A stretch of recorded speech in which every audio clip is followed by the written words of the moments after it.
The entire world is, man. The entire world is. They love it. Hey, I didn't know that many people are from Wisconsin. Believe it, man. No, that just happens when a team starts winning. They get more fans. Johnny, shut the up, man. Jesus. Wait, I'm not saying to you guys. I'm saying in general. Are you guys from Wisconsin? My dad hawked at the ice ball. All right. What is that? So I got the family ties. All right. He was up there with Lombardi. It was okay. It's okay. Yeah, I got family in Wisconsin, family from Wisconsin. I was born in California, but brainwashed as a young child. You know, you got to be a real fan to be rocking Packers gear right now. It's not a very fun time to be a Packers fan. We pulled all this stuff out. I'm pulling all the memorabilia out, and it hurts. The basketball team you pretend to like is they're champions, so you got that going. A Suns fan, actually. So good for you. Yeah, Johnny and I from Arizona. That was fun when I was as an LA Kings fan when them and the Blackhawks had a huge rivalry. Oh, geez. One of my hats fell. All right. Well, this man needs no introduction. As you guys can see, this is Adam Rank from the NFL Network as he tries to hey, everybody. I'm the situated. guy. I'm the guy that everybody in Wisconsin hates right now. So, yeah, hey, what's there happening? you go. What's good? What's good? What is going on, Rank? You know what? I feel like I was never over in Wisconsin anyway, so I don't care. Who is this clown? I feel like I feel, you know, when you actually ruffle somebody's feathers like the right way when they're so defensive. Like, what do you mean? Who's this clown? Who's this clown right here? And then some guy called me cue ball.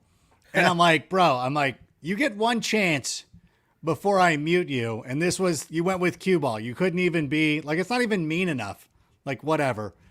And then I muted him, and people are like, why are you punching? Like, that's the one thing that I always love is like, why are you, they ask, why are you punching down?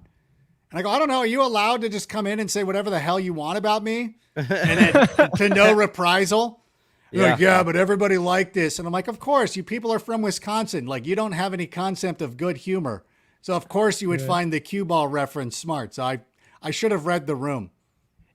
Yeah, well, you know, reading from I'll keep that joke actually to myself on this one, but that does remind me of the Draymond Green quote when he said recently, it's like when people talk smack and say all this stupid stuff, it's like usually they besmirch themselves by asking these dumb questions. Like when people tell me to shoot the ball more, and I'm like, do you know who's on my team? Steph Curry is on my team. Yeah. I don't care if I'm wide open and he's triple teamed. Him taking that shot is a better shot, and you saying I should shoot more shows how stupid you are. So, boom on this one.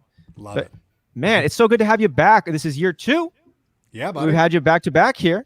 And I had my dad asking, so he said, is Adam going to steal the mock draft marathon, put it on NFL Network like he said he was last year?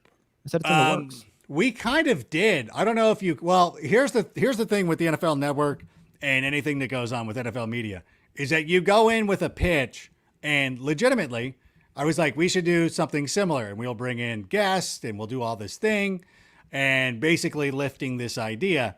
And then by the time it gets through the sales team and the editorial board and all that stuff and the shadowy league figures, as the ATN guys would call it, you get a 4-hour draft spectacular, which is not at all what you thought it was going to be. You're like, okay, well, fine. But it was fun because I did have a panel where I had Johnny Bananas, Michael F. Florio, and Eric Young. It was just so much fun for me because it's just like, it's not like, you know, I wouldn't expect them all to like hang out at the same, although Eric, Florio, and I have hung out together before, but it was just like a fun little thing. Like it was just really cool. And, you know, so tried to steal the idea, didn't quite pull it off the way that you guys have, but we'll try to steal it again this year. And maybe some year we'll feel like maybe in 2030, we'll steal it full bore. But, well, before we get this started, I think we'd be remiss to not mention stepmom Lauren, who we all know together, and that our prayers and our thoughts are with her and her family right now as her mother just passed. And we just love her, and we're going to miss her. But we know she's taking care of things with family right now, and we just wanted to give her all our love here on air and shout her out with Rank on here. We were hoping that could be pretty special. Yeah, we're definitely going to miss her. And I know, you know, what she's been going through, not only recently, but it's been a while.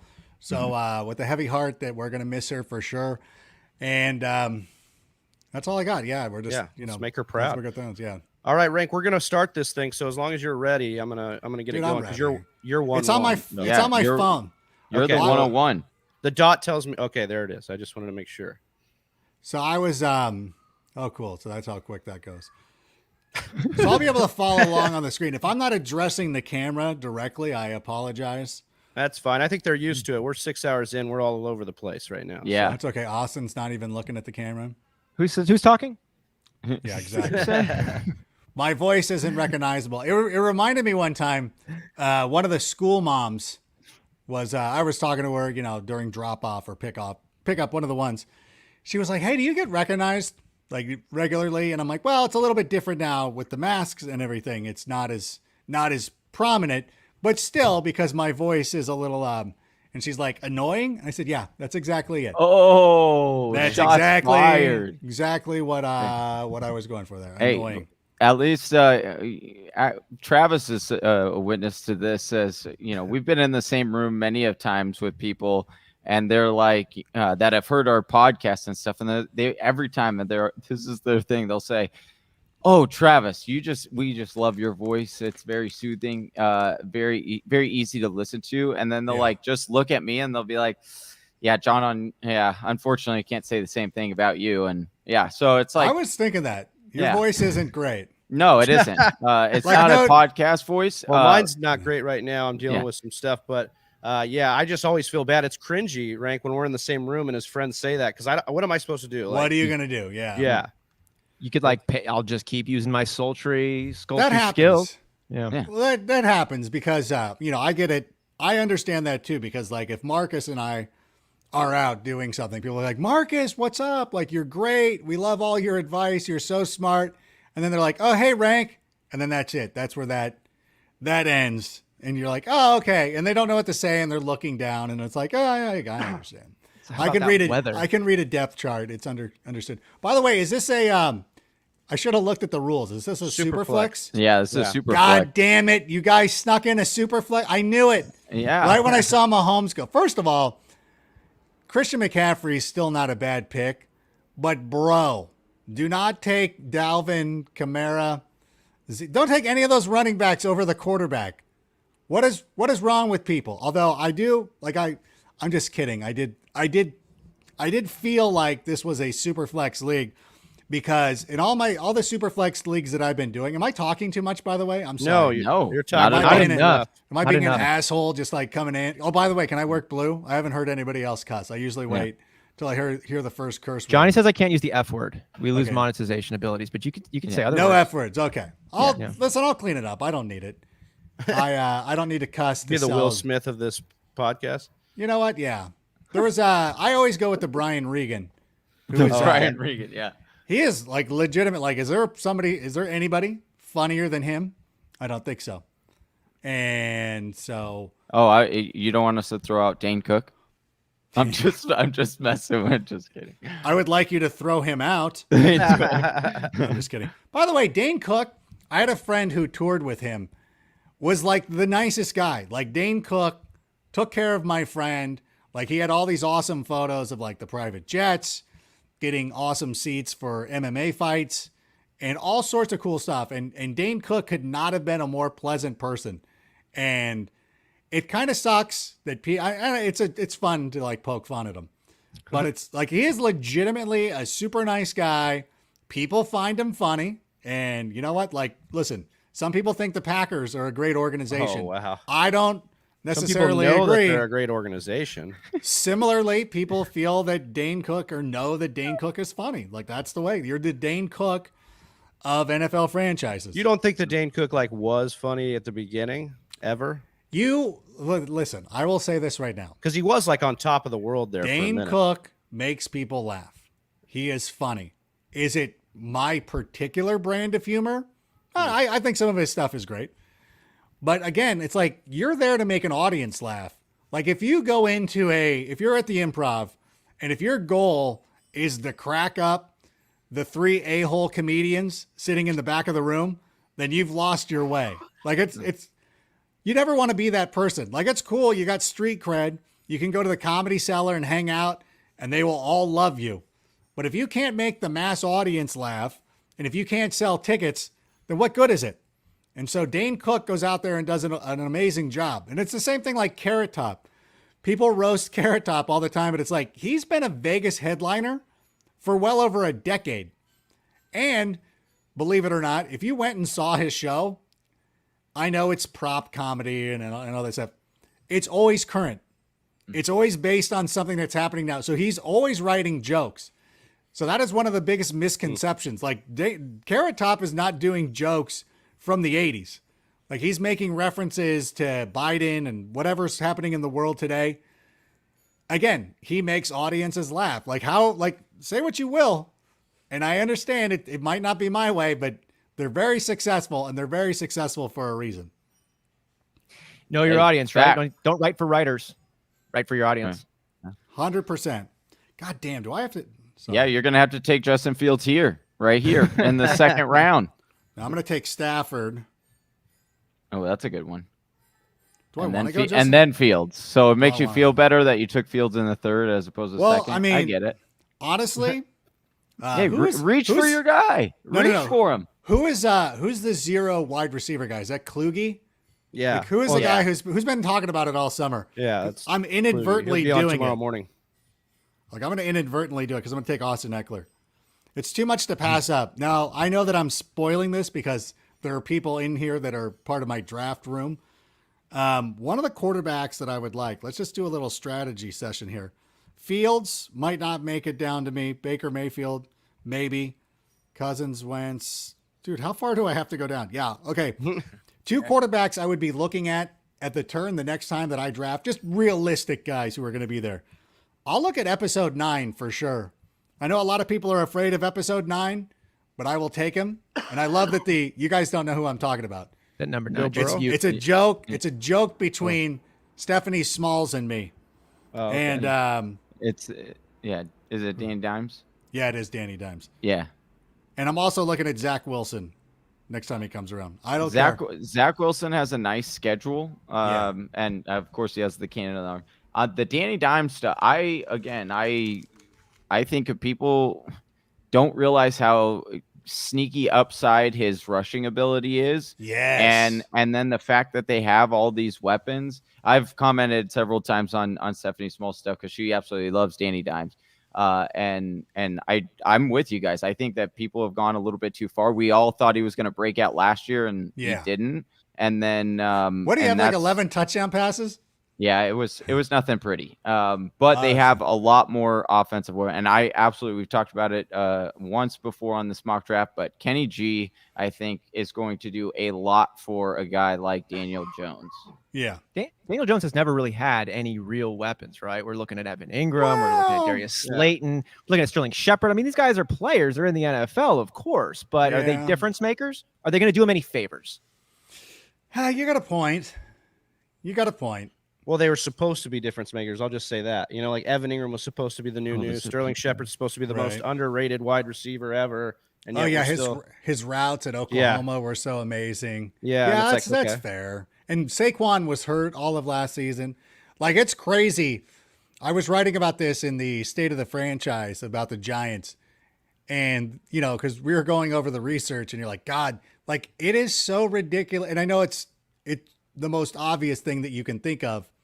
But that offense is so much better when Saquon is healthy. Like, it's night and day, like clear MVP type stuff. I know that running backs don't matter apparently, but Saquon is so important to that Giants offense, mostly because like they don't have S behind him. And I think it was Pro Football Focus that came out recently and said that the Giants have the worst offensive line in football. And it's one thing, and Saquon is the type of player that can go out and overcome that. Like he'll make it work even with the worst. Like you can put, Jack Black with a bunch of studio musicians, and he's gonna. Oh, that's not but he could be playing with the high school band. Hey, you gotta be careful. My sister-in-law has worked with Jack Black. I like Jack Black. Was that bad? Yeah, she said he was a good guy. Oh, he's amazing. I was trying to go for Jack White, but I don't know. I'm losing my mind. Also, because I never got a chance to explain what I meant by episode 9. Although John he's already mean to me. I'm Says I mean have to a- you? John, Why am I- John why? Credit. Oh, John Credit. Oh yeah, that's. Oh that's yeah, John he's. Credit. Why Hey, is he that's so? great. Why Stafford and two? Do you understand what Superflex is? El Bushman. Things happen in middle school that we never Do recover you- from. Like I put out a draft, a mock draft Monday last week, and I went with my mock draft. I had my first two picks were Patrick Mahomes and Russell Wilson, and people were like, "Rank, I can't defend you anymore. Like, I don't think you understand how fantasy works." I'm like, "You don't understand how fantasy works. This is a super flex league." He's like, "Well, I guess if you're super," and he uses quotes, in your super league, if there's a bigger weight of quarterbacks than I guess. I'm like, yes, that is exactly the point of playing super flex, is that quarterbacks will matter and you can't ignore them and you can't sit here. He says, Al Bushman, now he's backing up. Oh, I didn't know, man. Yeah. You didn't know. I wanna- There's 12 quarterbacks that were gone already. Like, what did you think was happening, El Bushman? Come on, dude. Speaking of the Saquon Barkley bit, it's been a hot topic here. Liz Loza cracked the show open and talked about the delay in his recovery. He had his surgery a little bit later than everyone expected. We Who, now Thomas? see Saquon Barkley. Saquon, yeah. Yeah, Saquon. He decided to rehab that MCL a little bit. He got his surgery later on, and now we know he might not be ready. He's looking to start on the PUP list. He's also talking about trying to prolong his career, acquire generational wealth, going about things in a more strategic fashion, which I'd say is a contrast to what we see a lot of other players come out and maybe a little bit more of an old school approach and by whatever means necessary. Yes, coach, put me in. I'm here to win every play, every game, no matter what. Money means nothing to me. And now Saquon seems to be making somewhat of a business decision. Is that going to impact? Is his mindset now in a different place where he's not going balls to the wall like he was his rookie season? And maybe his volume is going to be down. Maybe his leaning in is going to be leaning out a little bit. How do you think he's going to be hitting the field? We know what he's capable of, but what is he going to be bringing in 2021? I think that you're a competitor, whether you're a competitor or not. And I think that there's a business decision of, I'm going to wait and prolong this a little bit. I got hurt on company time. I might as well rehab on company time. I really don't believe that it's going to be too much of an issue unless we get to the 4th week of training camp and Saquon's still walking around in a boot. Like, that's the kind of news that I don't want to hear. And hopefully it will, end up baking into his ADP and he'll drop a little bit. But it is kind of it's similar to what Michael Thomas was doing as well. Like, he got his surgery late. And I don't think that this is anything new. And I think that anybody who enjoyed The Last Dance can kind of see what that did to Scottie Pippen when he did the exact same thing. So I think it could be a little bit of a concern. I've been looking through my drafts and everything, and I'm finding myself with no shares of Saquon. I don't know if it's a product of that, but I think it's a very real concern. But I still might take episode 9 here. And I will say this too. Because people are going to wonder what I mean by episode 9. I'll explain it after my picks. That's a tease. By the way, Al Bushman just jumped into the draft. He just jumped into the draft. I was a little harsh on the young man. yeah, he's coming in. For He was coming after immediately. you. Yeah. We did. You know what? I should have had more decorum. Adam, I think So you to were speak. absolutely perfect. We have the title of the mock right. I mean, at least, Adam didn't just be like, "Oh, I just jumped into this mock draft." That's, he didn't use that. I He could have didn't used use that it. excuse. Yeah. I could have. Oh, totally could have. Right. Exactly. And you didn't. So I give you props. So who I are you don't- thinking about taking at this turn here? Well, I don't like that I can't take Keenan Allen because I have Austin Eckler. So that means I'm going to go with Allen Robinson. What up, dog? Oh, okay. Welcome to the squad. Appreciate Adam I Robinson. almost put his jersey on the wall for you, but then these guys had to have the Packers jersey, and I was Russell. like, well, if we have a Bears fan on here, I gotta at least keep repping my DeAndre Swift guy. Russell Case's kid here, Allen Robinson. Yes. Yeah. You got the reference. I love it. We were just watching that the other day, and that's such a sad scene too. You should be proud. I I am. You know what? You just lost your dad, bro. I know. Come on. What am I going to do? I don't want to go with Julio. Yeah, know- don't do it. You won't.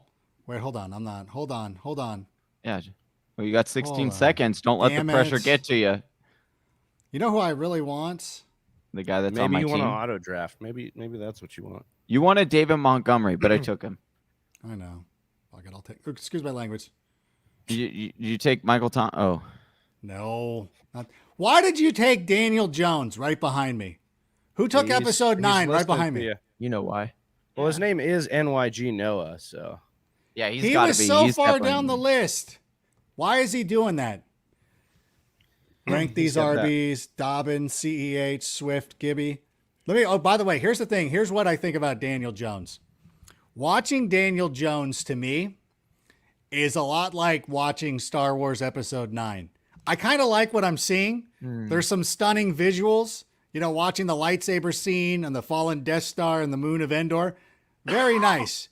But at the end of the day, I don't know if I liked what I just saw. Like, did I like that? Did I enjoy this? There were parts of it where I'm like, hey, there's something here. But ultimately, I still don't know. And that's the way that I am with Daniel Jones at the moment. Like, I don't know what I think about him. Like, I want to like him. I wanted to give him, you know, the benefit of the doubt with everything. But I still am not quite 100% certain that I liked what I saw. And so for now on, according to Stephanie Smalls and me, Daniel Jones should be known as Episode 9.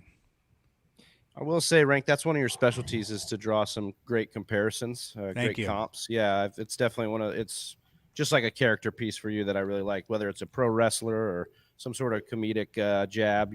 That's one of my Thank you. favorite things in your shtick, I'd say. I kind of want to ask appreciate you, I want to get you a little meta on this one because we were talking just on our last episode with Dr. Murray about the different takes folks have in this fantasy football industry. And we have a lot of analysts. We have a lot of people who are buttoned up, pocket protector, reading it down. We're in a fantasy football league. That's why we got this started. We got to start for the people, for the community, for the good times, for the jabs, for the bragging rights. How do you balance the enjoyment and the camaraderie with the community and actually trying to do the best job you can from the quantitative perspective? Like trying to make sure that the people who are following me are having a good time as opposed to me. Like your personal thing. Yeah. First of all, fantasy is not enjoyable. Like you don't enjoy fantasy. If you lose, truer words have never been spoken on this podcast, man. If you lose, you're depressed. If you win, you're relieved.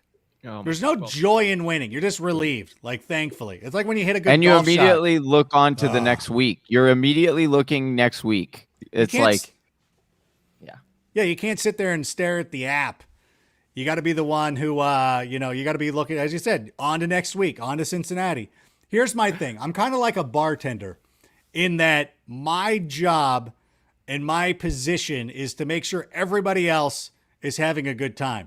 I'm just there. I can have fun. I can enjoy what I'm doing. I enjoy mixing it up with people, talking to people, chatting. Hey, maybe I'll even take a sip while I'm behind the bar.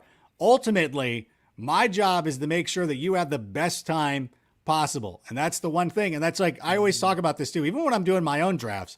And the kid behind me who just took episode 9, like, I don't mind stuff like that. Like, I'm here, I don't want to say that we're like doctors, but we are. Like, there's a Hippocratic oath that if I see somebody who has a fantasy dilemma and there was no other fantasy enthusiast closer to that person than me, I will intercede. Like if a doctor's at a taco truck and some dude is choking on his chorizo, he's got to jump in and give the Heimlich. Similarly, I've got to do the same thing, even if I'm in my own draft, and I will help somebody out and be like, oh yeah, like this player's injured, or I don't know if you heard the news. You're a giver. That's what you do. A little bit of a healer, giver, like all of that stuff. It plays. In the Hippocratic Oath, it says, teach the secrets of medicine to the next generation and treat the sick to the best of one's ability. And that's exactly what you've done. Exactly. It may be even more so than an actual doctor would, because they oftentimes miss it. They just treat the symptoms, as where you're addressing the root cause and the internal where it all breeds from. So like, I think maybe some doctors should follow you in a way. I mean, they should. And I try to do that as best as possible, but yeah. So, maybe. Yeah. So here's my question. When people come to you with their sorrows because they're down, they lost, they lost a heartbreaker. Yep. What do you say to them to prep them up to say, you got this? Well, I let them know that we're all in the same position. We're just trying to do this week to week. And I know a lot of people, they don't understand how all of this works. Oh no, why is my app? No, there we go. Caught up. And everybody's like, well, why aren't you better than this? Like, why do you ever lose? Do you ever lose? How do you lose? How do you look at yourself in the mirror? I'm like, I don't know if you've ever watched the World Series of Poker, but Phil Hellmuth does not lose or does not win every year. No. You know, you play the odds, you play the percentages. At the end of the day, you're still relying on the luck of the draw, the flip of a card. You know, and similarly, we're talking about human beings going out there and running into each other at great rates of speed. And a lot of it's unpredictable, but we can put you in the best position to win week in and week out. And over the time of my life or whatever, for as long as I'm doing this, and ultimately we should end up winning more than we're losing. And I think that that's what we're looking for. Like, we win more than we lose. And that's all that you can hope for, you know, and that's just, you know what I'm saying? When me and Johnny we know exactly what you're saying. Me and Johnny started the podcast. The first thing you get is you join these other work leagues, maybe for your day job, or you join friend leagues and they beat you. And then they go, oh, well, maybe I should have done the podcast. Maybe I should have me on your podcast. Yeah. Do your rankings for you, bro? Yeah. Like, actually, yeah, I would. You know, they'll probably be like, Adam, you should put me on a segment on NFL Network. I know what I'm talking about. That happens more than you know. And by the way, I cannot find these. Hold on. Yeah. Why can't I find the players? There we go. Who are you thinking about taking here at this turn right now? I'm taking Zach Wilson. Okay. So it's going to be my super flex quarterback. I knew one of these guys would fall to me. And who took Travis Etienne? You son of a gun. Donflict. We have a lot of good drafters in here. Yeah, a lot of our regulars in here. I'm glad they jumped in here for this great guest here. I'm gonna stack. I'll go stack Bobby Trees with my guy Matthew Stafford. I like Bobby Trees. I think he might get some more opportunity. God, dude, this Giants guy is like in my head. Like, he's loving all the players. I don't know if because these are just good players. I don't want to be. I always love that when guys are like, "Oh, you must be listening to me if you're taking CeeDee Lamb." Like, no S. Like, CeeDee Lamb's a good player. Like, you discovered CeeDee Lamb. Congratulations. Yeah. Oh, I see you like Kareem Hunt. You've been listening to me, huh? Like, no, D. I could come to the conclusion that player who's excellent at football is actually going to be a pretty good fantasy pick. Like, it's one thing because last year, you know, and I don't want to toot my own horn or anything, but like I picked up James Robinson and advocated for him. And who else? I also liked Miles Sanders last year. So let's not act like I'm some genius. But the thing is, like, those picks you can kind of be proud of and be like, oh yeah, how about me? Like, I got this guy. That's fine. But being proud that you picked Keenan Allen, like, yeah, maybe, like, I think other people would have figured that out. You're okay. I took Keenan Allen over DJ Moore. It's like, yeah, great job. That's actually a great question, though, that we've been asking our other panelists here. And I want to get your take on this one, Adam. If you dig into the memory bank, who are some late round double-digit dudes that you picked up that just crushed, that just panned out, that no one really expected? I'll start first. And I can't take full credit. Philly Chelsea, the one behind the glass, she called this one out. 14th round in our league of record. This is the year Peyton joins Denver. She says, no Sean Moreno. And I was like, no. She's like, no Sean Moreno. He can pass block better. And we don't really know who that starter is. That Thursday night game when they opened up and they have all the players announcing when they're starting, no Sean Moreno. And I was just like ecstatic. And then he has the eye gushing moment and he's a top one running back. And I talk about him literally every time I get a chance. It's been like 8 years. Do you have a player like that jumps out to mind? As someone you grabbed late, that you were ahead of the curve and really had a positive impact on your fantasy year? Well, Jonas Gray, the 4-touchdown game for the Patriots, that was one of mine. You started him? That was an NFL Fantasy Live one too. And I remember one of our castmates would always be like, "Why do you always take these weird risks on players?" Like I'm like, "Cause like this is a total Belichick thing." And we had it all worked out. As a matter of fact, I think it was part of James Coe and I doing the Danger Zone. And the Danger Zone had a lot of success where we had found like Gary Barnidge and some other players like that. Tyler Kroft. That was James. James got Tyler Kroft. I love the Danger Zone. That was like one of my favorite segments. Oh, thank you. So we had great success with the Danger Zone, but I think my proudest moment was doing that NFL Fantasy Live League, and we went through an entire draft, and I didn't draft a quarterback. So I had gone this whole thing, and I wish I should go back and pull up the team, because it was one of those years where every season, you look back at your draft and you're like, what was I thinking? Like, this guy got hurt, this guy was a bust, and things like that.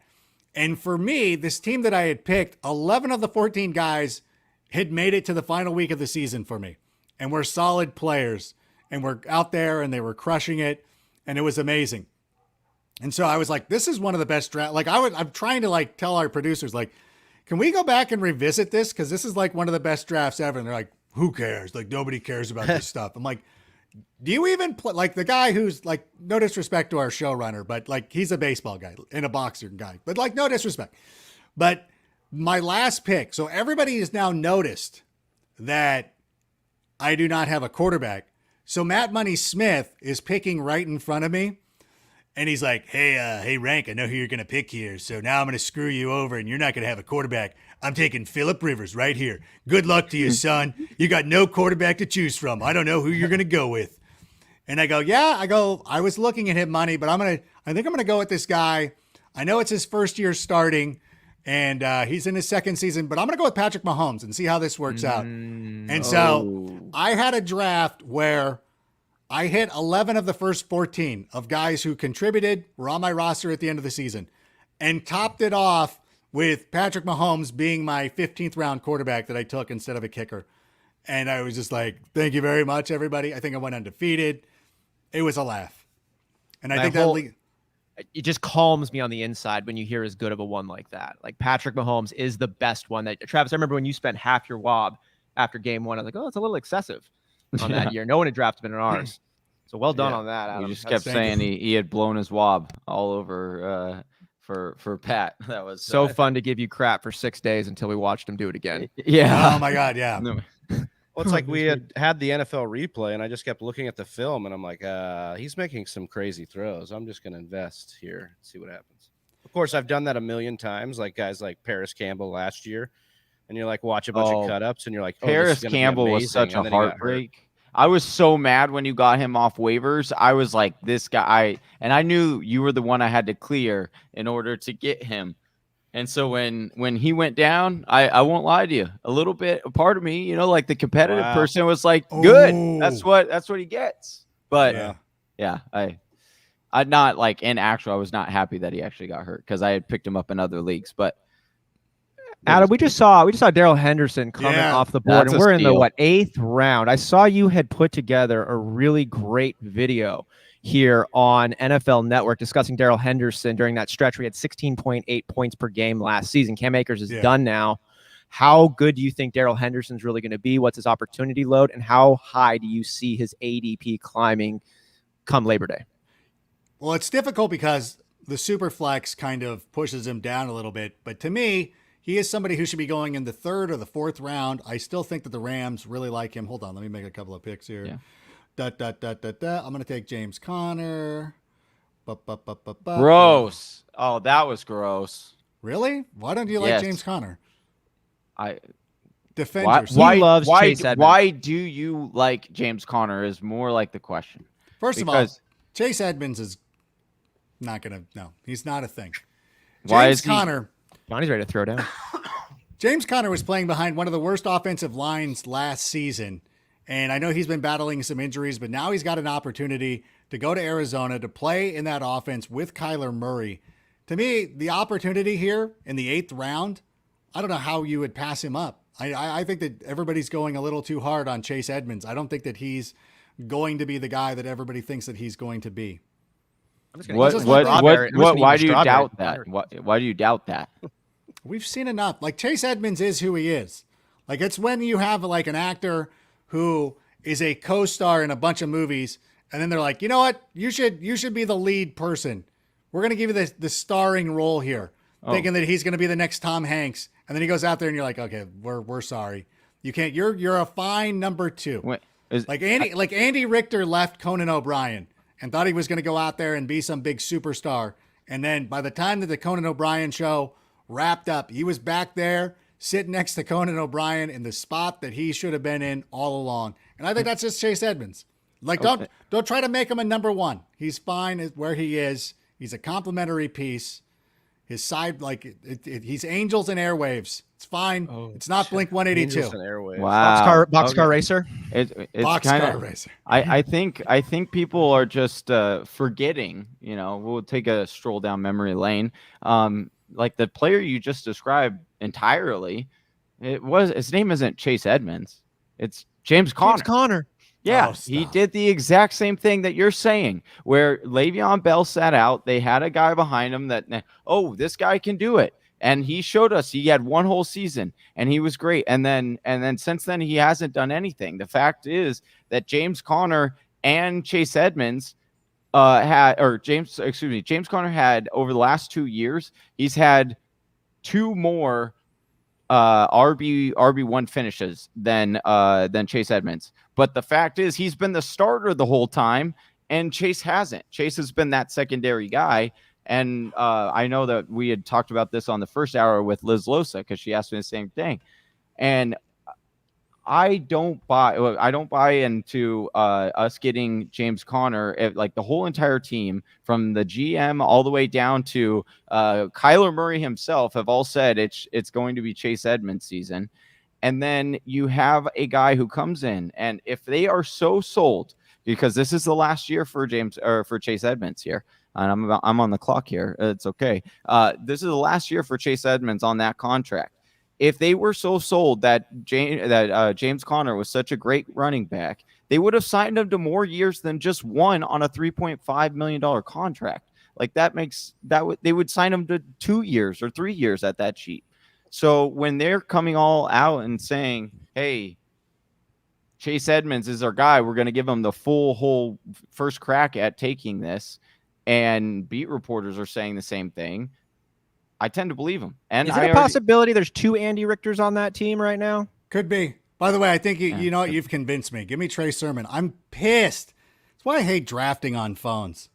And sleepers got him. How far down? Like, when I didn't see Trey Sermon in the top 3 picks for running backs, I assumed he was gone. But there he was. What do you think about Damian Harris? What do you think about Damian Harris? Yeah, Damian Harris is a good one. At least Trey Sermon went before Ronald Jones. So that means that Stephanie Smalls wasn't here. What up? Oh, that wasn't. We tried to get her on, but she. What happened? We were just tweeting at her, and she doesn't follow us yet. So we. Yeah. What the effing? We're not big enough yet. Right. Well, I tried out, Adam. Hey, Adam, I tried to tag you in that tweet and say, that you were coming on the mock draft marathon. Maybe because she had tweeted about your guys' awesome episode. Yeah. And then that was why I missed out on, the episode 9 was because I had full intentions of listening to the episode, but I was so heartbroken by, no response. So I didn't end up listening to it. No, I understand. That makes perfect sense. And personal sense too. Personal sense. Yeah. Some 44 better than Angels and Airwaves. That's good. Whole Some 41's its own incredible. show. Is anyone trying to compare Angels and Airwaves ahead of Some 41? No, I don't think so. No. That doesn't feel. That's not right, people. Come on. Was it smart taking Godwin? Yeah, I like Godwin. I know that Godwin went down. Boy, you know what? I have this weird feeling next season that Godwin's going to end up being a member of the Chicago Bears. They're going to sign really? They're going to sign a younger version of Allen Robinson. Is Allen Robinson staying with the team? Is he moving on? Listen, I hope that he is. I think that I've been very vocal about this point that I would pay Allen Robinson. And I understand that the business of football sometimes, and I understand all that S. But I think what we're seeing in Green Bay is sometimes maybe the business of football can take a back seat. You know what? How about doing the right thing by one of your players just once? Just Allen Robinson played through a dark, even though the Bears have not had a sub 500 record over the last 3 years, they've made the playoffs 2 out of the last 3 seasons. People have acted like it's been the darkest of times in Chicago. It's been so brutal. It's we went to the playoffs 2 out of the last 3 years. We've made the playoffs as many times as the Packers have over that stretch. So let's not, it's bad because we missed out on the quarterback, but let's pump the brakes just a touch. I also think that at some point it behooves you to reward some players at some point, just because, it's good for morale. Yeah, you still have to win over a locker room. Yeah. And I know if you're Bill Belichick and you're churning out Super Bowl championships because you have Tom Brady, then yeah, you can trade Richard Seymour or Logan Mankins or do something like that. But when you're the Bears and you're trying to make this thing a cohesive unit, and if Allen Robinson, if you can get him to play a couple more years, I don't believe anything of like he's turned down $80 million or whatever it was. I think that's such a great point with it. Packers fan, obviously, we got a question in here wondering if you think, touching on the Aaron Rodgers situation, but I've been saying it so many times here that it really doesn't matter if Aaron Rodgers is right or wrong and the general manager's on the other side. The second word in your title is manager. You are in charge of personnel. You are in charge of the rapport. You're in charge of personalities. And if you let personalities get to a point where it's exploding the roster and it's becoming a real problem for the on-the-field situation, you can't just say like, oh, they should have better control of their temperament or whatever. It's like, no. You should have a better pulse on your team's temperament and make sure we're all moving in a cohesive direction. So I think your point on Allen Robinson is completely valid. You got to win over the locker room. You got to have trust. You got to have buy-in. This is a crazy game. We're asking dudes to do a lot of stuff. Sometimes you got to do the extra personal touch on it. I think that is part of the business of football. Yeah, I agree with all that. And it's something that gets overlooked way too often. And just even the thing about drafting Jordan Love. Yeah. And I know that they got lucky with it. Oh my God, both the tight ends went. That's hilarious. All right, give me Derek then. I'll take I don't want to seem like I'm settling for Derek because Derek puts up good numbers and which is fine.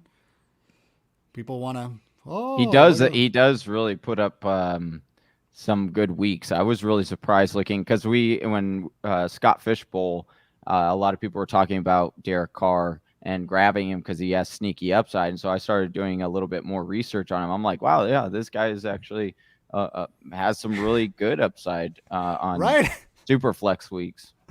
Oh my gosh. It's so amazing to me that, that we have to do that. Yeah. Like for whatever reason, we have to go back and look and be like, oh yeah, he does put it. He doesn't. And also remind me if I'm wrong, but Scott Fishbowl is 6'4", 6 points passing touchdown, -4 for an interception. Right. Yeah. Derek doesn't throw interceptions. Right. And the completion percentage. Is on there too. Yeah. I think, and it's funny you're talking about like we have to do that. We have to like look back. We have to break the hive mind once in a while. I think rank it. You could probably speak to this like when you're staring at the numbers so much, that's all you can do is talk about like those X amount of players. There's already only X amount of players to talk about. And then we got to come back in and dust off Derek Carr and say, oh yeah, he did, he's like the perfect super flex quarterback though. Him and like a Kirk Cousins, Baker Mayfield. Yeah. No, I absolutely agree. I'm tickled that I got Derek Carr. I think he's a better pick than I think you got Derek Carr last year, if I'm not mistaken, because I think we were talking about you being like kind of the fourth part-time Raiders part-time Raiders fan, part-time Raider fan, the fourth Carr brother. All that stuff fits. Yeah.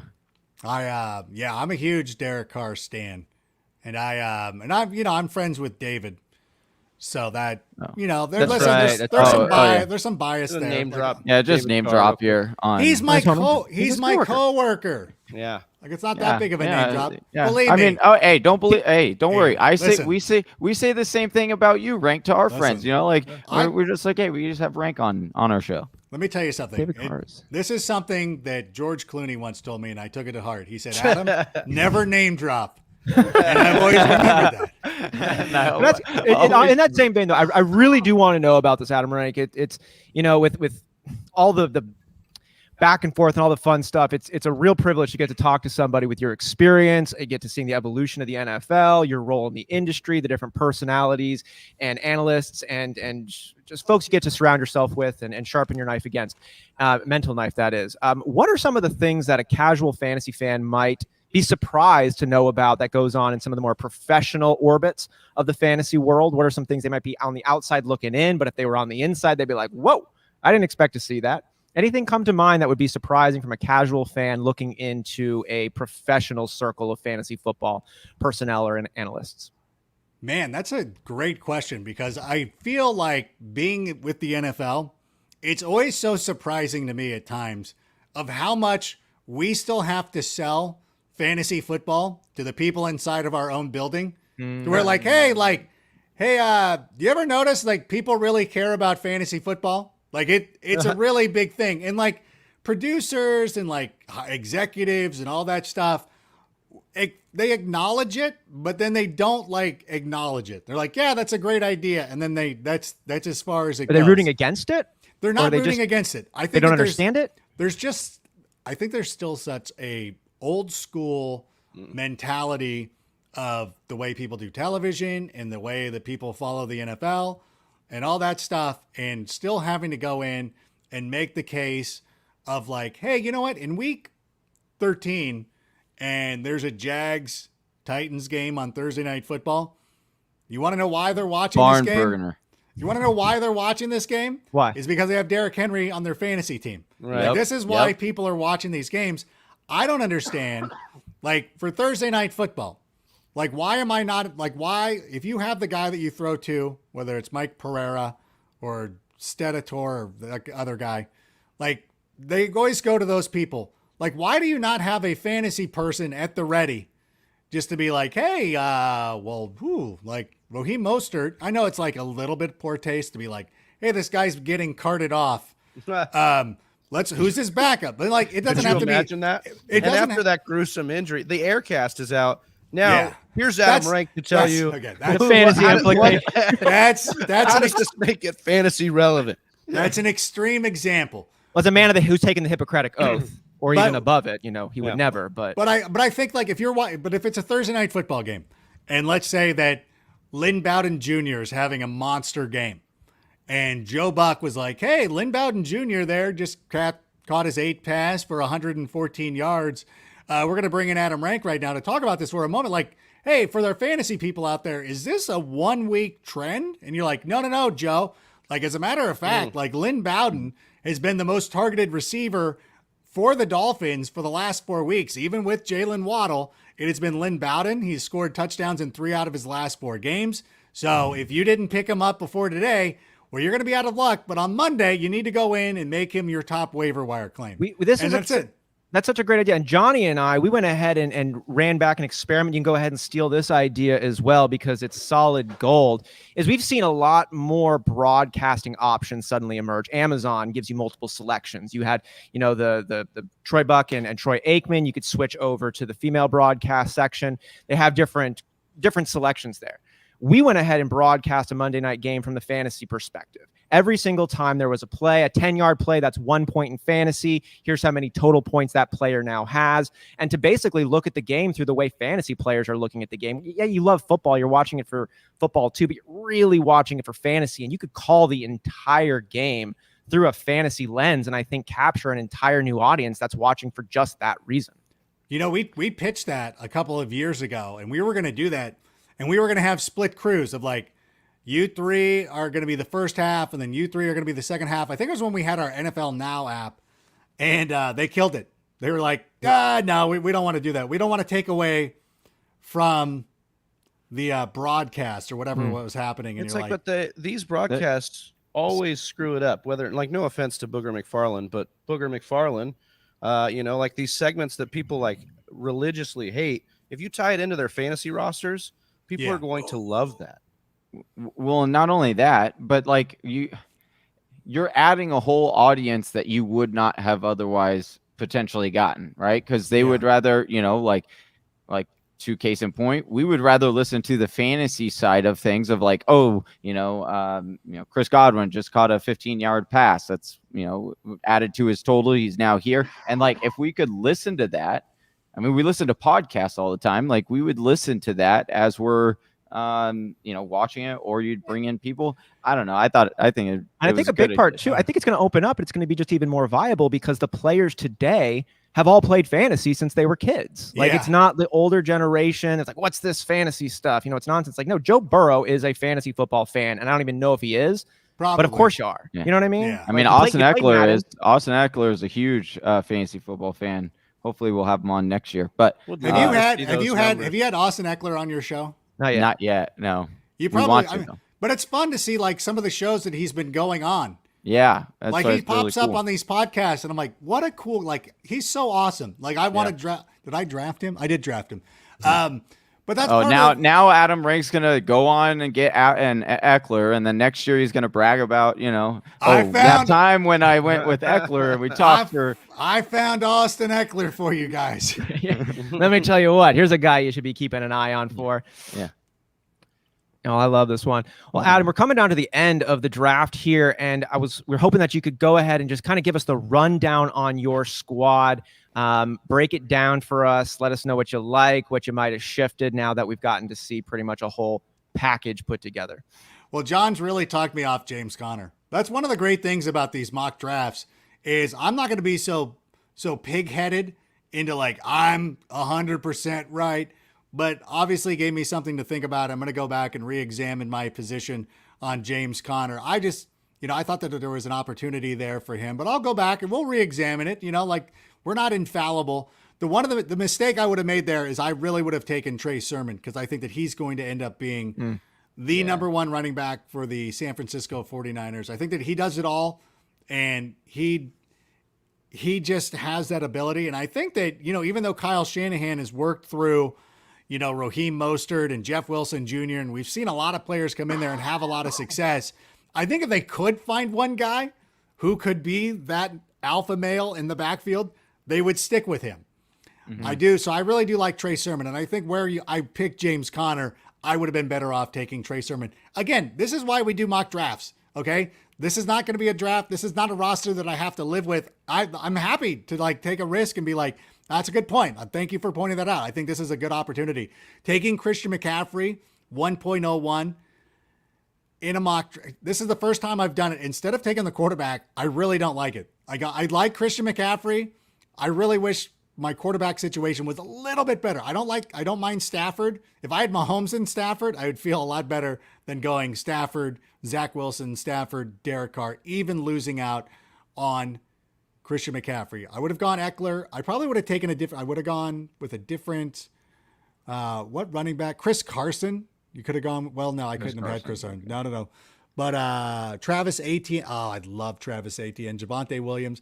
Yeah, so if I would have had Mahomes, Stafford with Eckler and David Montgomery, Javonte Williams, Travis Etienne, Miles Sanders, I would have been very comfortable with that. Then I probably, if I didn't, CeeDee Lamb was another good one too. I wish I could have taken, but I had to take a quarterback. If I would have known I was getting Derek Carr that late, I probably wouldn't have taken Zach Wilson. Oh, I wouldn't have taken, wait, let me see. Snake. Yeah, I would have taken CeeDee Lamb instead of Zach Wilson because then I did that there. Boom, boom, boom. But ultimately, I feel like I don't hate this team. Again, just Connor and not taking a quarterback off the bump would have been two things. I like Kenneth Gainwell. I think Kenneth Gainwell is going to end up, I don't know. I think he's going to break out. I think he does a lot of nice things. And I think Philadelphia is going to find a way to make that sing. I think Jamal Williams is somebody that we're overlooking in these drafts too. And I think that anybody who takes, I love DeAndre Swift. I just hope the Lions love him. Like, it's one of those things, like, I'm not here. Like, I am not ever going to say anything bad about DeAndre Swift. And me taking Jamal Williams is not like it is not a function of me thinking that DeAndre Swift is not going to be good. Anything but. I just hate the fact that Dan Campbell and Anthony Lynn might decide at one point just to be like, well, we're near the goal line. We got to give it to Jamal Williams. I don't want to breathe that into existence, but that is my biggest fear with DeAndre Swift. And I have him in some keeper leagues. So listen, this has been a fear of mine, is that they just won't let him be great. And I hope that they do. And I love, that was a good pick though. Where you picked him. I like it. Tyreek. Sorry. No, love that breakdown. Yeah, that's phenomenal. Breakdown. And I guess we're jumping now into Well, I just wanted to announce that or see where Rank was at on time. I know that our next guest kind of just canceled on us. Who was Wi-Fi issues? Oh, our guy Jonathan Daigle from NBC Sports Edge. I guess he's at an Airbnb that didn't have Wi-Fi like they said, so he's dealing with that right now. bummer for him. That's brutal. I wish I could stay. I got to go. I got to go watch the kids. I left early from, I'll tell you this, because I'm dad of the year. I made my daughter leave a birthday party early. Oh, the party was breaking up. She got cake. She got the bounce house. We were there for 3 already hours. giving the justification without even saying the story. No. love it. I got to go. No, the wife's got to go shopping for groceries and stuff that the kids want to eat tonight. So unfortunately, Oh, yeah, no worries. man, Oh, I wish no I could worries. play. We're gonna run the giveaway. I would- Adam, this has been an absolute I would love privilege to run have it you on the show. back. I want to do it again because I want to keep improving. And I would tell anybody here in the chat, if you get an opportunity to make sure do as many mock drafts as possible because they're learning experiences. I learned. I'm still learning. Appreciate you, Rank. Give Joshua Hudson the link. He'll hop on. Oh, there we go. Are we gonna do our giveaway coming up after this? Or no, we didn't. Yeah. We're pausing that one. Are we doing a Oh, giveaway? look at Donnie, by the way. Donnie? Donnie Tubbs Yeah. is talking about getting ATN and Sermon. I love that. Wait, where's Thomas's team? We should do a giveaway with Rank since we can hit him with the woo. Where's yeah. Donnie? Love that. And then somebody was asking me about their team. Rank, did I have a good draft? Thomas Egley. Was he in this draft? Here we go. What's his team? Thomas Egley. Is he 3? Is he 3 right there with Kamara and Burrow? Yes. Yeah, that's him. Kamara. Yeah, that's not a bad team. Yeah, okay. He was asking me about Chris Godwin, and I quickly bounced to thinking that he's going to go to the Bears next year. I didn't really break down the fact that Chris Godwin is a top 5 talent, but unfortunately with Mike Evans there and Antonio Brown, and we saw the numbers with Antonio Brown last year. It really ate into his production. What did he have, like 25 less yards per game, Chris Godwin, from 2019 to 2020? But the one thing that I do love about it is that where you're drafting him, like you just got him at the Nordstrom rack. You didn't have to go to full on Nordstrom to get him because his talent should be going in the 3rd or 4th round. He should be going where Keenan Allen's going. But because he's going to be fighting for targets there, that's a perfect spot for him. He's your wide receiver 2. Keenan Allen's going to be the anchor of your wide receiver core. Chris Godwin's perfect. Plus, the one thing about Tampa Bay and Bruce Arians is that they throw the football. And Bruce Arians throws the football even when he's ahead. And Tom Brady is going to go out there and pick up right where he left off last season. I think this is going to be like I hate to say it, but I think it's going to end up being like a 2007 season for Tom Brady, where he's like even better than he was last. Well, here's the thing. If there's one guy in the NFL who you can look at and say, I don't think that he's going to get complacent, is it Tom Brady? Is there anybody else other than Tom Brady who's proven over the entirety of his career that he's never satisfied? So I would I love it. I thought that was a great pick right there. And I think your team's pretty good. Well, we know that Whisper Nation has had an absolute ball drafting alongside of you. The comments are here through the roof. Just really enjoyed it. Adam, thank you so much for stopping by, dropping knowledge, shooting the stuff with us, man. I know you got to jump over to the store and take care of the family business over there, but is there anything you want to let Whisper Nation know? Any NFL Network segments coming up that we should make sure we don't miss or anything like that? Why don't I put you guys over? Like, you know me, like it's fine. I think that you guys, again, for the 2nd consecutive year, allowing me to come on and hang out with you. I love doing this stuff. I love, sitting here and getting an opportunity to interact with fans and guys who've been crushing it in this industry. And I think that you guys are doing a great job. And I know sometimes, and I know it's difficult. Sometimes you get self-doubt. You're wondering, like, is it all worth it? I think that it is. I think you guys are headed in the right direction. This is a great event and was thrilled to be a part of it. Looking forward to next year already. And I have a lot of cool things that I can steal now, which is the most important thing. So thank you so much. We're here for. Thank you. Yeah. I know my dad is at least. Hey, Yes. And I tagged you, and I put out the specific details of that stat for you, Rank, and I tagged you. So if you want to steal that, feel free. Go ahead. I'm stealing it. That's a freebie for you. Yeah, freebie. Consider it done. I All right. appreciate Well, you thank coming you on so much. on the Edmonds bandwagon. Thank you, guys. And the show. We'll catch you next time. Appreciate You you. bet. Well, shit, that was fun.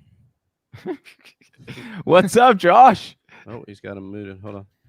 Oh, Now what's Oh, up? man. Oh, All right, cool. Josh?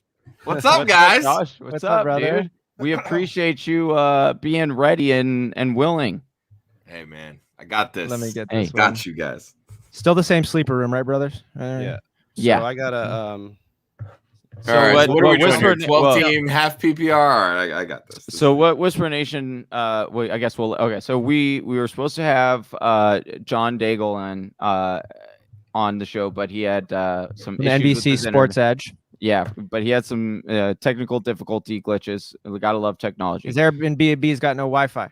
Yeah, and just like that clutch person, on your team, just Josh. Hey, I'll hop in there. I got your guys' back, and here he is. So he's coming on the show. We got. I mean, it's the least I can do. You guys have been shouting Club Fantasy from the rooftop, so I greatly appreciate all the love that you guys are giving us throughout this whole mock draft. And if I'm able to hop in and help out, I'm here for you guys. So we definitely appreciate it. And yeah, man. I don't know if you how much you've caught of this yet. Unfortunately, I was really hoping we would get a donation during Adam Rank segment because I really wanted to get Adam Rank to do a Ric Flair woo, but it unfortunately didn't happen. So I don't know if you had heard us or seen. So you're saying I gave my donation too early? Is that it? Yes. Yeah. Unfortunately. No. But no it's all right. donations There's plenty of time still for more donations and things like that. And so yeah, just get those vocals ready because if we get a donation during this segment, then we'll be doing some woos. Some wooing All right, and won. Are we good to start? Yeah. Josh is in. I'm in. You're in. Let's do this. Whisper Yeah. Nation. We are doing a 12-team half-point PPR mock, and unlike what it says right there, it's not with John Daigle. Let me change that. Yeah, we'll change it to Josh Hudson. That's me. Josh, why don't you let the people know where they can find you, what you're up to these days? Oh man, so much. Well, first you can find me on Twitter. My handle's on the screen. It's at @the1 Hudsonian. That's the number 1 Hudsonian, just like Smithsonian, but with my last name. I oversee everything over at Club Fantasy. You can follow us on Twitter, Facebook, Instagram at Club Fantasy FFL. And hell, do us all a favor and head over to our YouTube page, youtube.com/Club Fantasy FFL. We're gearing up for our big Women of Fantasy football event. We've got a ton of great guests, big time women in the industry. I'm not going to, I may drop one tomorrow as I'm going to be on with Faith for the final hour of the mock draft marathon. Oh, So I may spoil one then. And we also have a ton of raffle giveaways. Kind of similar to what you guys are doing with the super chat function, $5 raffle tickets. We're going to do 2 giveaways each week. The shows will span 4 weeks starting August 11th. So every Wednesday beginning at 7 p.m. Eastern, the 11th, the 18th, the 25th, and November 1st. Nice. So That's awesome. a lot of good times there with myself, my co-host Ryan Weiss, Joe Zolo, both of which will be on the mock draft marathon at some point in the next, 18 hours, I guess. yeah. Yeah. Something I like believe that. Ryan's in the early morning tomorrow. Actually, I think Joe's on later tonight. Yeah. I don't know. No, Well, Joe is tomorrow on. as well. Joe is on. It goes like Ryan, and then like 2 hours later you got Josh, and then Joe, and then I believe like 3 hours later you get Josh and Faith. So Yep. Faith Enos, one of the co-hosts of our Women of Fantasy event, as well as stepmom Lauren Carpenter. yes, that's gonna be such a good show. Yeah. I knew. Can't wait. I just Last year was realized fantastic. too. So I just realized I thought we had you in our because you have the sister or the brother channels on your page, and I apologize, Josh. For some reason I thought I put it up there, but I guess it didn't save. So I need to fix that. But you will be on that tagline down there as well. appreciate that. So you guys can get because I'm gonna need you guys to give me a nice big tutorial on YouTube so I can figure this shit out. Oh man, It has been, that is like one of the things has been like the longest, or the most evolution when it comes to our content, is just going from different streaming platforms and things like that. And so, yeah, we know 12 team. All right. So here we go. Oh, There we go. look at this. We got from across the pond. Yeah. Love to see Josh, that. we got- Welcome, oh. Josh. Josh we is got- unite. Hey. So we now have 2 people from across the pond now that have tuned into the show. This is, I'll be honest. We did not think when we started the show that it would go global, but here we are. We have gone, the mock draft marathon has gone global. Yeah, we had Oh, man, Canada, that the Gibson pick UK. We stings. usually have Rob Shorter on the mock draft Mondays from the UK as well. He's been in here as well. Just shout us out where you're all watching from. We'd love to give you a little shout out of where everybody's chiming in from. Yeah, and what time of the night? Well, I guess we should wait for a little bit later in the night for us to be like, "Hey, what time is it there?" I don't know if we need that right now. UK, I believe, is Josh, 7 hours difference from Eastern time. Wow, Josh over here is believe. like a time zone fanatic. I know people. Okay. Oh, we got Troy over here. Travis gonna be at the bar telling girls, "I got a podcast. It's huge overseas." I would do that, but I don't go holler at girls no more. I'm a taken man. Yeah, so. How dare you, Troy, say that of Used to be. Yeah. All right. Hmm. Josh is wondering, Josh, what are your thoughts on Justin Herbert? Or as we like to call him, Dirty Herbs. Yeah. Dirty Oh, Herbs. dude, I'm all in on Herbert this year. He's all in on the Herbs. Yeah, I love me some Justin Herbert. When I was going through and doing my projections, which I just finished up, and now, of course, I got to make some amendments now Isn't that that Michael great? Thomas decides he wants to wait and have surgery on company time. But I currently have Herbert since this mock is in half PPR, we'll go with those settings. I have him as my QB7 just behind Tom Brady, but still ahead of Ryan Tannehill and Dak Prescott. I think he brings so much to the table. I mean, and again, too, like when you're doing projections now, it's like, hey, you're doing projections for 17 games. So like that automatically inflates QB stats and projections. And I really don't know how many quarterbacks are going to top 4,000 yards, but I have 21 of them topping 4,000 yards. So well, and then it's not going only to that, be very interesting to see. like looking at like the touchdowns, where it'd be like, if a quarterback would normally get over 30 touchdowns, you'd be like, okay, like that's a pretty big year, for a quarterback getting over 30 touchdowns. It's impressive. And then it's like now there were like so many times I was doing projections, I was like, oh, we got another over 30 touchdowns. And it's just like, adding those extra snaps, all that extra play, it does start adding up, and it will be a little bit wild to see what our new norm is, because for the longest time, it was like the norm for, excelling at quarterback was above, 30 to 35 touchdowns, and then, and 4,000 passing yards, or for a wide receiver, it was 1,000 yards receiving, or a rusher was 1,000 yards rushing. It'll be interesting to see now what that gauge moves up. And do we just make it simple and just say, oh, it's 1,100 now? Or is it going to be, oh, it's, higher than that? Or do we not change it all? The big thing too with Herbert, I think when you're looking at projections and upside, I mean, the guy's 6'6" at quarterback. I mean, that's deadly in the red zone. Like, I would be shocked if he doesn't have 5 or more rushing touchdowns.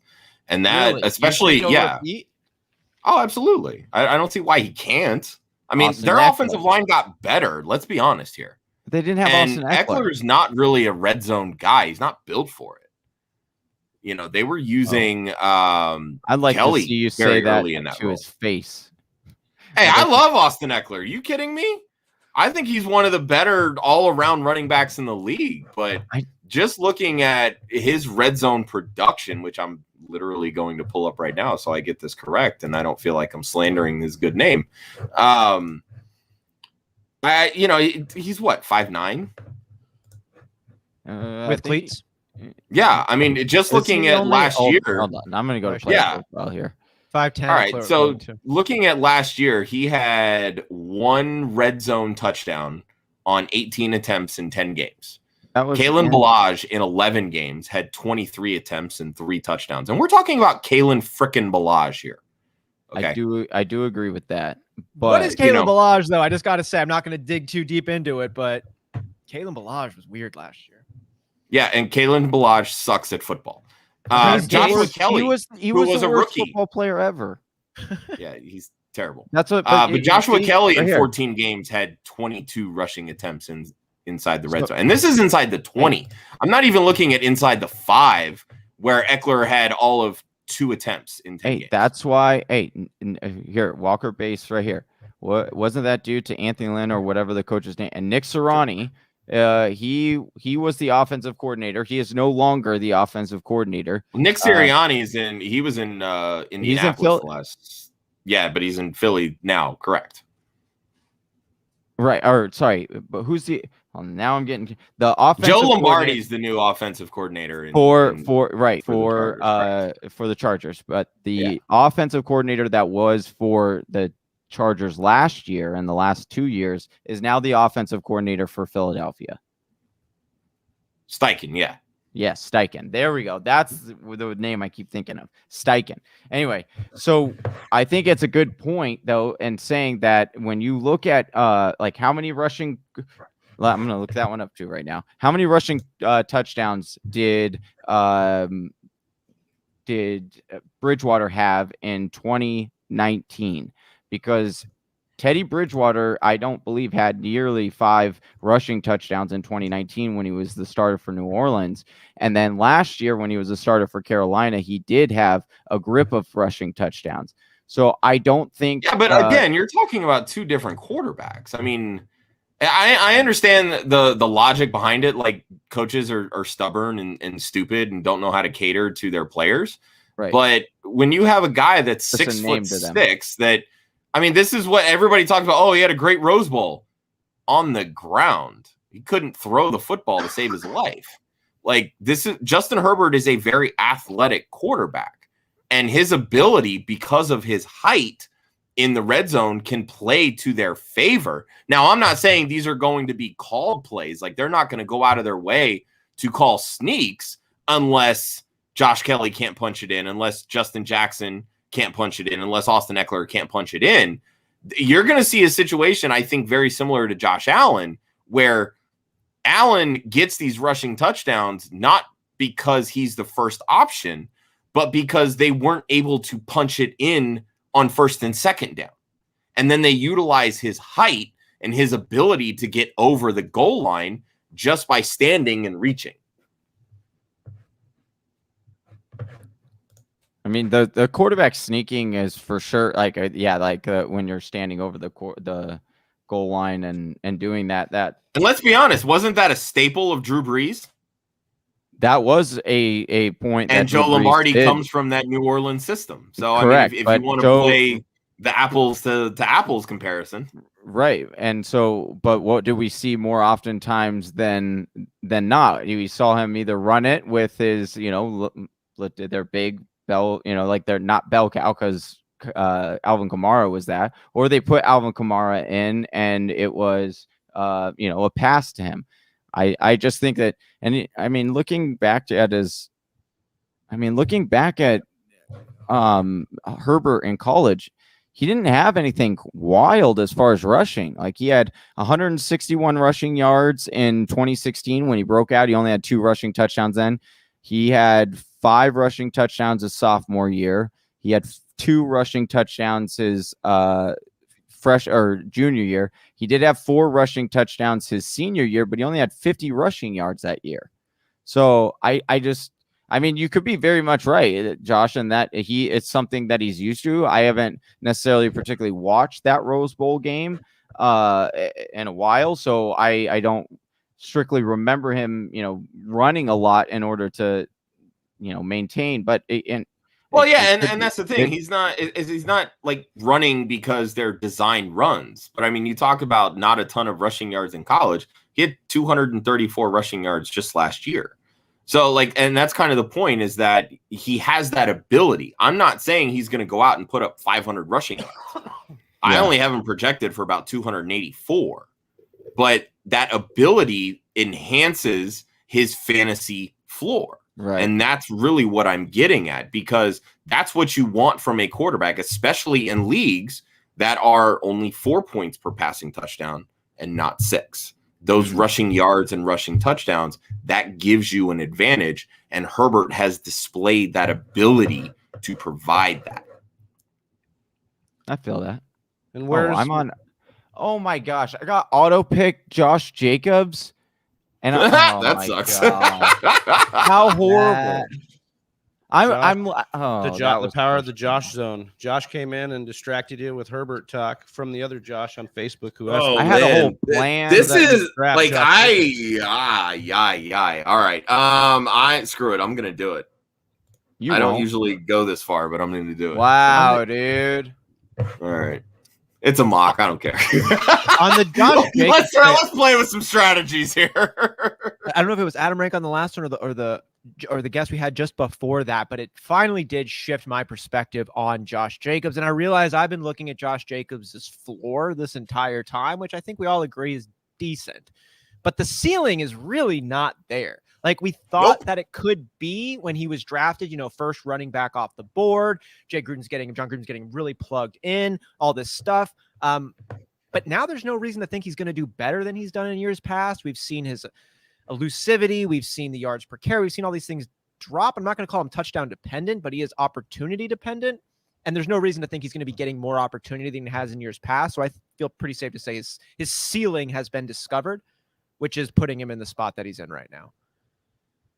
Yeah. I just think he's a boring running back. He is a boring running back.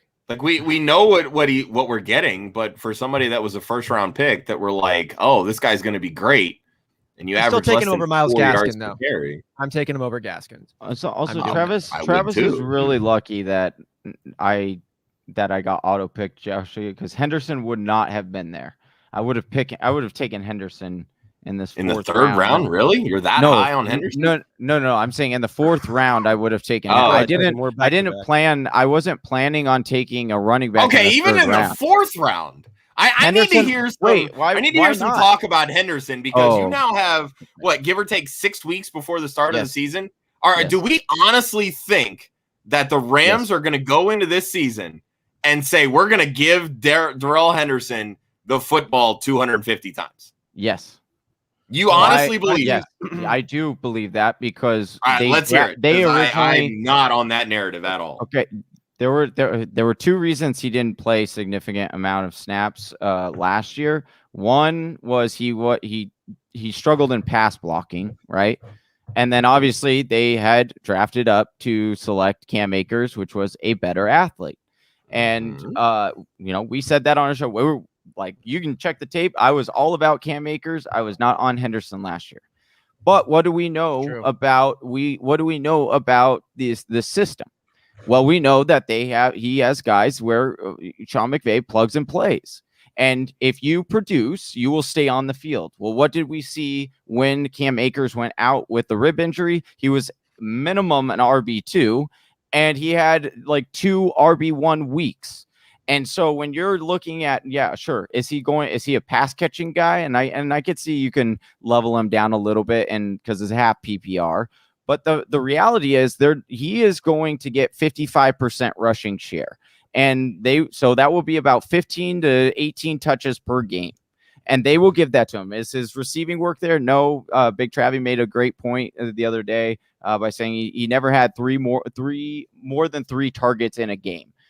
And so that definitely hinders his upside as far as RB1 potential all the time. But if you're getting him as in the 4th round, as your RB2, he's going to give you pretty solid production for that. I'm not going to sit here and say he has a ceiling of Cam Akers, because I don't think that's the reality. You don't have to pay the Cam Akers price. You don't have to pay the Cam Akers price. And you also get to, have him be an RB2 for you as, you know, in the 4th round. He's still going to get that workload to me. So for me, after the Akers injury, I went through and I redid the projections. And again, and the reason I ask is, you know, what's your thought process here? Because like my projections spit him out at RB21 in half PPR. I have him at 18. If I'm sitting at looking at the 21st RB on the board, I promise you I'm passing on Darrell Henderson because I personally do not believe that he's going to be that guy.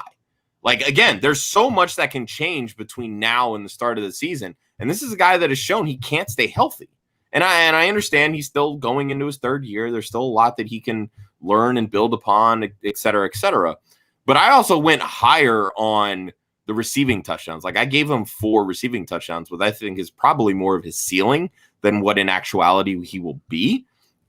But I'm not saying that they're going to bring in a veteran, but I think you're going to see a lot more change in that RB room between now, the start of the season, and even throughout the season, because like I put him in the same category as David Johnson and Mike Davis. Like I have absolutely zero trust with any of them. And while I understand their ADP and their ADP is fair, I want no shares of that headache at all. Let me ask you this one. I got a little bit of a bone with if we're comparing Darrell Henderson to David Johnson, we could talk about the health injuries. We could talk about the expected opportunity on the team, but Darrell Henderson has shown he's explosive. He showed us last year he was explosive. He might be getting less opportunity here and there, depending on how you shake, it's all going to go. But I think we can all agree that when he's healthy and when he's playing, he's pretty darn explosive and he can make a pretty significant impact. We saw him do that last season multiple times. Why is Austin Eckler that much better than Darrell Henderson? If we're looking at the stats that we saw last year and we're talking about the injury, I think for me it boils down to that much better? For me it boils down to per game averages in usage. And they're willing to include Eckler not just as a runner, but as a pass catcher. My biggest beef with Eckler is touchdown upside because they're not going to use him in the red zone. He's not going to be that Alvin Kamara type player that they're going to go to and he's going to score 10 rushing touchdowns. Like I think his ceiling combined for rushing and receiving touchdowns is probably 9. I think they're totally different backs, as Josh kind of talked about. Like Eckler is an elite receiver out of the backfield. We have not seen that out of Henderson. Now we know that Henderson could potentially be a good pass catcher, but that's where Eckler stands. Now Eckler did a lot to beef his body up as an undrafted free agent to be a really good receiver out of the backfield and then to beef his body up, but they still haven't trusted him at the goal line. And to Josh's point, like that's the thing we're concerned about is like, where's the touchdown upside? Whereas Henderson's going to go into a Rams offense that has produced back-to-back now, obviously it's Todd Gurley, but recently produced back-to-back running back 1 in fantasy. Like the upside is absolutely there for Henderson. And so I could get if you don't want to risk it, you want to mitigate risk, but to pretend like there's not a range of outcomes where, Darrell Henderson's a top 15, top 12 back is just a little silly. In my opinion. And that's a clean point there. Darrell Henderson, while he did great in the times he had, only had 16 catches last year for 159 yards. That's a little counterintuitive to me, but that's what the numbers were. And that's a great point, Travis and Josh. God, I feel like I'm going to end up going like a modified 0 RB here, and I'm not all about it. Oh, this sucks. All right. I love this guy, so we're going to go here. Austin messing with different hats. Yeah, we got the the Tokyo hat celebrating the United States of America, and we're in the Olympics. So that's cool. But my Acme Packing Company hat is the go-to. So, different takes for different hats. I like it. All right, first off, Travi, I hate you for stealing Deontay Johnson from me. I know. He freaking stole him Every right before me. That's dude, who I like wanted. the last 4 to 5 drafts I've been in, I'm like, all right, Deontay is going to fall in my lap. And then he keeps going right before me. And I'm like, I'm so upset, yet I'm so happy as like one of the OG Deontay Johnson truthers that people are finally jumping on the bandwagon. And speaking of Deontay Johnson, we've got a jersey we're going to be giving away. A signed jersey. Deontay Johnson signed jersey. Not just signed by Johnny, but Deontay Johnson himself. Yeah. So make sure you I'm stay going along to be putting it in the shadow box shortly to display it, so that way people can see it for a little bit. Yeah, I'd love to get people in the raffle. I posted some of the rules there in the chats, depending on whatever platform you're on. But as you know, you can Not only are we giving away a Deontay Johnson jersey, but come on, guys, a signed Alvin Kamara jersey. That's right. Yeah. Josh is blessing us. It's with literally 2 coming segments. from my closet up here. Like, I got you guys. Hell yeah, That's man. right.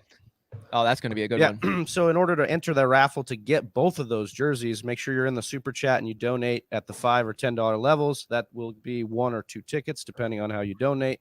Also, you can go grab a draft kit. Portions of those proceeds will go to the Women's Sports Foundation, whereas super chat, 100% of those proceeds go to the Women's Sports Foundation. So look at Women's Sports Foundation contribution. You want to be donating to this cause regardless, but you got a chance right now to get a signed Alvin Kamara or a signed Deontay jersey for $5.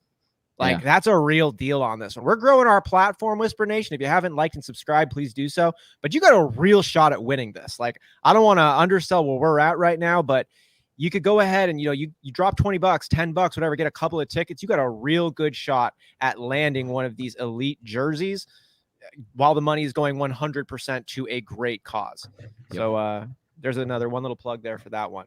Go get it. Do it to it. Do it to it, Lars. All right, I got to find out, where do you guys land on the Higgins Jamar Chase side? Who's higher in your guys' rankings? We have Chase higher, but we are fans of T. Higgins. Like, I think we're all more on the boat of T. Higgins this year because of where Jamar Chase is going in drafts, and it's just like he has to hit that. Now our projections kind of show that he could definitely get there. But again, I don't like paying for a player that I'm like, okay, I'm having to pay, up front for that guy's production and hoping that I just, I'm trusting my gut here, as opposed to T. Higgins, in which, like, that guy is a dominant wide receiver. We've already seen it, and we've seen him have that rapport with Joe Burrow in the red area, as Liz Loza likes to say. And so and you're getting him 2 rounds later. And so I'm more on the T. Higgins drafting, I've had him more so on my mock drafts than I have Jamar Chase. But I do think Jamar Chase will be one of those receivers that will be fun to watch for sure. No, I'm definitely looking forward to watching Jamar Chase, but I'm definitely of the opinion that T. Higgins is the better option this year. I have Higgins higher in my projections in half PPR. I currently have him as wide receiver 20, over 1,000 yards, 7 touchdowns, 77 receptions. And I have Jamar Chase down at wide receiver 34. So Chase is the guy you want to be like the outlier, be the next absolutely. Jefferson or OBJ, and he's got a lot lining up for that. But you definitely don't want to be drafting him kind of at ADP right now, because you're banking on the outlier, which is not something you want to do. I mean, I get it. You want to have fun. You'd love to be the guy that picked it, but we didn't have to take Jamar Jefferson or OBJ where we're taking Chase, and that's the difference, Josh, what do you have? What are your projections for Chase? What'd you say? For Chase, I have him at 113 targets, 72 catches, 1,005 yards, and currently 5 touchdowns. Okay. So it's basically what I have for T. Higgins. And then I have Jamar Chase a little bit above that. But like you said, I think, and that might get it. I might adjust that slightly as I get closer and closer to the season, and as we hear more and more about kind of where Jamar Chase is, as far as, because I brought this point. Sometimes I don't even listen to myself sometimes, but I brought this point up. I brought this point up earlier where it's like Jamar Chase hasn't played football, like actual game football, in 2 years.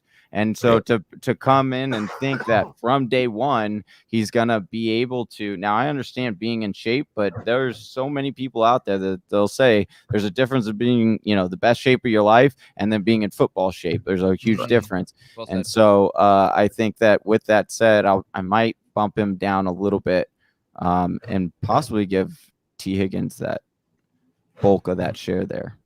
Yeah, and that's what I think ultimately is going to happen. I think you'll see a lot more Higgins early as Chase sort of builds himself up. You might see more Chase towards the back end of the year. You know, could it like pop to a point where he ends up with 8-9 touchdowns? Absolutely, it could. But I think you'll probably end up seeing more yards versus the touchdowns because Higgins is just so good in the red zone. Now I just know that Travis is just screwing with me. Like, that's really, he's going to go ahead and take Deontay and Chase Claypool. Unbelievable. What do you He's think leaving about Juju for you. Josh, what's your take on selecting multiple receivers or players from the same team? Do you care about it? Do you lean for it, against it? I don't really play best ball, and I feel like that's really kind of where it goes. Unless you're in, and I am in actually one really like super, super deep dynasty league where we have like 45 roster spots. So you do tend to find yourself drafting or even selecting or trading for players on the same depth chart because the starting spots and your bench spots become so valuable that you would much rather just have that position on one team versus spreading everything around. But in redraft leagues, unless it's running backs, I'm typically staying away from it. There are so few passing offenses that for me, like really support multiple players at the wide receiver position. And then you talk about like with teams that are like 3 deep, like the Cowboys, the Steelers, even the Broncos to a certain degree. Like you trust Dak Prescott, sure. But you're not, I mean, how much faith do you really have in Big Ben or the combo of Drew Lock and Teddy Bridgewater? You know what I mean? So it's just, those just feel like landmines to me. And I would much rather just take either the guy that I think is going to be the best value or the guy that I think is just going to be the best player in that situation. For me, that's Deontay in Pittsburgh. That's Cortland Sutton in Denver. That's Rodney Anderson in Carolina. That's Higgins in Cincy. That's Amari Cooper in Dallas. Like, I want those guys that I know that are going to be the best receiver in those good offenses. Wait a second. You want it? You think Robbie Anderson is better than in that offense? Yes, because he's the target guy. DJ Moore can't score touchdowns unless he's 50 yards out, dude. Well, he's going to, because they're going to move him to the slot, and then Sam Darnold loves the slot, especially in the red zone. He's got his. Are we sure he's going to move to the slot? Because Terrence Marshall knows that offense pretty well from his time in LSU, and he did pretty well in the slot. But when you look at what he did under Joe Brady, it was he ran the vast majority of his routes on the outside alpha X role. And because he's a great contested catch wide receiver, it was Justin Jefferson that they moved to the slot. They moved Terrence to the slot once Jefferson left, but Joe Brady was no longer the head coach there or the offensive coordinator. So I don't think they'll move Terrace there. I think they'll move DJ Moore there because DJ Moore is a yak monster. He's one of the best in the league after the catch. And I think that when you see that happen, and then it's like putting a puzzle piece together. We already know what Sam Darnold is. We know that DJ Moore. I think we had this conversation on our show before, Josh, where we were like, we realized how good DJ Moore is, but it was like they didn't scheme him enough. And it was like it was really prevalent in that Atlanta game where it was like he had 0 fantasy points up until like 5 minutes left to go in the fourth. And then he just caught like 7 balls for like 80 yards and then ended up with finishing with a decent fantasy night because of like that last few drives. But it's just like, wait a second, why aren't you guys getting the ball to this guy more? Like, he's definitely a talent, and you could definitely see he's like the best wide receiver on this roster. I don't know. I mean, there's definitely that possibility, but we're working with very incomplete information. Like that's literally just, we're assuming that much. You know, like DJ Moore's not a slot receiver. He's never been a slot receiver. His career in college, 12.5% from the slot. His most in the slot in any year in the pros was his rookie year at 33%. And it's steadily gone down from that point. Like, he is an outside receiver. He's a guy that's going to get down the field, really he plays more of a Z than an X just because of his ability to break tackles, because that's his game. And I think that's where he fits in that Brady system as the guy that they're going to scheme to get open and let him do his thing. Robbie Anderson's the guy that he's going to take the 10 to 15 yard routes, pick up the chunk yards here and there. Maybe Darnold can put more touchdowns on the board than Bridgewater could. I mean, Robbie Anderson had, I think he can. what, 3 touchdowns last year? Like, that was kind of an anomaly that not a lot of us saw.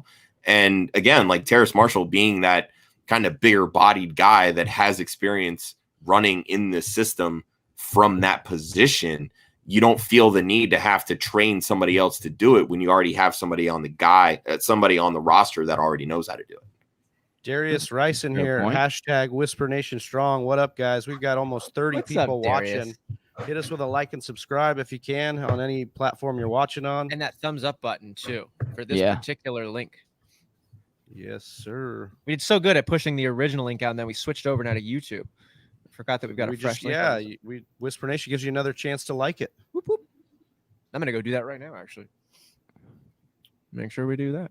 Dude, DJ Moore watching this guy play like a pit bull just during the season, and Teddy Bridgewater's reluctancy to go deep. I am just, as a football fan, fantasy aside, dynasty aside, just excited to just see what Darnold's about outside of an Adam Gase system, to see what Anderson and DJ Moore can do now that we're looking at him a little differently than we did last season. Carolina's going to be a fun losing team. I can't wait to watch it. Yeah, that's the thing. I'm not saying all this because I don't like DJ Moore. Like, I love DJ Moore, and I have him on quite a few dynasty teams, but I don't know. There's just something really baffling about how teams are using him. And it just goes to a train of thought. Like, just because you believe something in a player and what they're capable of, these are people that are being paid big dollars to scout players and put them in situations. If they're not willing to put somebody in a certain situation, it's probably because they're not very good at it or not able to learn it. I mean, there are some limitations sometimes with players, picking up defenses and schemes and, finding the right zones and coverages to be able to take advantage of those yards after the catch and so forth. I wanted to ask a question that we've heard a handful of our guests bring up, and it's when someone's referenced something a coach has said or an offensive coordinator has said. And we've heard a couple of people like, oh, so you believe what coaches are saying, huh? And, Johnny's had a great set of points talking about Chase Edmonds. Like, when the GM and the head coach, the player himself, the beat writers, all this is linking up. But when we just look at the offensive coordinator or we look at just the head coach saying words, how often do you think those are smoke screens? And I would have said less likely, but then watching Tom Brady on the shop last month or whatever it was, say like, oh yeah, I'll say false things all the time. I'll gas up some cornerback being like, oh yeah, they got a really good secondary. We're really paying attention to that. And he's like, I'm going to toast this dude all day is what he's actually thinking.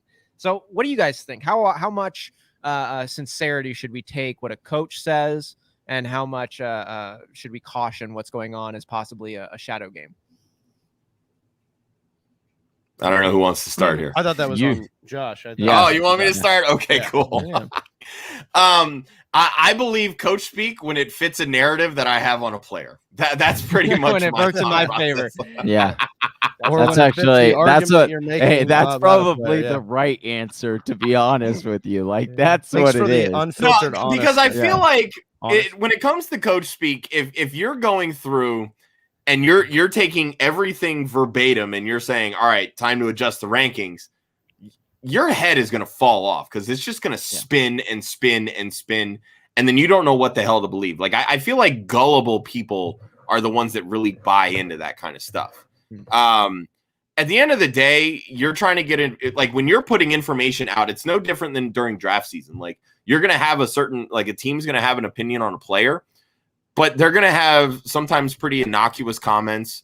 They're going to be like, oh yeah, I really like what this guy does, blah, blah, blah. It's not like nobody's actively going to come out and say, man, this player effing sucks. Like, they're not going to do that, because what happens if that player falls in their lap and they're like, well, this just becomes too good of a value, I can't pass them up. And then you end up drafting that player after you said that. That player is going to be like, screw you guys, I'm not playing for you. So that's what I'm saying. Like there's certain things with the coach speak. Like, yeah, you want to take it on the surface as what it is, but it's just this is what beat writers do. They ask these questions because they want to know answers. But coaches they're not gonna show their hand. Like this is why when card dealers deal cards, they're face down.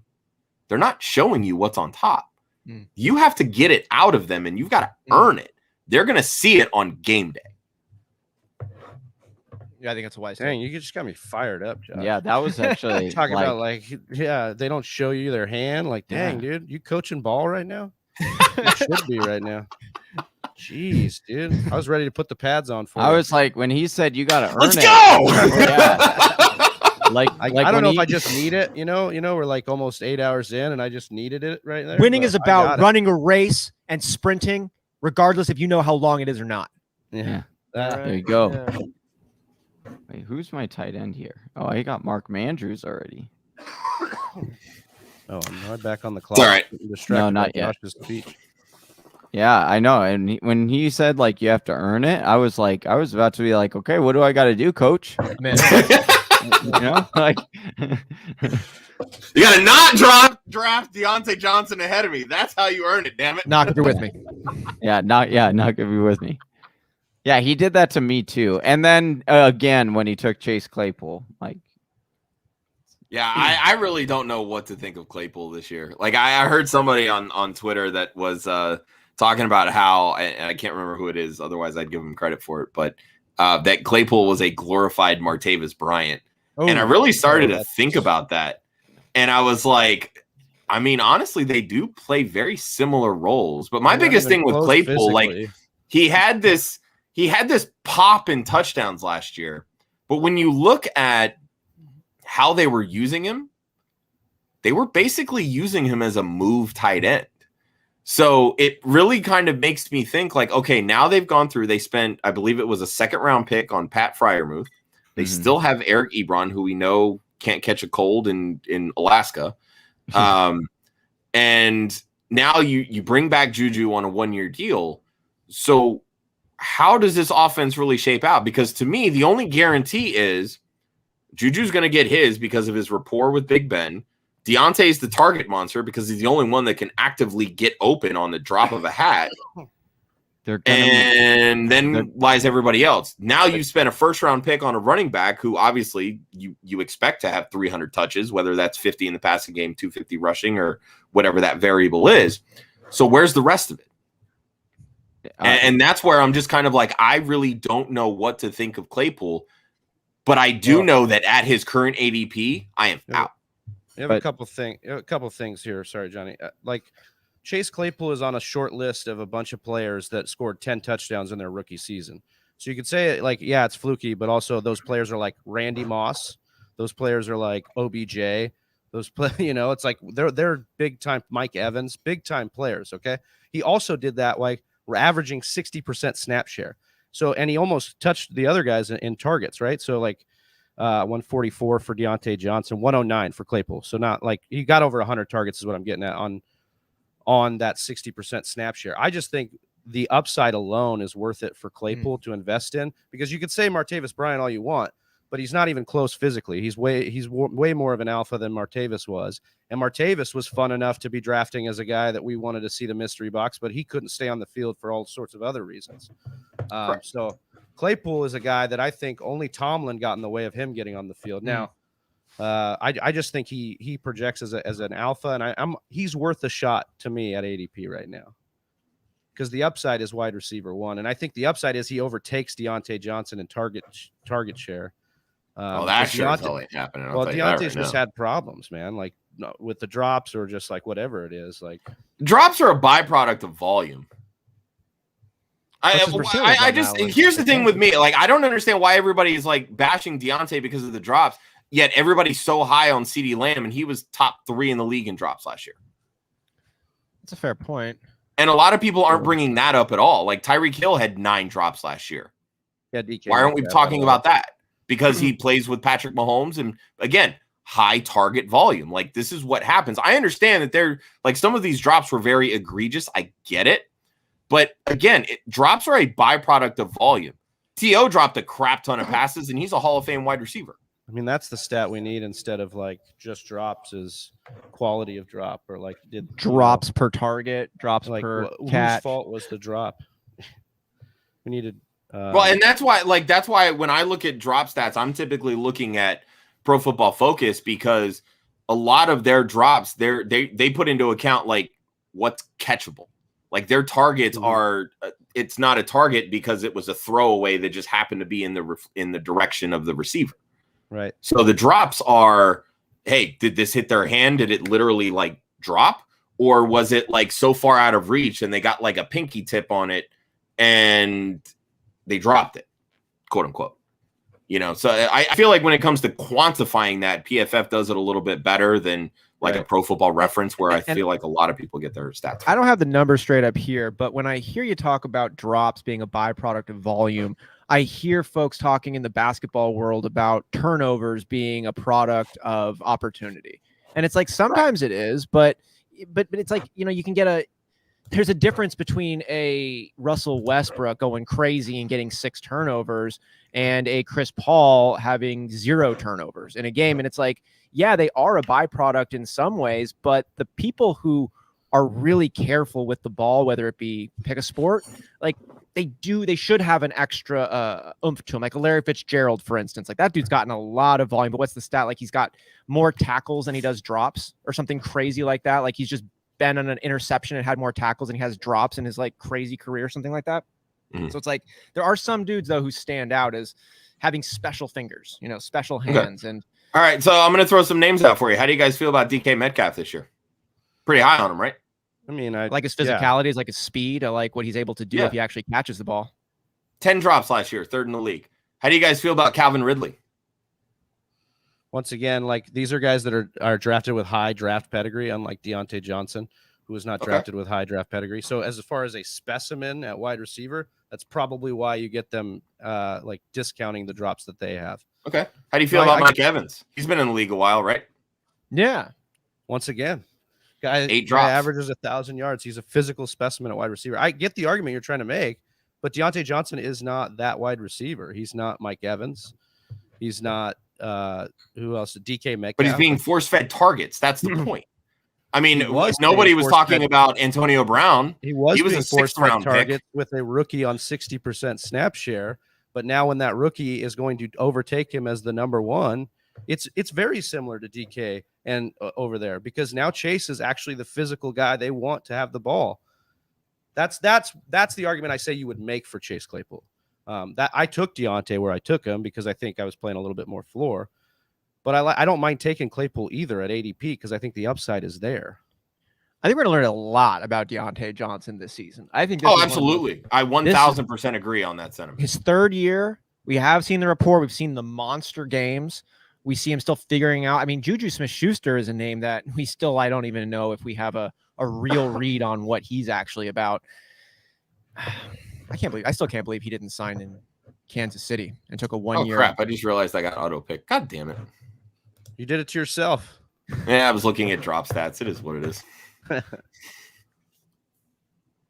do we feel about Marvin Jones this year? Speaking of an auto pick. Oh, I do love Marvin Jones. I'm actually not mad about that one. I'm a little more upset with the Gronk pick because I drafted Kelsey in the 1st round. So. Yeah, I do love some Marvin Jones. I think that he's going to be another guy that you see as somebody that's probably going to be the leading receiver early because he has familiarity in Darrell Bevell's system. And, I mean, we see it all the time. Marvin Jones gets nicked up here and there. He'll deal with some nagging injuries. But it's all going to be how do the youngsters take out? You know, how does Shenault take hold of the offense? How does DJ Chark build on his big 2nd year that he had in the league? And obviously he had some issues last year with injuries. He's heading into a contract year now.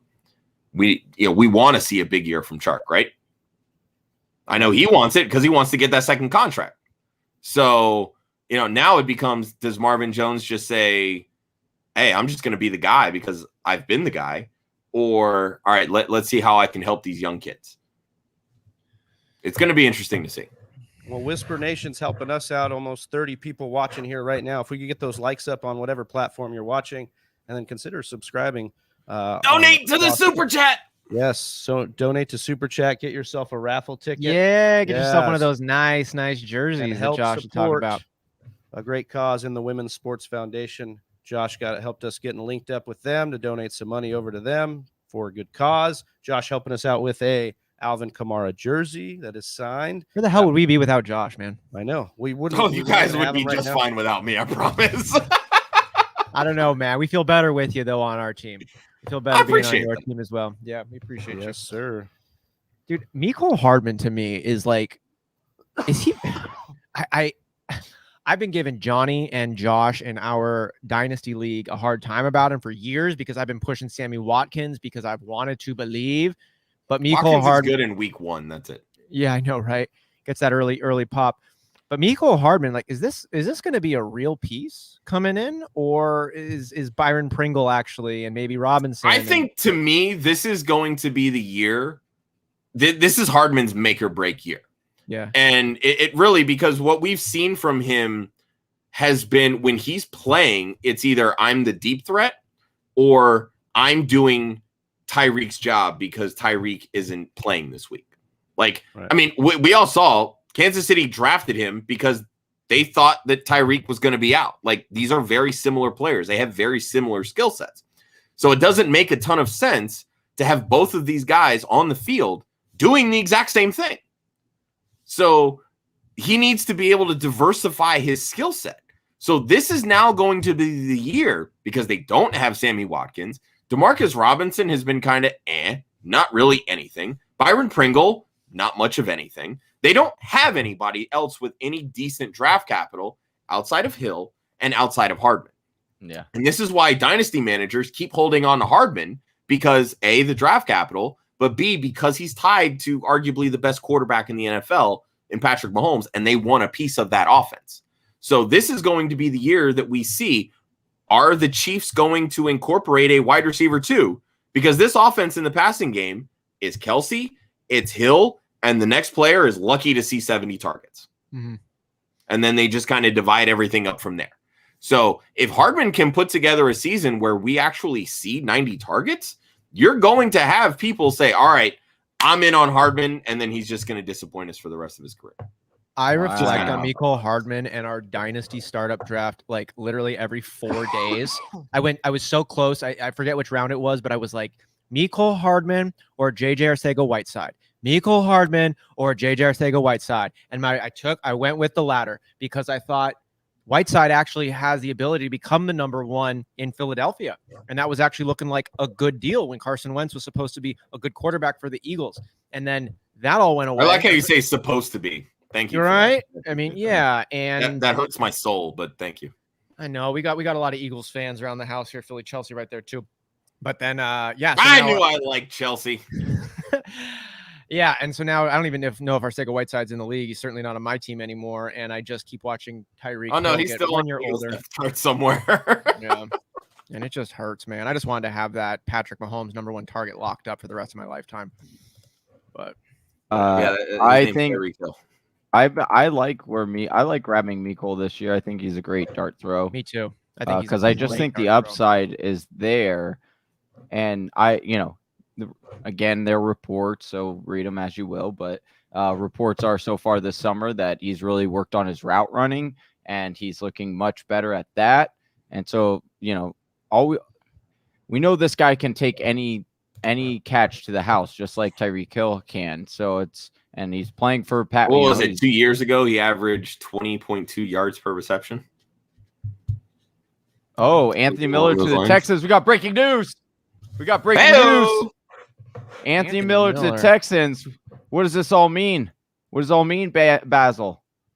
what does it mean for Brandon Cooks? Oh, that's Darnell not good. Mooney to the moon! Hey, that means That's all I that care about. that definitely means that they're not confident in Nico Collins there as a rookie. That's I unfortunate. mean, at this point, they don't have anybody behind Brandon Cooks. Like, it's Cooks and it's Nico. I don't think it's about not having confidence in Nico. The dude's a rookie, and he was a 3rd-round pick who, by the way, did not play last year. All this talk about Jamar Chase struggling because he didn't play, Nico's going to be in the same boat. Yeah. So this just provides depth at the position. To me, this is more a knock on Kiki Cutie, who has been their slot receiver. Probably And that's is. really what this is what Anthony Miller does best. He plays in the slot. Pour one out for Kiki Cutie. Want to give a shout out right here to Donnie Tubbs here, who's been a amazing fan of the show, great friend here. Send the link for the draft kit, even though money is tight. $15 is too good a deal to pass, especially when I can support my buddies. Well, we certainly appreciate that. No, he's getting married. He's getting Donnie. Snap, really? Donnie Congrats! is he had dropped that. Yeah, congrats to Donnie. That deserves a woo. Hey, woo! And just for that, I hope you end up winning one of the jerseys, Donnie. Yeah, I do too. As someone who has had a wedding in the last, well, geez, now it's almost 5 years ago. Don't put my age on it, but yeah, they are not cheap. That's for sure. And I kid you not, they're a little cheaper if you send your guests invites via Zoom, which is what Philly Chelsea and I got for one of our dear friends. They have a wedding starting at 6 o'clock, so we're going to be a little bit late. I'll be a little late to the next one starting up, but yeah, Mazel Tov. That's amazing. Happy marriage to everybody who's done that. Oh, sweet. Travis was able to do that. Awesome. Well, Josh. Appreciate you hopping in. Josh, appreciate you, brother. Man. Anytime, guys. Anytime. We will see you at the end of this thing. Yeah. All right. Sounds good, man. I'm looking forward to it. It's going to be a fun one. We'll have Faith on and we'll be giving away the jerseys then. And maybe some other stuff. We'll see. Okay. Oh, wow. Look at Josh. I got some tricks up my sleeve. I got an energy wave. I got some working on. I'm working on We some call stuff. it tease. That's what we call a tease. I'm gonna cut glass. I know. Now I'm gonna be really mad if it falls through. But still. Yeah. One last time, tell the people where they can find you, Josh. Oh, as you take. Once again, you can find me on Twitter, Instagram, or even Facebook if you really so choose. When I'm never on there, but at the one Hudsonian, that's number 1. And Hudsonian as my last name, Hudson, just like Smithsonian, like the museum. You can find my website, Club Fantasy, Club Fantasy FFL on Facebook, Twitter, Instagram. You can subscribe to us on YouTube, youtube.com/Club Fantasy FFL. We're gearing up for our big Women of Fantasy Football event shows. It's going to be 4 different shows in the month of August and the first week of September. We're going to have some of the biggest names of women in not just fantasy football, but football in general.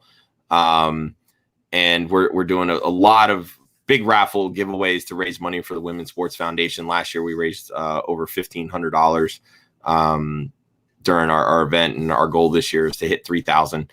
It's going to be a lot of fun. Lauren Carpenter, stepmom Lauren, who you guys know very well.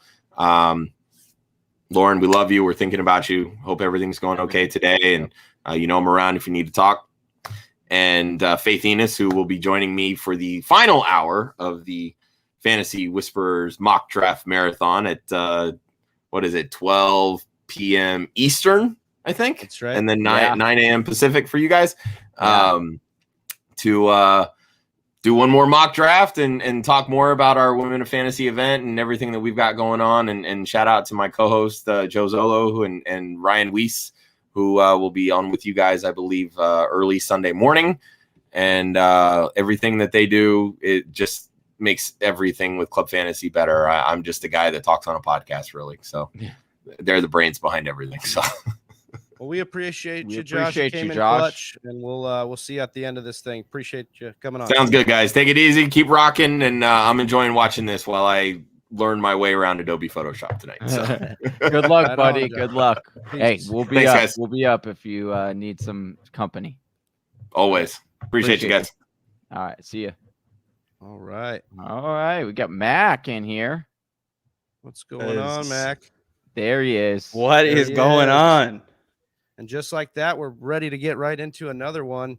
Hey, another one. I just saw your boy Hudson just left there. If you need some Photoshop tips, hit me up. Oh yeah, yes, right. Josh. That's right. Yeah, this guy's had best in the game. Best in the game. I don't know if I got that far, but I know a thing or two. Yeah, he's definitely Hit our logo. I could tell you from experience, and not only that, but personal tips as well on our thumbnails. So yeah, definitely we try. Definitely hit up we Mac. try. Yeah. Hey, we trying out here, even though we're a fantasy channel. We try. Boys, how we feeling? How we living? Oh, Ooh, we're getting into this thing. Yeah. You know what I mean? Like I love it. It's coming along. It's good. We're in what? Officially in hour number 8, going on 8. 9. So that's good. We just had a draft kit purchase though, Johnny. yeah, Donnie. Johnny Draft kit There ordered. we go. See, Mac knows the Appreciate you, drill. He's been Donnie. watching. Oh yeah. We gotta give him a. Woo! There we go. I'm not gonna have a voice by the end of this thing, man. We got to get that energy up. Yeah, you didn't have a voice coming into this thing. So. Yeah, I'm just saying. I'm not gonna have one after either. All right, Eric, we good to start this? Or appreciate everybody you. in? Yeah. Looks like we just had someone pop out though. Oh, okay. Oh, Let's wow. give it The just a 1-8. second. They couldn't take our wooing. They weren't. No, we appreciate Stuff, it. it's a lot. They probably couldn't make it, which is Mm. we appreciate people who do that so that way other people could get in. But gonna we try do and, have one spot left. So drop this in Discord right now, Johnny, so we can see if somebody. I wants to dropped it in speak. ours. I can nice. see a couple people, but be nice to get full. a couple Yeah, sharks. exactly. Yeah. Yeah. Oh, we'll But for fill it those up. For those of you that don't know, Mac, why don't you introduce yourself to the people? My name is Mac. Myself and my co-host Lando, Lando just Snap, jumped drafting in, at the yeah. 1-7. You jumped in. Oh. He's actually out your way. He's north of you, like Vancouver area. But him and myself and Scott, we run a show. We've been doing some stuff with the Whisperers for years now, and I think this is our third marathon that we've been with you guys. This is Superflex. I didn't even know this. Okay, sweet.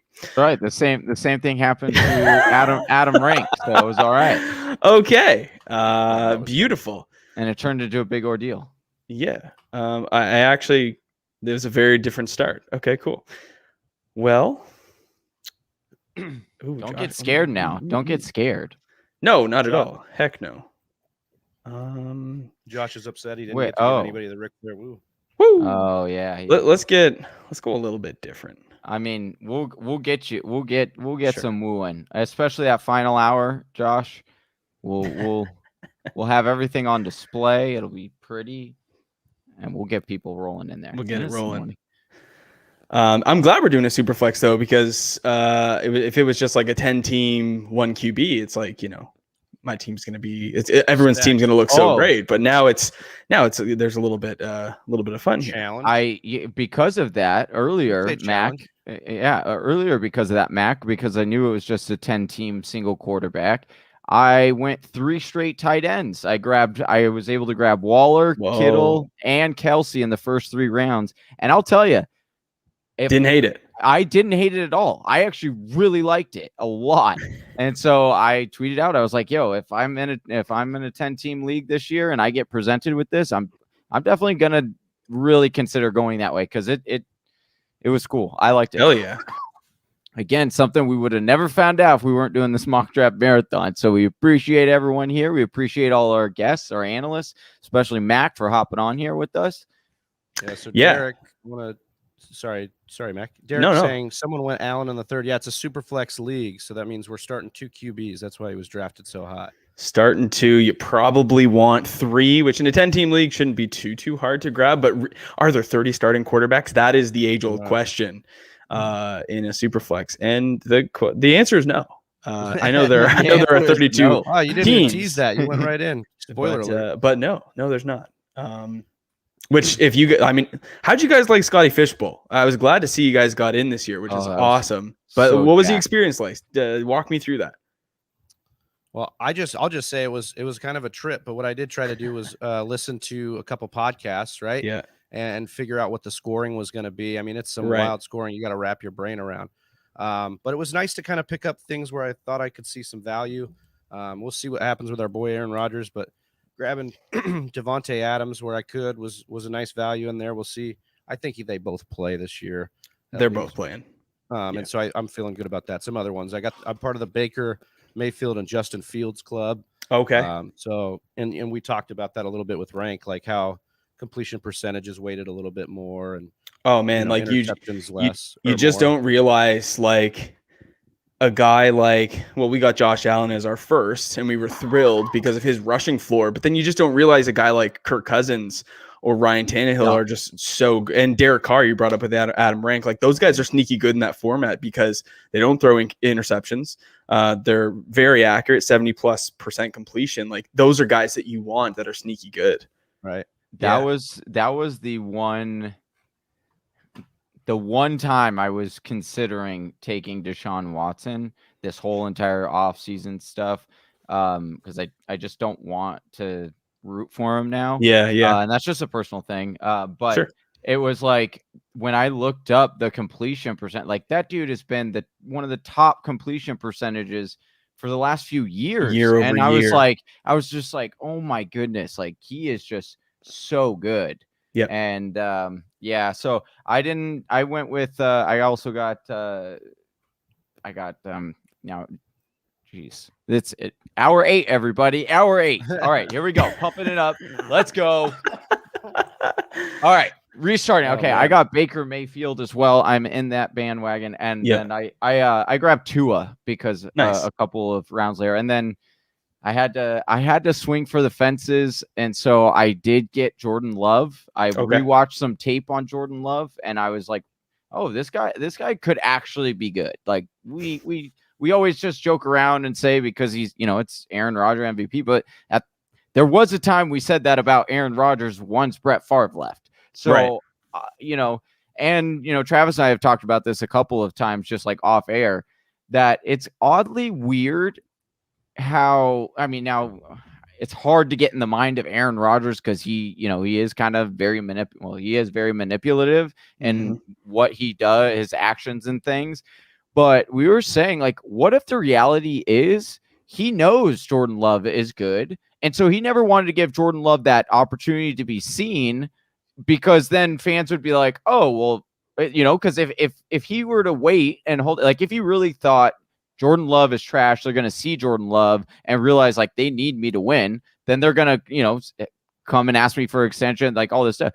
But if he knows that Jordan Love is actually good and that he doesn't want fans to see how good Jordan Love is, because then they'd be like, oh, okay, we'll trade Aaron Rodgers. We got an awesome quarterback here. It's just like so many things, so many conspiracy theories to really think about. So yeah, I grabbed Jordan Love late. And so a part of me, for Scott Fish, in my competitive nature, kind of hopes that Aaron Rodgers does get traded. So then I walked into like an 18th round starting quarterback, right, that has a lot of, upside there. But no, he's not going to get traded. No, but that is the one thing I'll say, Mac, after doing it, and experiencing it, is that, man, the quarterbacks do come off the board quick, so fast. And like you said, but you end up finding like these guys like the Derek Carrs, and you're like, oh, I didn't really think he was that effective. But then it's like this scoring format like caters to him. And another name was like Kirk Cousins, where, you normally think of Kirk Cousins, you're just like, oh, if I have to, I'll just start him. But then it's like, no, in this format, like he's really, really good. So I did think that was really interesting as well. It's such a great format, because I think there's just so many ways to build a team that can win. Like, I saw teams go, like, one team went Kelsey, Kittle, Pitts. It's like, man, like, you're really doubling down, abandoning the quarterback position, but just going all in on tight end. Like, and if you want that premium and you want to try and go for it, that's an avenue that you never thought you could take, but it allows for. I would like to, we talked about it on the podcast. It was like, I think Easy brought it up. He's like, what changes would you make if you were Scott Fish? And I was like, well, the quarterback position hasn't really been nerfed. It hasn't really been changed at all in the last 2 years. It's been the same scoring. I'd like to see like no mobility, like no rushing yards for quarterbacks. Ooh. Just get rid of that. And then your roster, I like being able to flex a kicker. I think that's cool. Instead of like making people play kickers, it's like, if you want to, you can flex a kicker. But how about ultra flex? Like, you just have like 2 super flex spots, and then you have like 6 or 7 flex spots. Like, you can just start like 7 wide receivers. You could start like 7 running backs. Like, just an ultra flex. What do you think about that? Well, Mac, like ever since I've known you, you've had all these weird, crazy rules. You have a bunch of leagues, right? That you're like in that have all these modified rules. You need to get. How do you get on Scott Fish's like rule committee? Yeah. Start Can I dealing sit these in? out? Yeah. Yeah. Can you I need sit to. in? It'd be cool. It'd be cool. Johnny, don't auto pick. Oh. Oh boy. Oh, that would have been terrible too, because I do love this one. Dude, Mac, that idea of flexing kickers in there, I know if John Credit's listening right now, he's excited by that possibility. But what an interesting idea, right? Like it's Yeah. Like it's don't lower make people ceiling, start higher a kicker. floor, but like why not? Yeah, like if you want to start a kicker, like go ahead, but you're starting a kicker potentially over like a wide receiver 4. It's like, well, that's a gamble you got to take instead of everyone just like, you're locked into a kicker. Like you can, but it comes at a risk. I like that. Yeah. I wish you could do that on sleeper. You can't flex a kicker on sleeper, but that's something that they should have. I mean, Very they listen to the people. Yeah, They do. listen to They really people do. more than anyone, I would say, with these drafts. And I know that you guys were big I tried. Well, we should have did. I didn't even think about it. We should have done a best ball with you guys because you guys were one of the leaders in trying to get Sleeper to put best ball on their platform, and they did. And that would have been a fun one to do. We can definitely arrange something like that. We just kind of, I mean, best ball is great because you can just draft them and forget about them. Like I don't have to manage these leagues, right? But yeah, that'd be fun. You guys were talking with Dr. Kev earlier, right? Mhm. And you guys were talking about like ways to make your league better. No. Do you have any last place punishments in your leagues? I'm gonna, Johnny, do we have any last place punishments Oh, in our no. league? Oh, no. Come on. No, I've been last more than Johnny's been last. You should be asking me. Hey, well, and Is that true? also, here's what I say.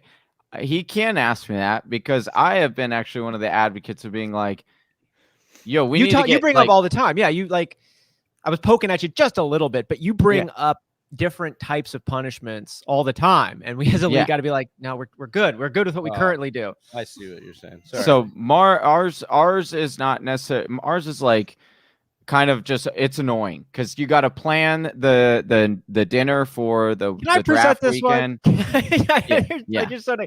What we decided to do, like we went with an embarrassing route when we started our league out. And our league of record is where this podcast birthed from. We love this league so much. The community, our homies, it's all a bunch of people from college for the most part. And we just love all the people. We love what we're doing. And we did different, embarrassment punishments and things like that. And then as folks were starting to get into their careers and a public punishment was actually going to have somewhat of an impact, we took a little bit of a detour on that. And we said, you know what? While it's fun to see last place humiliate themselves, it might be more beneficial to the group as a whole if we put them to work. Sure. So what we have our last place person do is organize the banquet at our live draft event. So we draft in person every year. The winner essentially kind of gets to choose or lead that process in where we go. And then last place is in charge of putting together our Friday banquet dinner where it's a decently nice place. And then they put together like some, not necessarily a slideshow. But we have done slideshows in the past of a little rundown memory lane from last year. We do some superlative awards that they're in charge of putting together, best draft, best team, like worst, whatever. And so like, we just put them to work and then they have to get everyone drinks during the entirety of the draft. And they have a special jersey that they have to wear until the draft the following year is done. Oh, wow. That's what we do. I like that. I like that a lot. What about you, Mac? You guys got some interesting last place? Yeah. So at the golf course, we have a league, pretty competitive. It's an auction league, and the loser from the previous year just has to buy wings and beer for everybody on draft night the following year. So that's a fun one. And actually, I saw this on. It's called The Score. It's a Canadian sports, kind of like Sports Center, Sports Network. They put out a post like a month ago. And it was like, these dudes have a fantasy league, and the last place punishment is you have to spend 24 hours in a Waffle House. Yeah, that was, we were talking about that earlier. Good. Were you? Okay. And like, oh yeah. For each waffle you eat, you get to leave an hour early. We were talking about like, what is the strat for that? Dude, I think doing something like that is so good because like you said, not only is it like an event of what you're doing for 24 hours, right? But then you also, like you said, you get these break-offs of like, oh, well, what's the strategy? Like, how would you go about it? And then it's like, and then you have to like go to the people. Like, if you get last, like, how it's like, hey, man, I got to talk to you. Like, what was some of your strategy? You know, and it's like, I don't know. I think that breeds a lot of excitement. And then it's an event that everyone gets to partake in, but you're also like, man, that really sucks. Like, everyone could feel for that, right? Like at that moment when you say something, you're like, oh man, I could just feel and imagine what it would be like, you know? So someone said that they could go like 2 waffles an hour and get out in 8 hours. And I'm just like, there's no way that you could eat 2 an hour at that pace. I love waffles, and I don't think those things are thick though, bro. Oh, I know. That's what I'm saying. I love waffles, and I don't think I could eat at that pace. Everyone thinks they can keep eating until the hallucinations start. And like my homie Jared and I, we were involved in an eating contest in San Diego. It was one of those, you know, can you eat a 36-inch pizza between 2 people in under an hour? And only 22 people at the time had done it. And Jared and I were like, let's do it. And Jared's a big boy too. He's like 330 pounds, 6'4". Like he's a big dude and he can eat. And I am competitive. So we're like, let's do this, dude. Like, let's go ahead and make it happen. And we got about 3/4 of the way through. I was rolling these things up, doing it like the hot dog 4th of July challenge and dunking these slices in a pitcher of water, which in hindsight, I think just added more to it. Yeah. But I was how the pros do it. So I'm just, Right. You get to the point where you're like, oh, I'm full. Then you get to the point where you're like, oh, I'm really full. And then you get to the point where you're like, this is the fullest I've ever been. And I have a mission ahead of me with half a pizza left. So like, march on. And then the world starts waving at you. It's just like, it goes like this. And then you throw up. So that's as far as we got. So I don't know how many waffles I could do. 2 things. I think with that last place challenge or punishment, with that trophy needs to come the time it took you to get it done. Oh, that's great. And there needs to be like a record, right? So it's like, oh, the current record is 8 hours. Like you need to have a time. That would be awesome. I think so you can keep track of it over the years. Yeah. No other repercussions other than just bragging rights. Just bragging rights. But that's also why it'd be so great, because it also kind of not like glorifies, but it does, because it becomes more of like an honor thing, which is like, I mean, we're all on, I mean, Austin, I guess he's not in this boat. Well, maybe in some other league, but it's like, that's part of fantasy football. Like I have had some awesome teams in leagues and it just didn't break my way. Like no matter what happened, I just lost. And so it's just like, sometimes it happens. That's fantasy football. Sometimes it doesn't. And so when you have something like that, then it's also a pride thing of being like, all right, well, okay, I got last, but I'm going to get the best record in this last place finish by, you know, getting out of this Waffle House in 8 hours, you know? Yeah, right. I think that's awesome. I think it'd be fun. Number 2, Austin, are you a Packers fan? Am I a Packers fan? Packers shareholder? Oh, yeah, buddy, join the club. There we go. I gotta bump you up in my podcaster rankings then. Oh, I had no idea. I had no idea. Here we've got the custom. Where's on my head? We could just cut Johnny out and make this all. Wow. You know what? You guys have some. You know what we got here, and this banner here is the. It's got our Super Bowl championships on. It's got 1996, 1967, and 1996. So this is a pre-2011 one right here. So. I got to ask you guys a question. There's like people have the pet peeve of like using the term "we" when they talk about their favorite sports teams. But if you are a if you are a shareholder of a publicly owned team, can you not say "we"? Yeah, you could say "we." That's what I'm saying. I go back. That's a good question. I also think that there should be I don't know why NFL doesn't do this more. Or I'll tell you, like if one of these smaller XFL or something were to come up and be like, "Yo, we want this to be your team." And so you can buy into it. I guarantee you would get so much more traction with people wanting to do that. Like I envy, and I'm not even I like the Packers. I do. I have. You went to Lambeau with us as a Cardinals fan, and you said such positive things coming back. Hey, I love the fans there. They're beyond fantastic. I can definitely say out of the whole panel here, I have gotten the most drunk at a Packers game. And so I do like them. And if and I've told Austin this before too. If one of those shares comes available again, because I know it's so like I want to buy one just because I want to be like, yo, I'm part owner in a team. Like if the Cardinals were to ever do that, you best believe I'd be buying. And I know it's like, I've even done research, like literally this is the worst stock you could ever own in your life. And it's like, okay, but it's meaningful. Like that's the thing. It's like, I was a part of this building. Yeah. And so I don't know why more teams don't do this. And like, at least for a portion, and because fans would just eat it up. We are a very weird and unique and different franchise. Like we don't have cheerleaders. I think we're the only team in the league. You're publicly owned. We have a terrible front office. We find ways to make ourselves terrible front office. I like how you snuck that in. Yeah, that was a good one. Hey, you gotta call it the way it is. Needed that. Man. Terrible. Okay, hold on. So we haven't really talked about the Aaron Rodgers stuff yet, but what's your, we've had some, mentions of it, but what is your take on, is Aaron Rodgers going to play? What do you think of all these cryptic tweet things, all of that? I think him turning down the longer term extension is just a way of saying money's not a motivator for me. I want something else. And it's probably institutional change. Like he wants something to happen within the front office. And I think we know who the target is. But like for people saying that he's going to retire, I don't think that's happening. Vegas sports books can say what they want. People make poor bets all the time. Vegas is wrong all the time. Yeah. I think Aaron Rodgers plays. He's working out with Bakhtiari literally yesterday. Devontae, I like the tweet you put out, Trav, where it was like, look, Devontae Adams' long-term certainty is certainly in question because he's tied to Aaron Rodgers. He doesn't know if he wants to stick around until 2023, 2024 if Aaron Rodgers isn't going to be there. That makes perfect sense. Why would we ask him to? It makes total sense to me.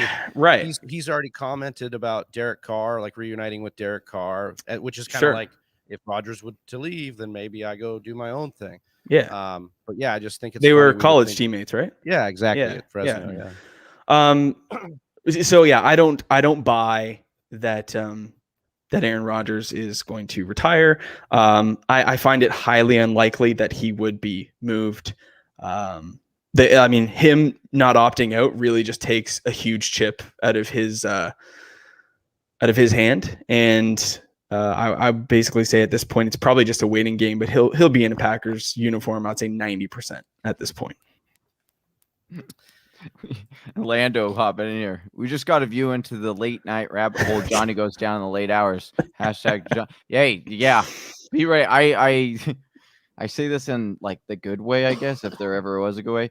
And Travis will back. Like I'm like the Kanye of like fantasy football, in which like I just come up with these wild ideas and like wild like thoughts about fantasy football, and I'll just like message Travis about them late at night, 1, 2 in the morning, and that's just what I do. It's just I don't know how I feel about you claiming to be the Kanye of fantasy football, but that's definitely I said in the good way. That's what I was saying on that.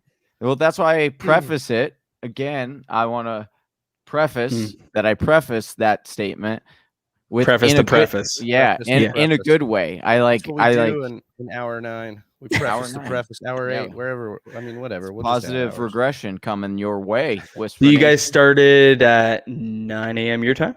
10 a.m. 10 a.m. Yeah. Okay. Dang. So y'all are going around the clock here. Yeah. Woo! Woo! There we go.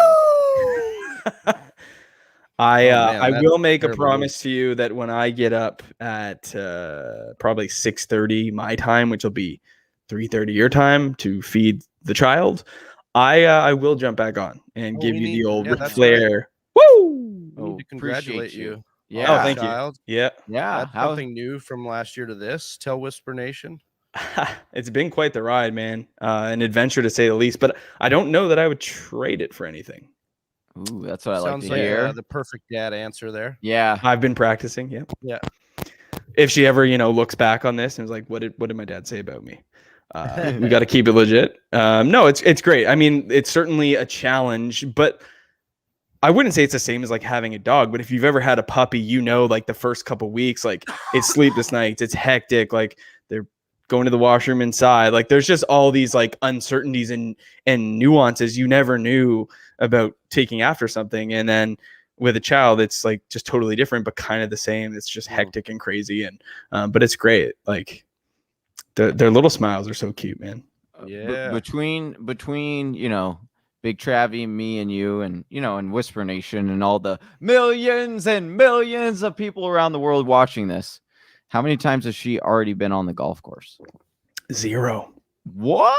I know. You're slacking, dude. So I haven't found a good way to do the push of the cart and carry the sticks. I think if I'm gonna, I'll probably just take like a driver, a 4-iron, an 8-iron, like a wedge and a putter, and I'll just stick them in the bottom of the stroller, and then I'll just use the stroller as like the push cart. I think that's the play. Like you go limited clubs and you just kind of hack your way around. Oh, it's like those tournaments where you can only choose 3 clubs. Exactly. Yeah. You're playing some monkey golf. That's a good one. Or maybe you just stumbled upon, you know, your next major business adventure of creating a stroller that has golf, where you can hold your golf clubs in there. Mm-hmm. And then, dude, you're already We'd be killing rolling. it. We'd be You're rolling. already killing it, but like, you know, then it's to a whole new level there. It's funny, like, so we use push carts because we're old now. But it's like a 3-wheel push cart. It's super stable, and they sell like all these attachments. Like you can get a seat, you can get like a cooler that has like, you know, fit your beer and your food and whatever. And like it's got all these cool attachments. There's no stroke, like there's no baby attachment. What? We gotta get that. Yeah, we gotta get that. We gotta get that. See, I'm also agree. kind of Hotel, tilting. that I'm also sounds kind of like a tilting little on what to do here. Shark Tank idea there. yeah. I know. Where are you gonna go? Just gave on the DJ live Moore stream. or DJ Chark here? I'm kind of eyeing up Travis Or- Etienne. or- I'm kind of looking at Ooh. just a flyer on Deshaun Watson. Okay, yeah. So, well, if you want to, speak to your Deshaun Watson if you want to. I mean, if you like, what's your take on that? Because I mean, we like to get different perspectives. Let's just swing for the fences. It's a mock. It's a mock, yeah. I don't know, man. If he's going to be facilitated in a trade somehow, clearly the legal ramifications of his whole scenario are not as serious. Like if the Eagles are willing to part with Jalen Hurts to grab him, clearly he's gonna suit up this season for a certain number of games. Whether that discipline comes later, whether it doesn't come at all, like we don't know right now. Mhm. So the possibility of him leaving Houston and joining the Eagles, I mean, that's great for Devontae Smith. That's great for the offense in general. But I think it's fantastic for Deshaun Watson. So at this point in the 9th round, like, why not? Well, easy calling you out. Says, is that an auto pick on Watson? No. We know that it's not, given your breakdown just now. No, sir, because this is a mock draft. That's right. I love that There were that's the like theme. 57 quarterbacks in the first 2 rounds, and I went running back. We're just mixing it up, people. That's been the theme. Our guest hosts have been saying, look, this is a mock draft. We're not doing this. I love Liz Loza. You're doing this to make mistakes. You're Correct. trying to figure out how it's going to play out. Heck yeah. So I love that mentality. I mean, that's just a good, successful mentality to have. You know, your failures are what drive you forward. So why wouldn't it be the same in fantasy football? The more mistakes you make, the closer you are to getting better. Yeah, and solving the that's problem. what it's all about, man. Fall forward. Oh, I like that one. Yes, sir. Mac, where are you? Are you at home right now? Usually I you got am. a little setup going on. What's going on? You in the move? You want to move or something? No, moving rooms essentially. Where I used to Maybe record. kicked him out, dude. Yeah, That's exactly what happened. She- Where I used to she said- record. Yeah, she said, "Don't let the door hit you where the good Lord split you." See ya, bud. Yeah. Where I used to record is now the baby's room, and after school finished up, I basically just kind of shoveled everything from my old room down to the basement, and like I just haven't got it cleaned up and ready to go. So I'll have it ready for the season, but as of right now, the computer just kind of sits in my only wired. I didn't want to go on Wi-Fi for this. I wanted to be wired. So this is the only room in the house with a wire. Hey, we appreciate you coming on here wired. Yeah. Got to be wired, man. We need it. Yeah, God knows we do. Can't have no technical difficulties. No. Not today. All right, so we're working through this draft all the way into the 10th round now with Mac back on the clock. What are you looking for? What's on your mind for this pick? I'm definitely going wide receiver here. I didn't know it was start 3 wide receiver. I should have probably looked at the roster settings. Maybe. Oh, and no flex. That is unfortunate. Okay, so we got to draft some wide receivers. Luckily, we have George Kittle. I don't mind Juju. He just doesn't. He doesn't give me the warm and fuzzies. Brandon, did I hear that there was a trade? Houston Texans acquired Anthony Miller. Is that correct? Anthony Miller. That was like right before I hopped on. Yeah. I'll just go Juju. Like his points per game is, even though he feels very underwhelming, his points per game is still solid. I don't particularly know if Najee Harris has a great season year one with how poor that offensive line is. I don't think he finishes as a running back 1. I know the volume should be there, but I just don't believe in their ability to run the football. So I'm going to say that Juju, Deontay, and Chase get a ton of work, and I think in a contract year, because Juju only signed to 1 year. So I think he's betting on himself. I think he needs to have a big year. So I could see him being all right. I don't know, man. I don't know. I don't really know what he was doing. He turned down Kansas City. Kansas like City. $8 million. That makes no sense at all. Then he was like posting like not Steeler for life, but basically like, oh, you're gonna carry me out of here. It's like, dude, you signed a 1-year team friendly deal. They're gonna for like $4 million, right? They're gonna work you if you yeah. It made zero sense to me. I don't know. I don't know. I really don't know. I mean, I understand the wide receiver free agent pool at the time was pretty juicy, but like no one landed. Everyone kind of re-signed with their teams, right? You're like, you expected Allen Robinson to move. He stayed. Kenny Galladay was like the only one, but right. But who doesn't want to get out of Detroit? No, Kenny Galladay getting a huge contract like that at 26, like that's awesome. That's fantastic. Yeah. So anytime you could suit up in red and gold, why would you not? I just don't understand. And I think the Ravens actually offered $1 million more. I think they were 9. Yeah. But I can understand not wanting to play for the Ravens. That one I got. Like, I'll never fault you for that, bro. Like, it was you understand that your stats aren't probably going to be better if you go play with Lamar. Yeah. You'll be blocking most of the time. But it was enough for Sammy Watkins because he got out. Yeah. Well, I mean, he's just milking. I mean, he just milked Kansas City for all that money for the last 3 years. What, so is like 3 touchdowns in week 1 not good enough for you? Yeah, he gets his whole. You know how we always talk about although it is a weekly game. So you know how we always talk about Amari Cooper and how he gets 55% of his production in 4 games. Yeah, imagine what Sammy Watkins is like. It's like 95% of his yearly projections come in week 1. Too funny. Do I go safe here with Jarvis Landry or do I just go with the upside in Jalen Waddle? You got to go upside. Okay, this is a great point, actually, Mac, that you asked that or whatever. We got 32 seconds. Hit me. Go. Yeah. Well, I mean, it's not going to make affect your thing, but we had Ryan Weeson, and he'll be on tomorrow, and he made a great. We asked, when do you start taking dart throws in your drafts? And he's like, sure. He's like, when after round 10, it's straight dart throws. I don't care about ADP. It's just straight dart throws. I'm looking for upside. And to me, it's just like, I don't think Jarvis has a lot of upside. I think Waddle has the more upside because he's actually like a really good wide receiver. People knock him, but he's actually a very good wide receiver. And he's played with Tua before. So we talk about, quarterbacks having connections. Everyone's talking about Burrow and Chase, and everyone's talking about Sam Darnold and Robbie Anderson. It's like, well, we got one right down in Miami. That could be the best one of all 3 of them. Oh yeah, I when we were doing our rankings, Jalen Waddle was like one of the first guys that I took a good hard look at. And I said to Landon, like, it's going to be hard pressed for me to put Waddle ahead of Chase, but Waddle's like definitely my 2.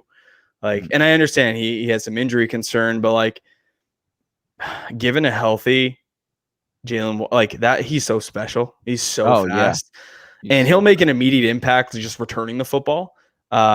But like, yeah, it's exactly what you would want. The chemistry with Tua coming in already, the ability to just create like Odell Beckham did in his prime. Just you catch a slant and it could be 75 yards to the house. Like you you get a little bit of space and gonzo. Like Jalen Waddle is that guy. Yep. So I like that. Yeah. Plus, I just like having guys on my team that you want to root for. You know. That's the best. Honestly, I should say the best is when you have the guys on your team that you want to root for and they're also really good. Then it's like the perfect marriage. But I'll tell you, there's nothing worse than, not being fans of your team and your players not doing well. It's like you don't even want to look at your roster because you're just like, it's too depressing. Travi, do you own Green Bay Packers players in fantasy or do you stay hands off? Yeah, I like to get them. Recently, they've been good. Aaron Jones. Recently, yeah, if you're into that kind of thing, yeah, you like scoring points, like for sure. Yeah, no, but when I first started playing fantasy, I love that question, Mac, because when I first started playing fantasy, that was the dilemma.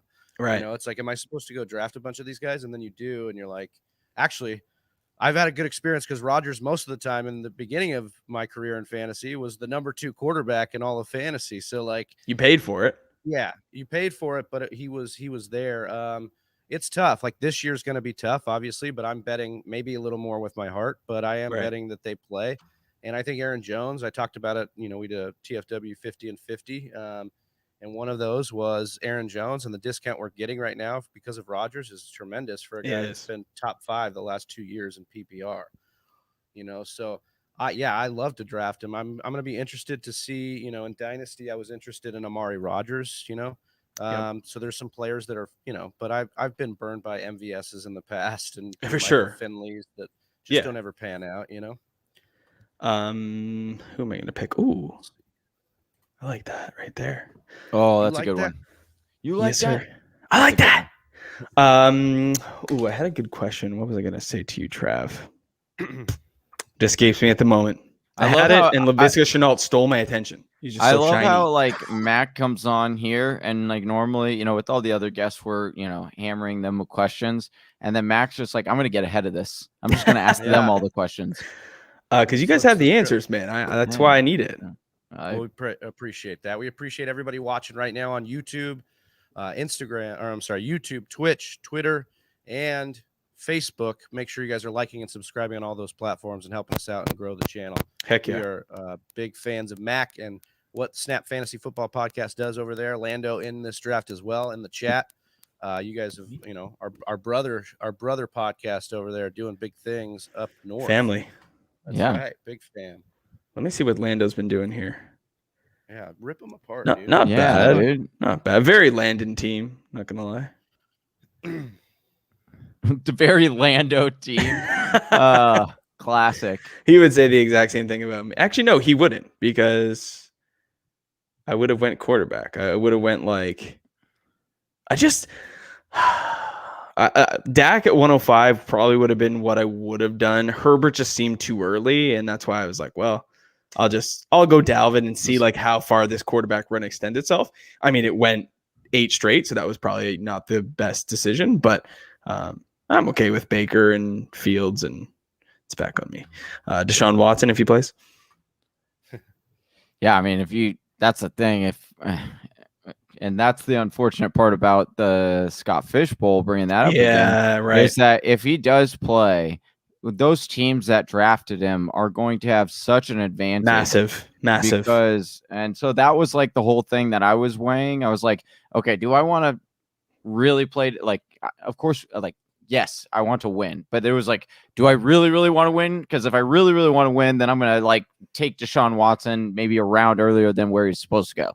But then it's like, well, do I want to root for a player on my team that I might not, enjoy? And I was just like, and I went elsewhere. I went with a different pick. But yeah, it just, that will be interesting to see. Also, Aaron Rodgers was discounted as well because of his stuff, so rightfully so. But yeah, it's just kind of wild. Some people complaining about, oh, why do we draft so early? And at the same time, I think it's fun. I think it adds another element to the game. Exactly. And you're kind of rewarded for taking gambles, when you do that, as opposed to just like a redraft league. The people that are at the biggest disadvantage when you look at the scope of this tournament in a more broad or general sense would be the fans, would it not? Because you're playing against people who potentially have inside information. You're playing against professionals. Yeah. And I'm not classifying myself as a professional.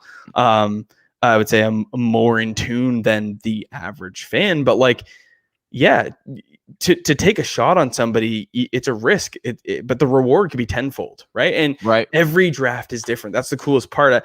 I think Deshaun Watson went 10th or 11th round in our draft, which I was like, that's a decent spot, right? He went in the 9th in ours. I mean, even still, you're right though. If he plays, team got a top, a QB1. Yeah. Josh right here got his, and just an absolute steal. Oh yeah, and yeah, Josh was the one that took the kicker in the first round, but he did it for charity, so he raised over 1,000. No way. Yeah, for the Women of Sports Foundation, and then he drafted Younghoe Koo, which was not the right kicker to pick, but it's okay. He was one of 3 kickers, I think, that averaged double-digit points last year. If you're in the hashtag, I still don't understand. I still don't understand why Tucker is not the consensus number 1 still. That dude. Yeah, I think it was Younghoe, it was Greg Zuerlein, and I think Jason Sanders. Those were the 3. Yeah. Last year, but kickers are so game script dependent, right? It's part of my problem with having them in fantasy football. Is we do all this research, we do all this analysis to try to figure out who's going to be a breakout, a bust, who's worth it at ADP, who's not, how the meta changes, blah blah blah blah blah, and we look at kickers no more than 2 seconds before we pick them. And the fact that can be the deciding factor between winning a matchup and losing a matchup is crazy to me. Yeah, it's definitely an interesting wrinkle. I also do like the fact that it's decimal point, which also that's cool. Is really cool. But it will be interesting because it's gonna be the reality is because of that wrinkle. Kickers are going to be, within the top 100 players because they're just going to score that much. The cool part though is that you get the choice of starting them. It's not like you're obligated to start a kicker. You have the choice to start a kicker. That's the part I really like. I'm okay. And if he threw defenses in there too, cool. But you're taking the chance you could get a negative, and you're taking the same risk with a kicker too. Yeah, 100%. Right? Yeah. So, I think it's going to be really, really fun. I want to, since we have just a couple more minutes here extra, we'll have you break down your roster, Mac, and explain kind of what you were doing. And then we might have you, and then giveaway. Yeah, and then we'll look at Mac around for that, so he can hit him with the woo. Ooh, yeah, I like that. We started with a woo. We're going to end with a woo. That's right. Yes. Beautiful. Okay, my team. Looking back, typical Mac draft would have went Dak Prescott or Justin Herbert early, and then probably circled back and grabbed another. But I pivoted. I went different, and it paid off kind of. Dalvin Cook and then Alvin Kamara in the second, I think, is great value. Really solid core. I grabbed Baker because I just needed to grab a quarterback, and I like Baker, even though I think the Browns have the toughest quarterback schedule this year in terms of strength of schedule. I think just how good that running game is, they're probably going to be fine. Yeah. Right. And then the value on running back just kind of continued to fall. So I grabbed my third, which would be DeAndre Swift. And then I completely went off the board because George Kittle was still hanging around in the middle of the fifth. And to make up for maybe a lack of quarterback, Talent, I'm going for a positional advantage with George Kittle, so grabbed him. Justin Fields, I mean, my QB2 spot is something that it will be hit or miss. Like, this team will live and die by the quarterback 2. If Justin Fields doesn't pan out, if he doesn't get the starting job for 6-7 weeks, like, I could be in serious trouble if him and Deshaun just don't play. But if they do and they're great, I mean, Justin Fields represents a pretty decent rushing floor. He has a lot of upside. I mean, he's tied to Allen Robinson. What a great combo that is. And then Chris Godwin, DJ Moore, Juju, Jalen Waddle, LaVisca. I like the upside that little group presents, and I got them between rounds 7 and 12, so that's good value. And then Raheem Mostert is just a dart throw. If he can stay healthy, has the potential to be a running back 1. So I think the weakness of my team is at the quarterback position. There's a lot of question marks there, but I think the safety in the running back position is pretty solid. I like the positional advantage with Kittle, and the wide receiver should be good enough to keep me in some matchups. So I think this team's okay. Yeah, I like this team. I mean, it's not bad for the strategy that you use. Yeah, I think that it's nice to kind of see what you could do, what you can maneuver with after that. And like you said, or we've been talking about, if Deshaun Watson ends up playing, like, this team is going to be hard to beat. It's the make or break piece. Yeah. RB robust in Superflex. This is a good squad that you were able to put together. Yeah, because you could have attacked other areas, but sure, you started to zig when everybody else zagged, and just to see how it kind of went and played out for you. Yeah, I think that's the cool thing with mocks too, is like when you see a first round with 8 quarterbacks out of 10 possible picks, like you got to say, I never want to finish a run. I always want to start one, or, so that's just a clear sign to pivot. And in the end, it probably didn't end up hurting me too bad. I mean, if I didn't want to be as risky, instead of Justin Fields, I could have taken like Matt Ryan, or I could have taken Matt Ryan instead of taking Deshaun Watson, but we're not here to be safe. That's right. If you're we're here to mock it up, dude. Yeah, we're here to mock it up. We don't do it small. So, yeah, I mean, you won't, dude. No. What are we talking about here? That's right. Well, Mac, why don't you take a look at the board and maybe pick out your top team there. Johnny, would we want to spin the wheel here for a listener league spot? Yeah, let's put up this board here. Mac, you still have your board up, right? So you could see the players? You're not. I do. Yeah. No, okay. You can pivot off. Yeah. Okay, cool. I'll take a peek here. I will add this here. And we are, okay. So we're giving away a listener league spot right now to one lucky winner. That wheel. Look at that wheel. Ready? Here we go. Game time. Spin that wheel. I do this in my class for let's go. Oh, where did it land? Where is it? Zaha. I think I said that so bad. Z. Z, our guy. He was a guest on after Liz Loza, second spot. Appreciate you, Z. You're in the listener league now, brother. We'll get you those details. We appreciate you so much for donating. I do the wheel of names in my class for kids to do their presentations. So if the wheel lands on you, you are up. Oh, I like that. And that's like it's equal opportunity for everybody to go. I like that, but then when you're a student and you're just like, oh man, oh my God, please don't land on me. And then you get that, like, when it doesn't, you're just like, that sucks for that person, but I'm glad it wasn't me, It moves so slow too, like when it gets down, like I have kids just like on the edge of the desk, like skate, like go. Yeah. Like trying to move it a little bit more. It ends up just being a ton of fun. But so great. So great. Amazing. Well, all right, Mac. Appreciate you hopping on here, man. Wait, he has to give us the winner. Oh, I do. I'm trying to kick you off. Sorry about that. Yeah. Hey, it's all right. It's all right. I like what Big Bales 11 put together. Wilson, Burrow, Tyreek. You lost me at Chase Edmonds in the 6th, though. I just can't get behind that. And well, because I really don't know where I'm going. I like Big Bale's team, but I also don't like Irv Smith or Trey Sermon. So I think I really like the first half of the draft. I would have rather him gone like Kareem Hunt or Myles Gaskin or Javonte instead of Chase. But either way, so I think I'm out on big bails. I think I'm going NYG Noah. NYG Noah. All He's right. been a popular name Yeah. today already, but I don't think he's been picked yet.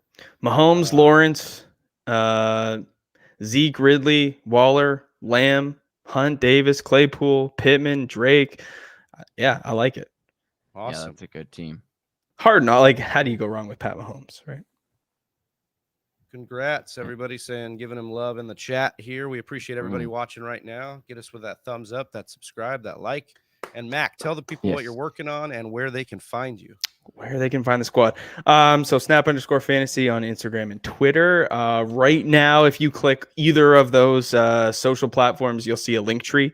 And if you click on that link tree, you'll see a variety of different things. At the top, though, we're giving away a Jonathan Taylor signed jersey from Pristine Auction, and that goes until the middle of August. So pretty easy.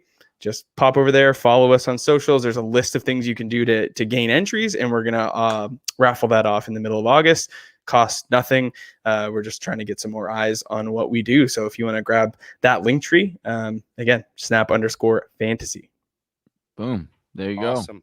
go. Yeah, stuff. they have great content over there. Thanks, they are guys. also a brother channel, so they're in our links in the favorites description. there. So yeah, definitely go follow him. Like we said at the top of the hour, Thank you. He has the best thumbnails in the game, hands down.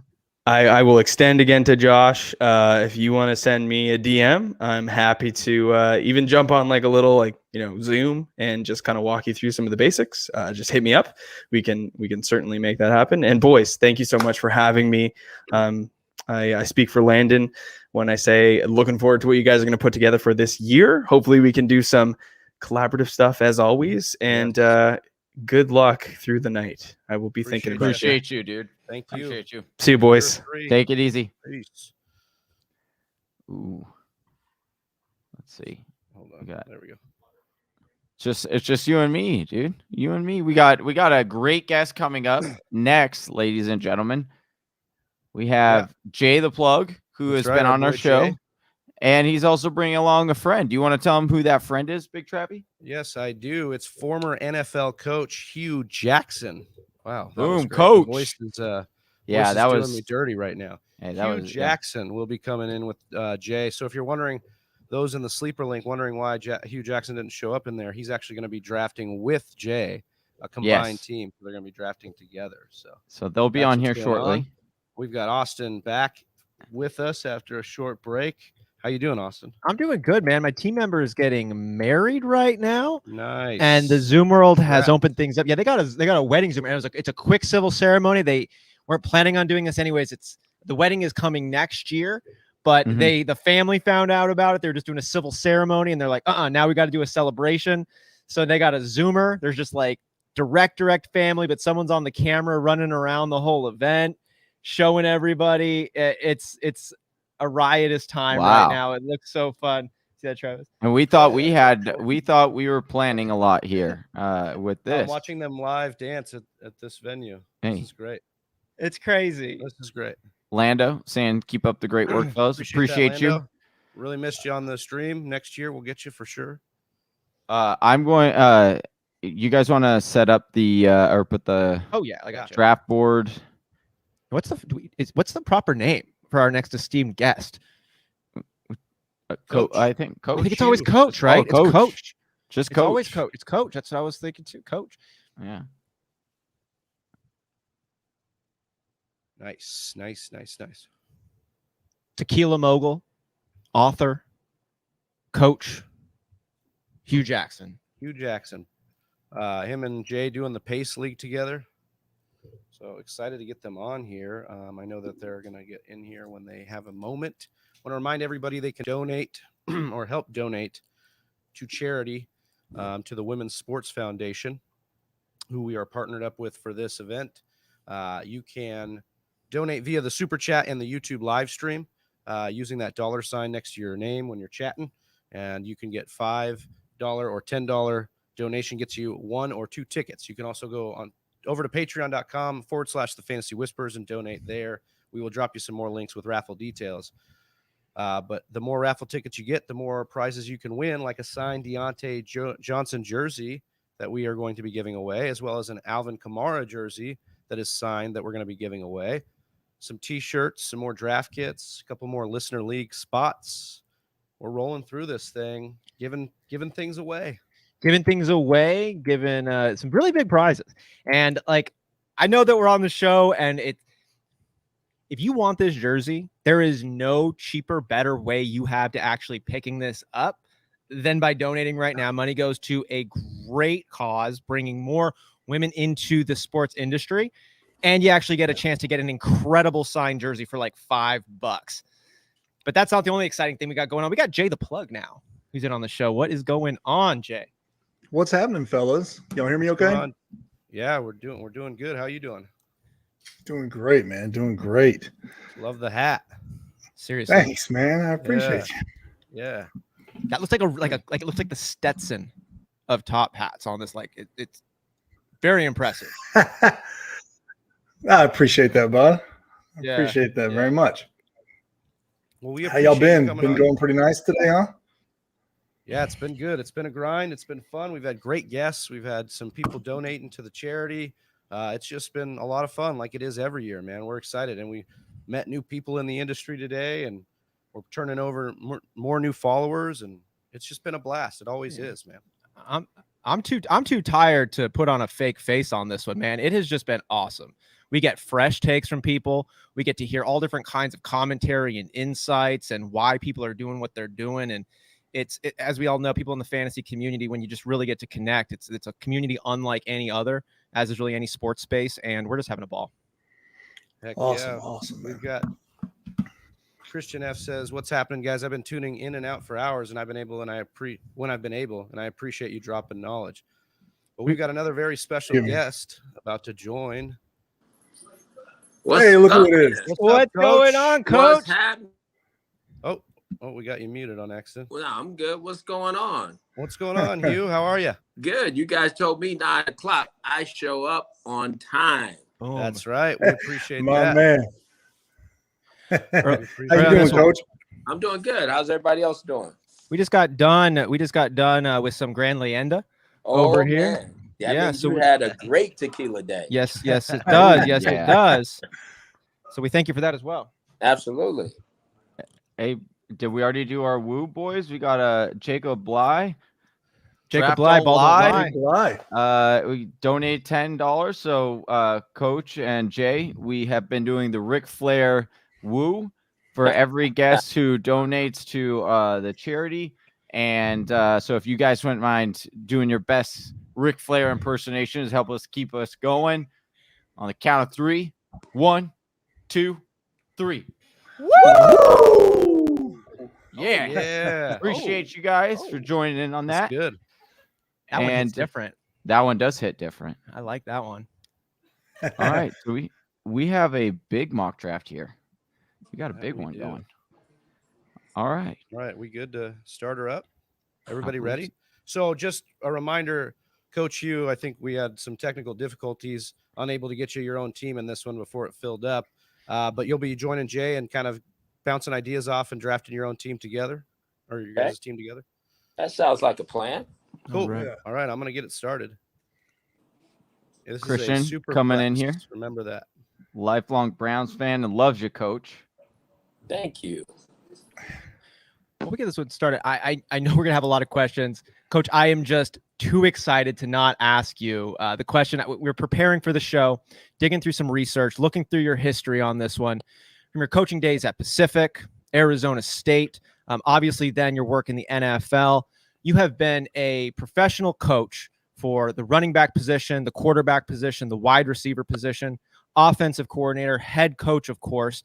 And we're fantasy football freaks. We love this. And we've known this, there's this kind of gap between the NFL and playing football and then fantasy football. And love to have you on here. And I'm just wondering how all of those experiences, all having this intimate relationship, coaching players, seeing it come up, how does that impact the way that you view fantasy football? What kind of advantage does that give you? looking at? Well, I know the inner workings of a team and what the strategy is and who they're trying to get the ball to based on who they're playing. And that's huge. There's certain guys that are going to get more touches because of matchups. There's certain guys that won't get more touches. I understand the mindset of the head coach, about how he needs to prepare the team during the week.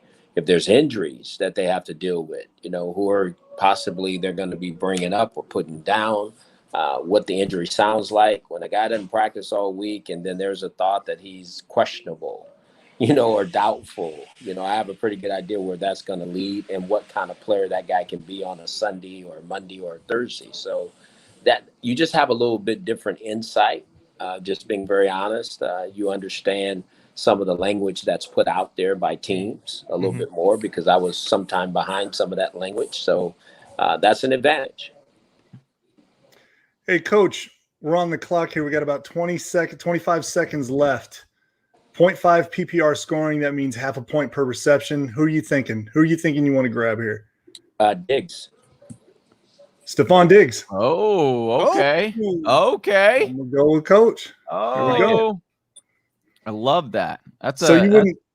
You wouldn't want to grab a running back at that point. I mean, running backs are good too, but boy, Diggs is going to have another monster year. Ooh, All right. Okay. Is Diggs your favorite wide receiver in the NFL coming in this season from a fantasy perspective, at least? And because the reason why he is because of his quarterback. They're going to throw it. They're going to throw it like you've never seen him throw it before. I love that take. Whisper Nation, you heard it here first. Yeah. Who we just had another panelist say that Stephon Diggs was their number one wide receiver. Off It the board. was Smitty. Smitty. Yeah. Smitty. Yep. Oh, he's my number one for sure as well. Like, yeah, he's number one on my rankings too. Who, Smitty or Diggs? I feel comfortable saying Yeah, Diggs. not Smitty. No, Diggs. Love you, Smitty. Smitty will be in my top 5, but no. Man, I got to tell you, Coach, picking up Stephon Diggs, that kind of hurts my heart just a little because I'm a big running back guy. Okay. But I'll tell you what. What's that? I am too, but I think he's going to give you more points in the long run. Okay. I can't argue with that. I mean, Stephon Diggs, if you're going to pick up a wide receiver early, he's definitely the one I'm going for. So looks like we're going a little bit against the grain here. I love this. Hey, it's okay. what mock drafting's all about. That's what mock drafting is all about. So who would you be taking, Jay, then? You were talking about the running backs here. We've been asking a lot of folks at their kind of consensus top of the board. Christian McCaffrey stands somewhat alone, but then Dalvin Cook has been making a bit of a case, and then Derrick Henry, Alvin Kamara, we've heard folks echoing in behind those two. But those four we've seen kind of sitting at the top. Zeke has actually been knocking a little bit in that door as well from some of the folks we've had join the show. Where are you looking right now from the running back perspective early in the first round? Early first round, Coach and I are in the pace league where I'm third, he's fourth, so he's going to be coming right after me there.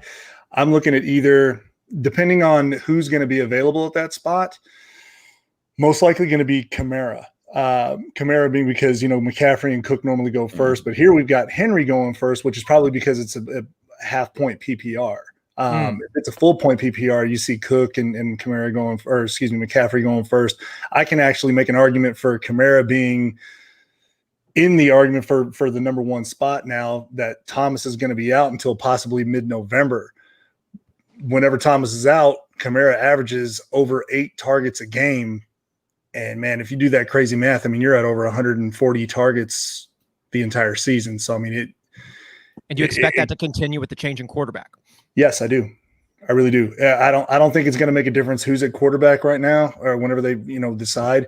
I know that Hill likes to run it, but everybody says, of course, Kamara is going to regress because of that 6 touchdown game at the end of the season. Great. That's fine. I'll take that kind of regression because still, even if he does not score 6 touchdowns a game, he's still going to probably average 1 to 2, just like he normally does. And they're going to force the ball. He's got nowhere else to go. He's got Traquan Smith, who's great. I mean, you've got Troutman, a number of receivers that can get the job done, but not like Mike Thomas and not like Kamara. Kamara is going to be the main offensive weapon in that offense. So I see him still continuing to do Kamara things no matter who's at the quarterback position, no matter who's under center, because Peyton is going to make sure that his weapon gets used. And that's the number one weapon. Yeah, I want to ask Coach something because we talk about Peyton using that weapon. Do you have, Taysom Hill, he kind of gets a knack for using Taysom Hill too much. That's what everybody says. Like he's just a gadget. Did you have a player that you really wanted to see work that way, that you kind of overused or didn't really felt like you got to his potential? Well, the guy that I thought we used, first of all, the guy I wanted to see that way was Mo Sanu. Okay. Oh, nice. As well as we could. I mean, the guy didn't have an incompletion when he was in Cincinnati. And I know he was doing very well when he was in Atlanta. I don't know if he's continued that on, but he had skills because he was a former high school quarterback, played receiver. And so we used him a variety of ways in Cincinnati. He did some great things. Yeah, I love that. Mo Sanu, he's the quarterback wide receiver, man. Throwing he had one of the best completion he has one of the best completion percentage like any player. Yes. Look at the quarterback run going. I know. Well, is this a 2 QB league? I don't. It is a super flex league. It is a super flex. Forgive me, Coach. I didn't realize that. Oh, me neither. I didn't know that neither. So then we get some interesting chances to pick up some late bloomers down the line. Of course, we had so many folks who come in and said this. Adam Rank actually did the exact same thing. Adam Rank drafting with us a few slots ago, taking Christian McCaffrey at the 101, then learning it's a super flex. And this being the first time he said he had done a super flex mock and not taking a quarterback early on. And then as Liz Loza said, though, we're not mocking to make it right. We're mocking to make mistakes. So we can see where we're actually at and see how it all pans out. Somebody took a great runner earlier. Wow. This one. Yeah, seriously. My gosh. Man, I'm thrown now. I didn't realize it was a super flex. I'm sorry. That's okay. That's okay. You guys are about to be on the clock, so if you guys want to kind of talk through your guys to see who what is that? Reed Tyler. Okay. I'm trying to make sure that we don't, if we discuss it right now, he could pick our pick. Tip him. Yeah, the streams are on a delay too. All right, we're up, Coach. So he just picked up Jalen Hurts, and now we figured it's a super flex. So what I recommend is we take a quarterback here. Absolutely. So we've got Brady, Burrow, Tannehill, Lawrence, Matt Ryan, Fields, Mayfield, Cousins. Anybody you thinking that we should grab here? Well, I think there's a lot of guys there in the quarterback position that you just mentioned. But out of that group, I would think is Tannehill. But Tannehill, okay. Johnny's boy. Oh, I like that. So we just grabbed Tannehill, which I like Tannehill a lot. I think he's so slept on. Oh yeah. Julio Jones coming over. I mean, my goodness. For sure. Yeah. Can I ask? And their running game is unreal.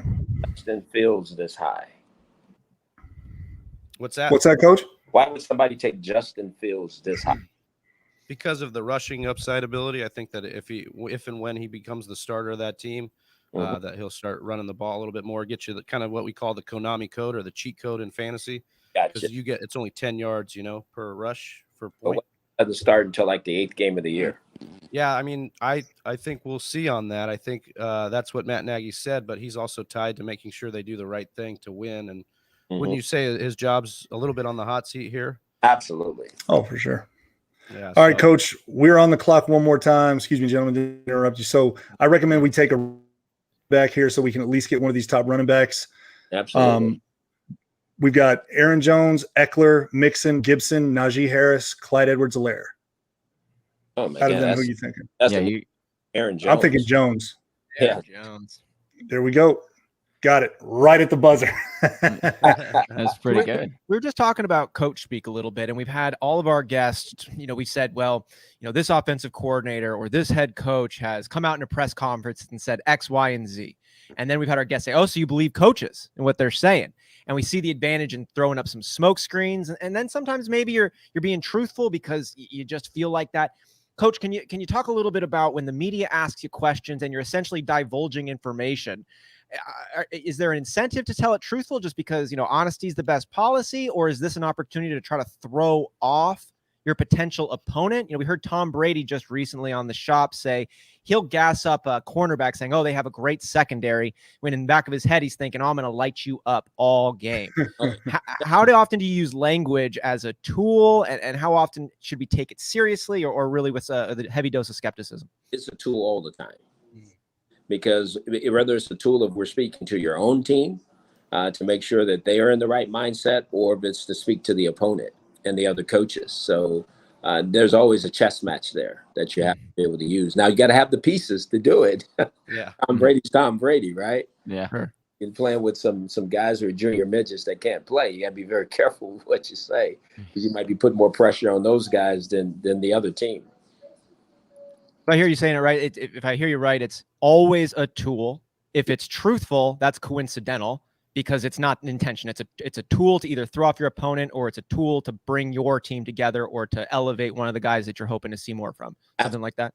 You just said it. You said it better than I could ever say it. I appreciate that insight, man. I've been wondering that like my entire life. I'm gonna go cry in the corner now, because there's been multiple times I brought up what coaches and stuff have said, and no, it's all good. I appreciate it. That's like really good insight to hear you say that, though. It's and it doesn't, honestly, honestly, that's one of, when you watch some of these inside the NFL shows, or you get real behind the scenes stuff, and you see the those chess pieces, because you're picking up some of those, the hot mics or whatever, and they're saying, hey, we can attack this corner because he's doing that, and then you really do create these chess pieces. And I think that's such a big part of football, and when you're talking about fantasy football, that a lot of people miss, is just the fact that there you go. Yeah, I got it. I almost ran out. But it's just that fact that this is more of a chess game than people realize, and that there are so many different parts that are going on that we don't necessarily know about, or there are parts that we do know about, and we try to exploit those, like the cornerback matchups and things like that. And so it's just cool to see and hear that kind of side of the story. It's really cool. So I appreciate you. Really listen to the sound bites that people put out. It'll give you more of an idea of what people are really saying, because there's so many of those that go out every week, whether it's in the newspaper clippings or whether it's just the audio part of it. You can learn a lot that way. Nice. Johnny, let me ask you a question, man. I see that you picked up Aaron Rodgers. Yeah. How are you feeling with everything? What do you feel about him and Devontae Adams and their posts and stuff that are matching up? What do you feel about it? I mean, I'm not the best person to honestly, I was looking at it, and I haven't drafted Aaron Rodgers on a single team yet this year, in any mock draft or anything, because I'm so uncertain. I was feeling good he was going to come back based on like the last week, and then the stuff that he just recently posted makes me think, okay, what are we doing here? I obviously I think Devontae Adams definitely plays, but Aaron Rodgers, I really don't know, because that guy, talk about a chess piece and everything you say or don't say. Aaron Rodgers is amongst one of the top in my books for that, because I mean, the dude doesn't say anything and we go nuts, or he does say minimal and like he just quotes what we've been saying and we just go nuts with it even more. So I really am not sure one way or another. Speaking on that one, I did want to ask Coach here, because I know, Coach, you have a relationship with Carson Palmer, and you had worked with him in a variety of fashions. And at the time, David Dunn, I believe, was his representing Carson Palmer. And David Dunn is the one who helped orchestrate the "I'm retiring or you trade me" conversation. And David Dunn is also repping Aaron Rodgers right now. And now the speak is that Aaron Rodgers is going to retire. And it's hard not to draw a couple to connect the dots here when we've seen this similar kind of thing happen with Carson Palmer and David Dunn, and now potentially Aaron Rodgers and David Dunn. Am I reading too much into that, or is that something that you would say maybe has a little weight to it also? No, I think it has a little weight to it. I mean, obviously, David's been through it, so he can best advise Aaron on what it could look like, what potentially could be the outcome. Because I think you only can give a player those kind of that kind of information if you have the experience. And so David does have it, and I would think that there is some great conversations going on. What's your gut tell you, Hugh? Well, my gut tells me that Aaron loves football, and he's made a lot of money. If there's, I just like to personally know what is the reason why everybody keeps saying he was mistreated, or that his feelings are hurt, or whatever that is. To what degree? This guy loves football, and he knows the team that's around him. He's playing with a really good running back. He's playing with a great receiver. It's hard to leave that and go somewhere where maybe they don't have that. So he knows what he has there.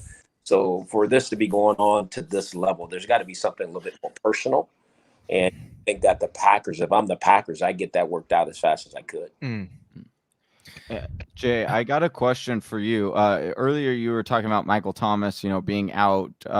You are kind of our Saints go-to guy. You said you were hearing, he'll be out until November.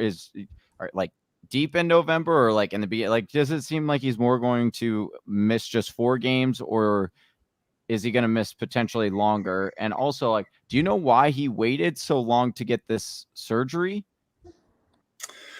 I'm not sure as to why he waited so long. I've got no real clue on that. I think there might have been some. I think something might have happened to where he just had to.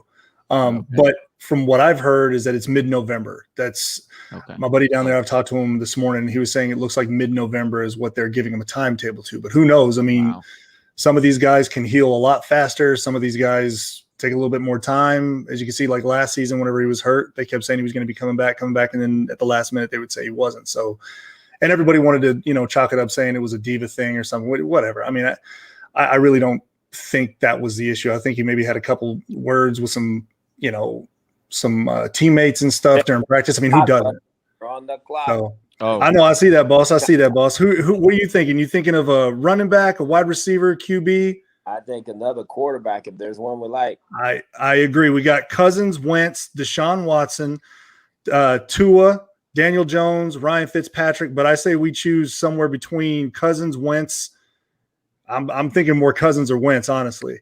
Yep, I agree with you. I know I would take. Who you taking? My opinion, I'm saying Kirk Cousins because I know more of the. He's pretty familiar with all of his weapons right now. So. Tua tempt you at all? No. Tua. No. Tua. No. Too many changes in coordinators. All the fire that's been coming out of there, where there's smoke, there's smoke. So, interesting. Man, Coach and I seem pretty eye to eye on this, man. It's going to be interesting whenever we draft for the Pace League because he's right after me and right before me as we come back. Say, and tell Whisper Nation about Pace League a little bit. What you got going on there with you and all that stuff. The Pace League is a league that Justin from Clock Management I started, and Coach is the first guy who said, "Yeah, let's do this. Let's get this going." So can't tell him thank you enough for that. But what it is we're raising money, donations. Every donation is going to the winner. Whoever wins their foundation, which you've got the Hue Jackson Foundation, which I see that smirk on his face because anytime we talk about this, he starts tasting that victory. Got the Austin Eckler Foundation is me repping the shirts here. Let's see. You got the Darren Waller Foundation. You got T-Pain, who is Caregivers 911, Young Cash, who's Higher Ground. Clock Management is, Green Beret Foundation, and so many more. So, there's a link on the Pace League's page for Instagram. If you want to go donate, 100% of it is going to go toward these foundations. And it's just something that we want to start doing annually to where we can bring a lot more recognition to these foundations and, help them out as much as we possibly can. And we are on the clock right now, Coach. I'm thinking, let's see. There are some wide receivers out there that are pretty good. I'm thinking we should grab a running back before we get too scarce. Okay. And in my opinion, I mean, I see a guy like Kareem Hunt sitting there who will definitely get tons of touches out of the backfield as far as, catches and stuff. We got J.K. Dobbins, Josh Jacobs, Miles Sanders, Darrell Henderson, who's going to be getting a lot of touches because of Cam Akers being out. What do you think? Obviously I'm really familiar with Hunt, but Cam Akers is gonna have a heck of a year. Yeah. Yeah, he's being hurt. You thinking Darrell Henderson then? Yeah, I mean, I'm going with you wherever you go. Following. Okay. You know what? Let's get Darrell Henderson. I love that. And that's my pick right there has been, my question has been Kareem Hunt or Darrell Henderson on this one. And I think Henderson's being slept on a little bit. I mean, we saw what he did. I mean, Adam Rank was talking about during the weeks, I think 6 through the 6-week run after week 6, there 16.8 fantasy points per game. And I know there's a little competition behind him, but not really much. And it's at least his until it's not. Right. You got Xavier Jones, pretty good coming out of SMU. He was an undrafted free agent. So not saying that he won't have, there are so many undrafted players. I mean, look like Austin Eckler and all those guys who have just made an incredible career.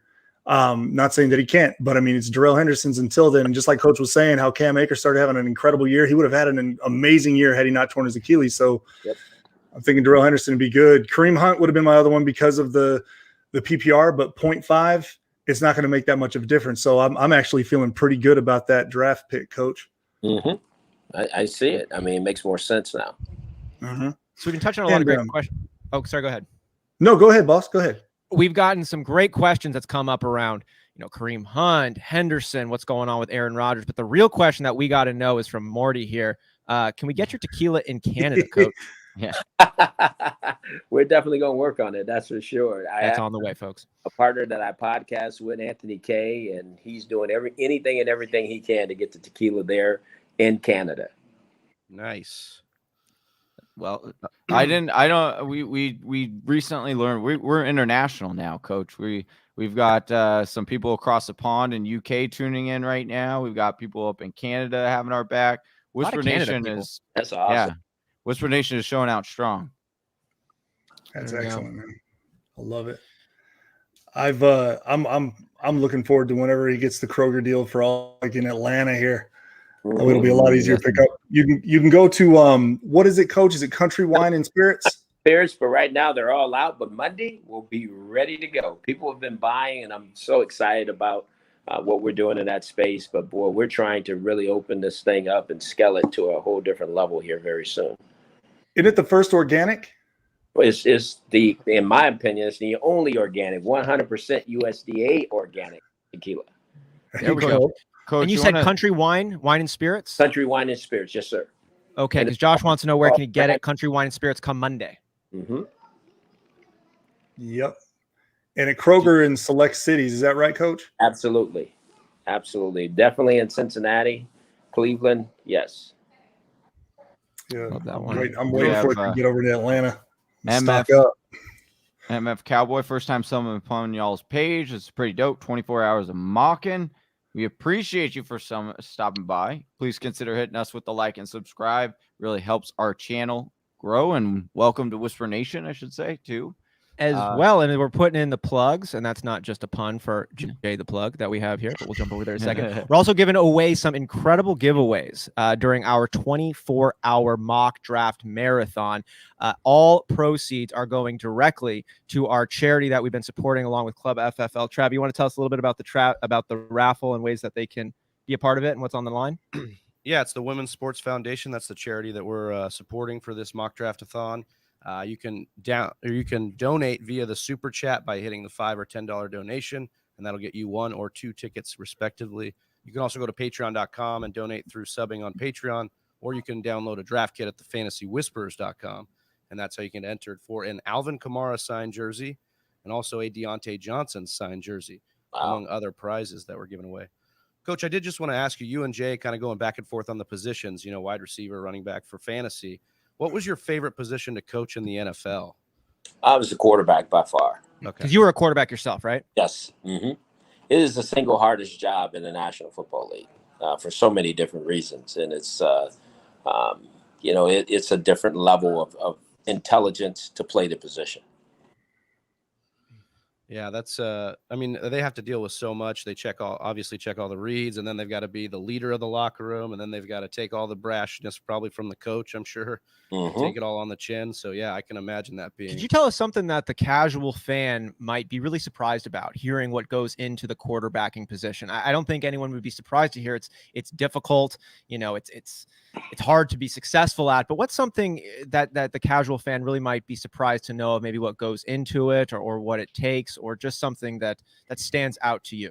The biggest thing that stands out to me is that they are on 24/7. And what do I mean by that? Coaches come up with plans. We might get the plan at 9 o'clock at night. That is immediately shipped to the quarterback. I mean, he has to have a printer at his house because he has to have that information before he ever walks in the building the next morning to start to decipher some of it and to be able to walk through it before he ever hits a meeting. And so it's like anything you do that you do at a high level, you have to cross every T and dot every I, and coaches have to be on point. The quarterback has to be on point. That's the kind of environment you have to create for those guys to be great.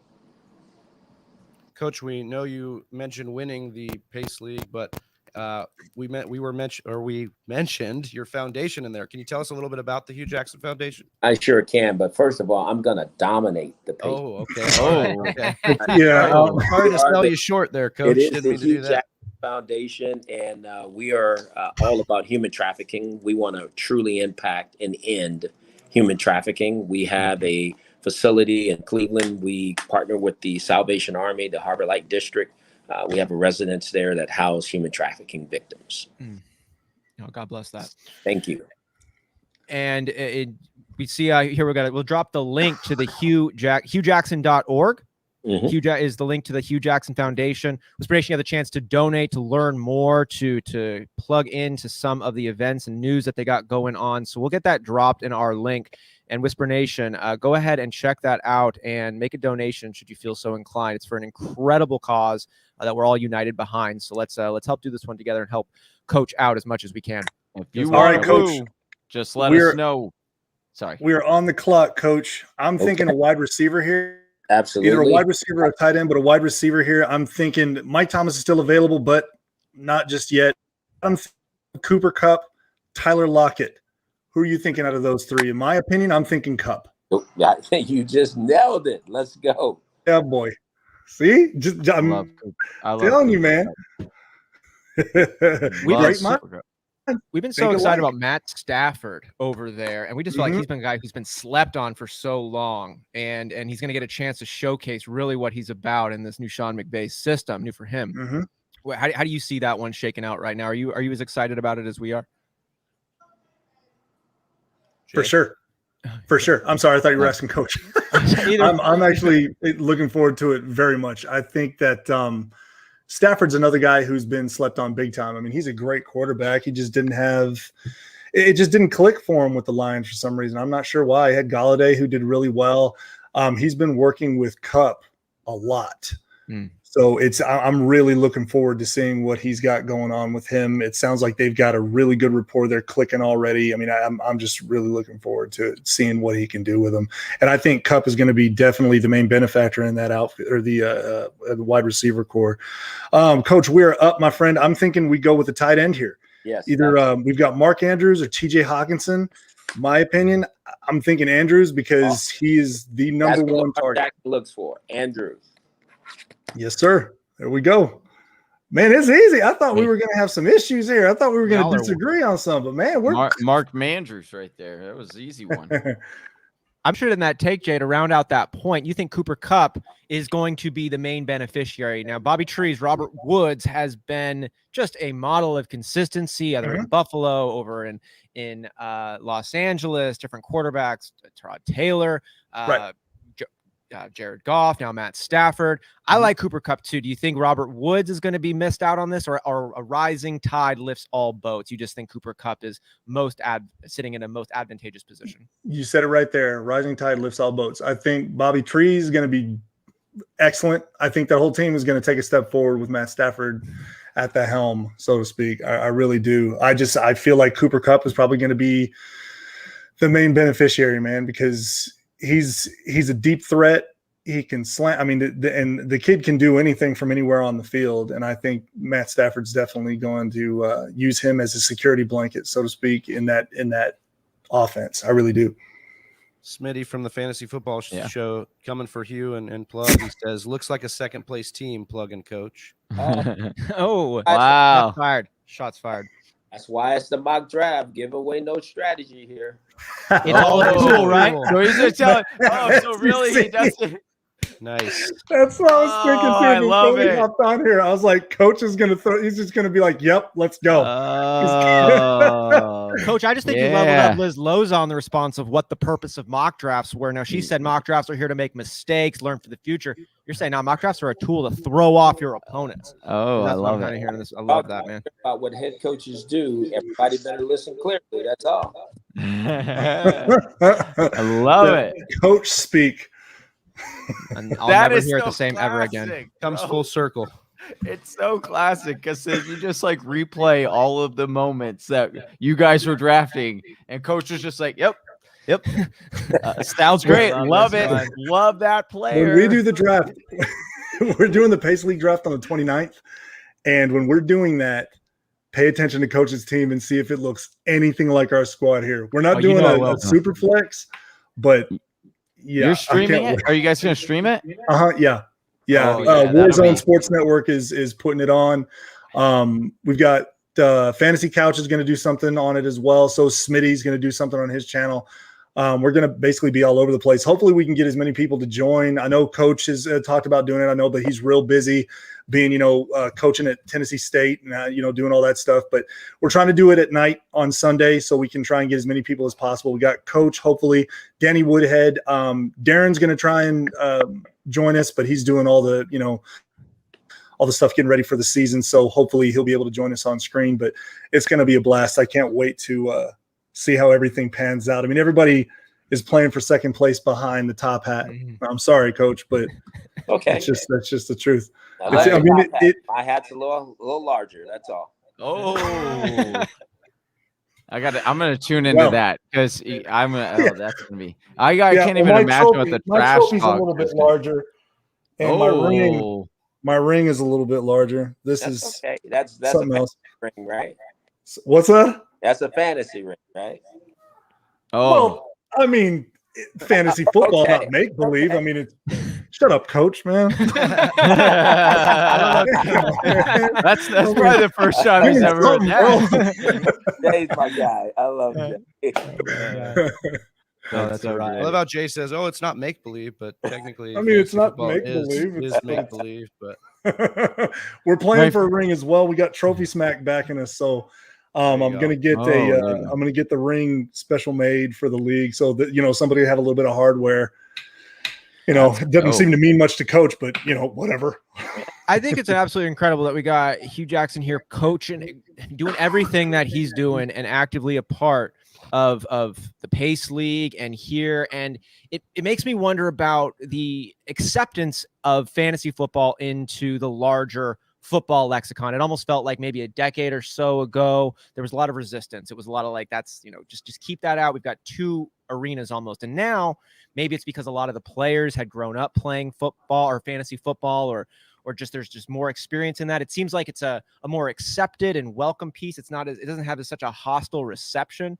Coach, would you say that it's been worked in over the years, or is there still some animosity towards it? How is fantasy football and this game based on a game now factored into the larger orbit of football? No, I think it's worked in over the years. And I think it brings, honestly, I think it brings people together.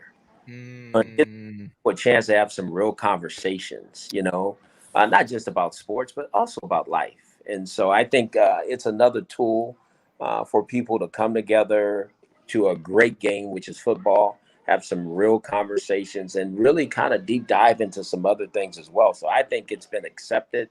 I think it's getting better. I think sometimes the players who are playing the game get a little disappointed if a fan starts, on Twitter after them about something they should have did. But for the most part, I think they get it too, That's a really refreshing thing to hear. Our mission statement behind the Fantasy Whispers is a community of fantasy football fans where people feel like they belong. You know, we want to have that. It's accepted. It's inclusive. You can come and you can just be yourself, come as you are, talk about this amazing game. So when you talk about people discussing life and more conversation around it, that's number 8 on the goosebumps for me. That's awesome. I got goosebumps right here on that. That's really appreciate that answer. Bro, Cal just took my pick, man. He just took my thoughts, coach. He got James Robinson. Oh yeah, boy, that was a big one. Man, I'm trying. You can never have too many. See, I don't know whether to take Coach serious right now. Yeah, I know that's how I feel. I know. He's always throwing smoke screens now. Yeah. Let's see here. Trying to plan for us ahead. I mean, you can never have too many running backs. No. Mm-hmm. And then let's see. We got 2. We can either receiver. I'm kind of go in these rounds, coach. Like at 8 and on, I basically go for value is what I'm looking for here. And so my question to you is running back, wide receiver. Wide receiver is kind of what I'm thinking just because of the value there. We've got Juju Smith-Schuster, Deebo Samuel, Robbie Anderson, who's still with the Panthers, who's actually getting Sam Darnold back, who he was wide receiver 1 with the Jets with Darnold. So I'm between Smith-Schuster and Anderson. What are you thinking? I'm taking Robbie Anderson. Robbie Anderson? I think he's going to score more points for us. Got him, my man. Perfect. A lot of people. Now, again, I don't know if that's a smoke screen, but hey, I'm going to take it because it's the one I want to. I tell you why it's not a smoke screen, because he's back with Sam Darnold. And the coordinator there is going to do everything he can to fix Sam Darnold. So the beneficiary of that's going to be Robbie Anderson. Perfect. Couldn't have said it better myself. Love it. I'm feeling good about our team, coach. I'm glad you are, buddy. What do you think is going to go down? We got Sam Big Arm Darnold here connecting back up with Robbie Anderson. Jay, wondering what you think. We've DJ Moore, Robbie Anderson back and forth has been a topic of conversation. I know you're coming right back up on the clock, so we might have to pause here while you make your next selection, but I would be really interested to hear what you have to say between the Robbie Anderson and DJ Moore expectations coming into the 2021 season. Well, let this pick go real quick and I'll go. Okay. All right, coach, we've got Melvin Gordon, Mostert, Ronald Jones. Melvin Gordon, I'm kind of leaning away from because I believe Javonte Williams is going to be the man come start of the season. Mostert's with the 49ers, who they've got a pretty strong backfield. They like to use their guys, but Ronald Jones has shown that he's the guy for Tampa Bay. So I'm leaning Ronald Jones. I would second that. Okay. Unless my guy Fournette is in great shape. Yeah, that was another one I was looking at too, was Fournette, but it seems like Jones, whenever the season starts, that's who they lean on. And then whenever they need goal line, they go with Fournette. So hopefully Jones can keep going with that. It's a little confusing. I like the pick, but I will say this to everybody. Giovanni Bernard's there now. And Tom loves having a back that can split out, getting the slot and throw the ball to. That is Giovanni Bernard. Now, I'm not saying that to put him there. I'm saying that the touches maybe for Ronald Jones might not be as great this year, but he is an explosive player. And when he's going, we all know he's going because he can run. Yeah, absolutely. I'm glad I actually brought that up because I wanted to talk to you about that too, because I know Gio's down there and you've got a pretty good history and you're good buddies with Gio. So to go back to what you guys were asking, DJ Moore, Robbie Anderson. I'm a very big value guy. I never really drafted DJ Moore, not to say anything against his talent. He's very talented. He's one of those guys that can, when he gets the ball in his hands, he gets those yak yards, or, he's a yak boy. So he can definitely do something with the ball in his hands. However, Robbie Anderson and he were very, very close in fantasy production last season. And you've got Darnold coming back. So, I'm totally fine with waiting until you see, look, where did Moore go in what round is that? The 6th round? 6th round. And you can get Robbie Anderson 2-3 rounds later. I'd rather wait. I'd rather wait and get Anderson. Yeah, we've been talking about that value pick a lot. So I love that take on there. It's having an effect on what I plan to do on my drafts coming up as well. Yeah. We talked about Mike Evans, Chris Godwin in there, and Antonio Brown in the mix as well, and it's a little bit tough to say which one is going to be the unquestioned alpha over there. And at the price Antonio Brown is going right now, it's pretty tempting from a fantasy perspective. Oh, yeah. Yeah, for sure, man. Antonio Brown is one of those generational talents that you can't just sweep under the rug for anything. I mean, even whenever he was having those issues with, when he was with the Raiders and stuff like that, which it seems like he's gotten everything straight, which I couldn't be more happy about, because this guy, not even 2 years ago, he was looked at as possibly the number one fantasy prospect overall. Yeah. Mm-hmm. And now he's playing with Tom Brady. I mean, yeah, I would look at Antonio Brown as much later as he's going than Chris Godwin and Mike Evans. That's another guy that I would look at as well. Not saying that Mike Evans and Chris Godwin aren't worth drafting where they're being drafted. I'm just looking at other players, like maybe one of those top tight ends or something that you can get, kind of around where they've been going. So I'd probably. You talked about Antonio Brown's physicalities, and this is a question really for Coach. We've asked some other panelists, what is the balance in terms of evaluating a player's quantifiable metrics, their bench press, their speed, their height, their ability to jump, all those things we can quantify versus tape, and watching the way they play football in some more of those non-quantifiable spaces? Which one do you put the priority on, and how does that balance kind of shake in your mind when evaluating an NFL or fantasy talent? Well, I think for me, I mean, again, I'm old school, so the numbers are not what does it for me. I'm my own algorithm, so it's based on things I see, based on things I know, and things I've experienced. I think there is a side to it, though. There is a part where the numbers come into play, right? Where you can really gather some real information and be able to, but take the experience and work it together to figure out what's best. And I think the people who do that at a high level and understand how to do that, they can really project how good a player can be. So I think there's a place, I hope I'm answering your question. There's a place for both, but I think my experience first, because I know what needs to be put into that algorithm to make it work right, as opposed to just, hear somebody who's never really dealt with football telling me that, hey, look at here, this is what this might look like. How you quantify that, Right. And I think when people can put real hard information, speed, size, what's been the history of this position and what it's done and what it looks like, then I think you can come up with the right answer. It's like that's the essence of sports. Not always the size of the dog in the fight, but the fight in the dog. Yes. Yeah, the size of the dog might matter if it's a crazy mismatch, but Yeah, you put a Rottweiler out there against a Chihuahua, you might have some problems. you gotta have a meaty ass mean Chihuahua if it's gonna take it down. But we'll see. There are outliers, though, right? Yeah, absolutely. Oh yeah, Absolutely. Coach, I've got an idea who I want to pick up coming up here, and you have coached this gentleman. If they would make the pick, hopefully they don't take who I'm talking about. I think I know who you're talking about too. I thought he was already gone. I don't Reed believe Tyler so. making their selection. Hope it's not being taken. Yeah, hopefully he doesn't. Yeah. Hopefully Probably he should have doesn't kept my mouth snipe you shut. guys. Yeah, hopefully he doesn't snipe you guys. He's like, please give me a clue. Is it Yeah. Chiefs? Is it? And clock a good ticking one. down. 3, 2, 1. Oh, Reed Tyler got his guy. Sweet. Oh, yeah. Okay.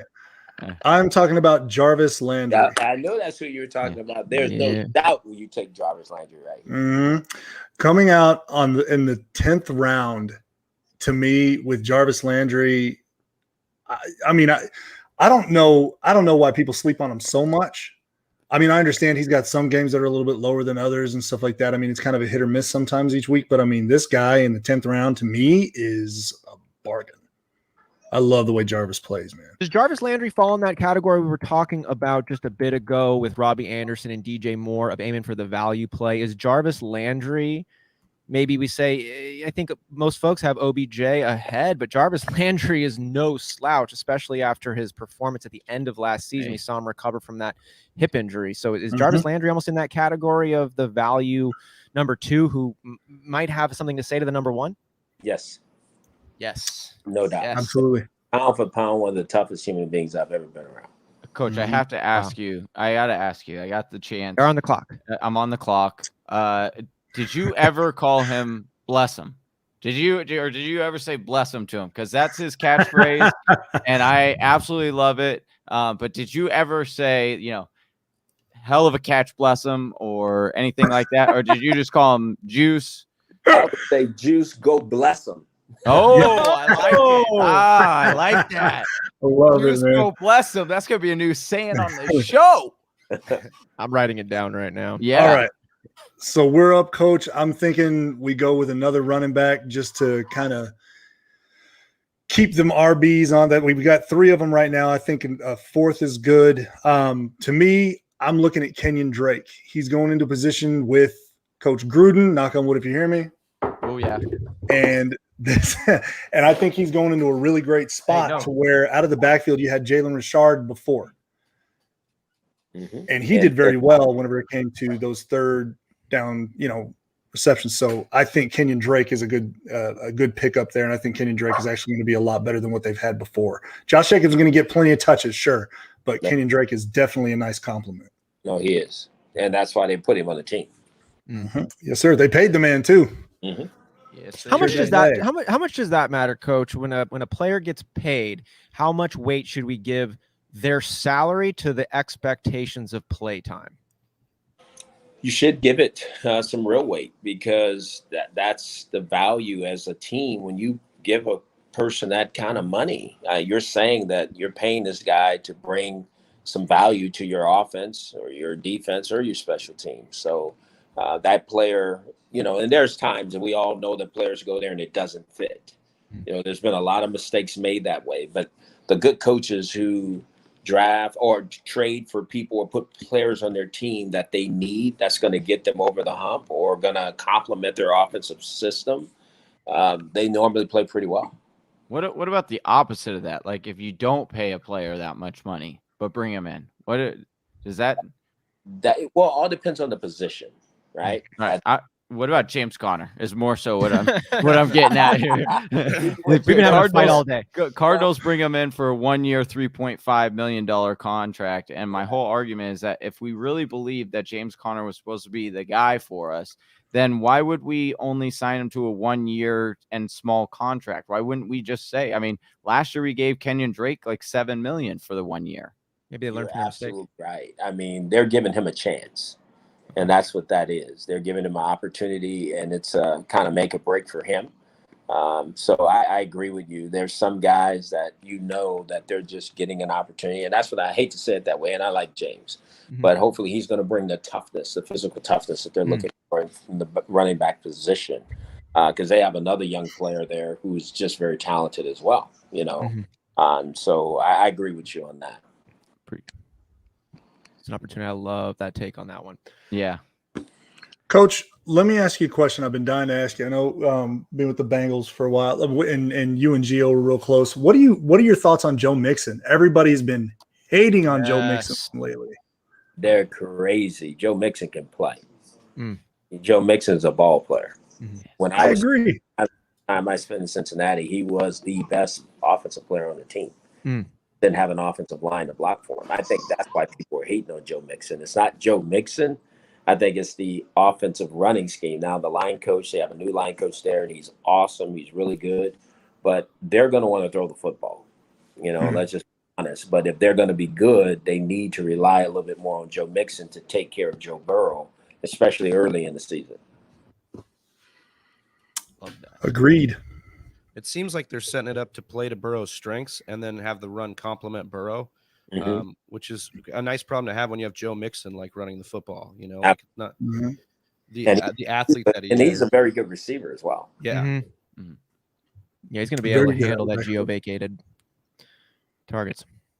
I got I'm very much so a huge Nick Chubb fan.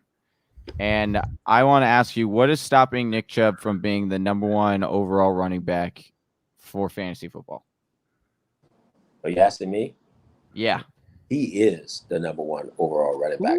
Thank you. But I can now. I could be done. I could be done on this 24-hour. That is. If he doesn't get injured, it's not even close. That good. He honestly, yeah. The numbers say it. Well, hang on though. I mean, okay. Oh, I like this. You want to challenge that? You get, yeah. I love it. Let's do this. Okay. Go. What about so you would rather pick up Nick Chubb in the first round instead of wait another 2-3 rounds and get Kareem Hunt, who has actually this is fantasy football. I understand in real. I get it 100%. Nick Chubb is a monster. Gets hurt, you have the right. You're saying the right thing, but if Chubb gets hurt, if Chubb doesn't get hurt, listen, Kareem Hunt won't get as many touches. Well, he's the catches out of the backfield is the thing. Did you hear what I just said? He won't yes get many touches because that guy, Nick Chubb, you can ride him to the Super Bowl if he's healthy. I mean, I agree. I agree with that. I'm just with Hunt. Even when Nick Chubb has been healthy, he has outscored him barely in a PPR format. But you're right. With touches, if it's a standard and not, Nick Chubb easily. They're finna pay Nick Chubb. Remember that now. He's finna get paid. Yep. So that 20, 21 carries he's been getting is finna explode to about 27, 28. Oh my goodness. Johnny, you still want to make that Nick Chubb dynasty trade with me? I do. I've been trying to get it. I bet you do. Yeah, I bet. I knew I was going to ask. I was going to shoot my shot and ask that question for sure because like you said, I'm a huge Nick Chubb fan, and I have been defending him all offseason, saying this is my #1 running back. And I see him.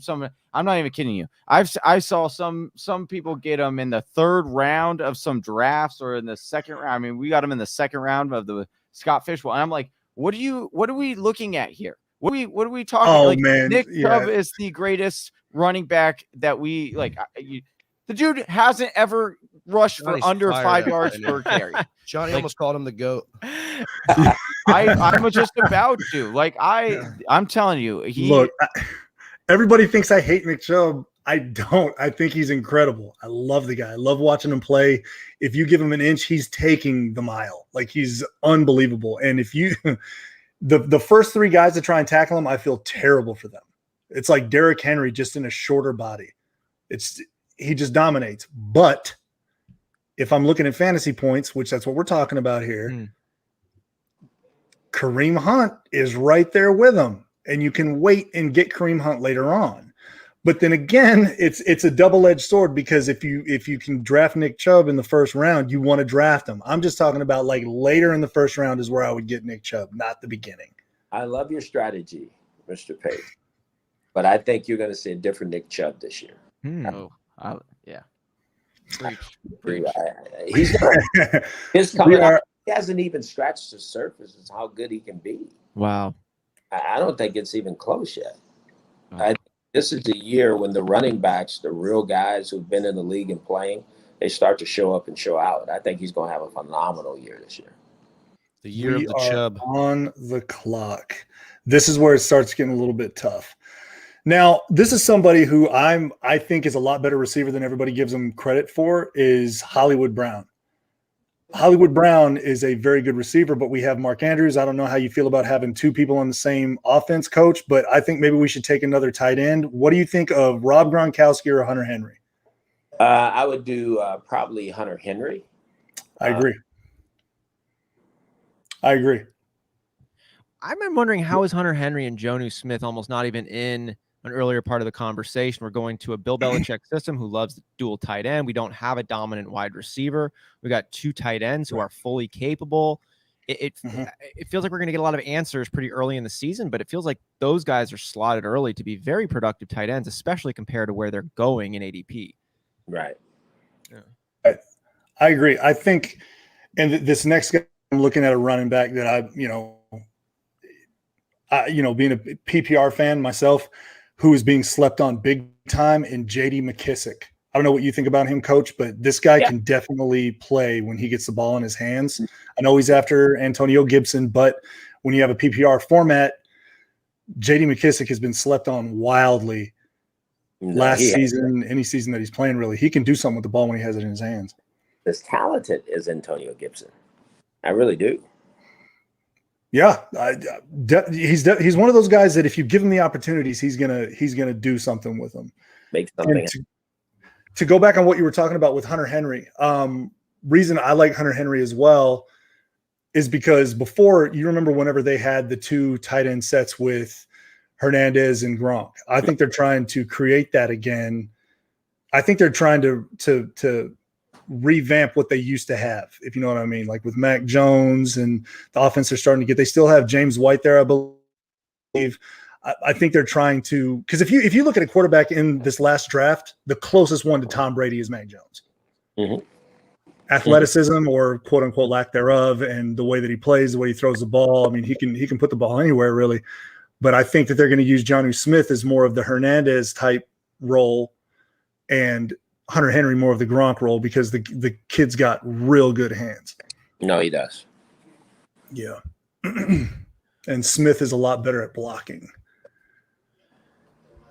So we see we got your team now put together. You got a nice squad over here. Been such an incredible experience getting to draft with both of y'all over here. Coach, I just wanted to ask, over in Tennessee right now with the Tigers, what should we expect coming out of your offense? And I know what you're going to say is just a tool, but I am so curious to see which tool you're pulling out of the bag to throw my way. Or if you get us on a stream, you will not leave your seat, because it's going to be fun. I mean, it's going to be exciting. We're going to do some very innovative things, and we have some skill that I was surprised we had the skill that we have. So I'm looking forward to it. It's going to be an unbelievable year. We open with Grambling in the Heritage Classic, and then play Deion Sanders the next week in Memphis. I think it's Memphis Classic. We got a lot of classics going on, but I'm looking forward to it, and it's going to be fun. Well, I thought you were going to say it's going to be classic. That's what I thought you were going to go with. That would have been a good one. Well, this one has been a classic, I know, for us here at the Fantasy Whispers, man. Anytime we get to hang out with Jay, it is a true treat. And I mean that, like, we're nice to all of our guests, but Jay especially, like, this just means a lot to us. It's great to see you, Jay. And then, of course, connecting here with Hue is a moment of a lifetime in this, getting to hear answers of what Coach Speak is really about and the impact of fantasy football and conversation in the community. It's made a big impact, Coach. And from the bottom of my heart, I really want to say thank you from a personal level for being a part of today. Thank you. Thank you, guys. You guys are awesome. I love this. Jay's outstanding, as you mentioned. He's a really good friend. But this whole format, just the way you guys go about it, people don't understand the work that you men put into this. This is not just something you put together and just talk about. I mean, you're very passionate about what you do. You want to be great at it, and you guys do it for a reason. And that's to connect with people, but also have some fun doing something that you really love to do. Absolutely. Could not have said that better. Yeah. Coach, you want to one more time plug your foundation, and we will also let people know if you guys go and donate to Hue's foundation, let us know and in the comments, and we will put you in our raffle as well for those drawings. Yeah, the Hue Jackson, huejackson.org. It's about human trafficking. We're a 501(c), like anything. We love what we're doing. People don't really understand human trafficking when people think about it, they think about prostitution. That's not it. And so it's a problem. It's almost $1 billion. It's $1 billion industry, and that we need to all start to recognize we're doing everything we can in the space to get people to understand exactly the signs of human trafficking. And we truly want to make an impact, because what's happening to humanity it's wrong, and we need to do something about it. Applaud your efforts. We're with you on this one. Thank you so much for your time. Jay, thank you so much again. Yeah. We don't want to keep you. We know you got a busy schedule, but again, thank you. We look forward to supporting ongoing, and we'll catch you on the next time. It's my pleasure, guys. Thank y'all so much for having me, man. And Coach, I can't tell you how much I appreciate you, buddy. One of my favorite people in the world, man. Just one of the best guys. So thank y'all so much for having me. I appreciate you guys. Appreciate you. Jay, you want to plug your stuff real quick? Plugged In with Jay. This is my interview show. I had the blessing of meeting Coach there first. Let's see, Fantasy Football Plug Podcast, everything that comes out on YouTube, of course. My Instagram at Plugged In with Jay, Twitter, The Fantasy Plug 1, and the Pace League. Everybody go check them out. Go give us a follow over there and hit the link in the bio to donate to all these amazing foundations, including Coach Hue Jackson Foundation. And let's get it rolling, man. I can't wait for the season to start. Everybody make sure to pay attention and watch me dominate Coach. Oh, no. It's on, baby. All right, gentlemen. Thanks again. Appreciate you guys. Thank you. My pleasure, guys. Bye-bye. Thank you. Bye-bye. Bye. Thank you guys. Holy shit. That was wild. I can't keep that one in. Game face that off. Woo! Yeah. That was that was fun, man. Hey, that was extremely fun. I got to admit, man, I was worried. He wasn't going to make it. We've been talking to each other all day. You hopped in right on time, man. He was great. He just texted. He said, "Thank you. Had an awesome time." Oh, that's that great. Reciprocated. That was awesome, guys. Thank y'all so much for having me again. I love doing this. Love working with you guys. Of course.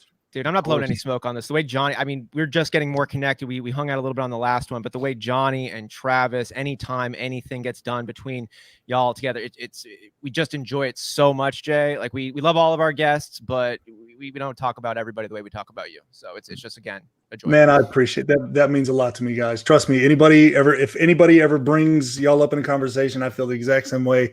Anybody ever talks to you about what I've said nothing but awesome things, because y'all the truth. Y'all are great people. Y'all real ones. I really appreciate you guys very, very much. I love working with you guys. Can't wait to work with you more. I can't tell you how much I appreciate you guys. Seriously. Thank you, buddy. Thanks, Jay. Absolutely, guys. Y'all have fun. How much longer you got? We're not counting anymore. 14 more hours. 14. You got 14 hours to go? To go. Yeah. Oh my God. Well, I thought y'all were doing this a lot longer. I thought we were way late in it. Now we wanted to get you to a good spot. Yeah, we got you to a good spot. You guys prime time. Happy to be on, man. Thank y'all guys so much. Y'all have a good night, okay? Have a good time. I'll keep paying attention. I'll keep watching. I'll start commenting stuff more. Appreciate it. All right, we'll see you the next time. All right, fellas. Yeah. Oh, Jeff. We're gonna roll something. Let me get our next. What's up, guys? How are you? What's going on, Jeff? Not much. It's a little bit late on the East Coast here, but this time works for me. Hey, we appreciate you. Thanks, man. I'm glad to have you on. Thanks for coming on so late. I know last year we had you on in the morning. Oh yeah, no, this time works, so it's good. Awesome. Jeff, why don't you introduce yourself to the Whisper Nation? We know you work with football guys over there. You Senior writer over there since 07. That's right. Long time. Yeah, you can find my stuff at footballguys.com. I've just finished some articles on, let's see, Calvin Ridley, Kyle Pitts, DJ Moore, and soon to be Jonathan Taylor. So kind of focusing on some spotlight articles there. I do a lot of rankings right now. It's a big thing. And some collaborative pieces with the staff, and that's keeping me busy. And I'm also doing, I did a lot for the Scott Fishbowl as part of the Scott Fishbowl Abby's group on the design team. Killer Thank you. graphic. Yeah, the whole group is awesome. So I'm thankful and honored to be a part of that. So yeah, that's cool. And a lot of work with Carolina too. Is that right? Big into the graphic design, and Carolina is your team, and do some work specifically over there with this team, right? That's right. I run a podcast called Carolina Fandom. It's all about the fans of Carolina sports, and that's the Panthers, Charlotte Hornets, the Charlotte MLS team, the Charlotte FC. That's coming up in 2022. So there's a lot to talk and discuss with the fan bases there, and we're just trying to gather and include everybody and grow that fan base one person at a time. Yeah, I love that. Well, our mission here is creating a football community where folks feel like they belong. So we are all about that energy. All right, Jeff, we're gonna start it. You're at the 101. You ready? Yes, I am.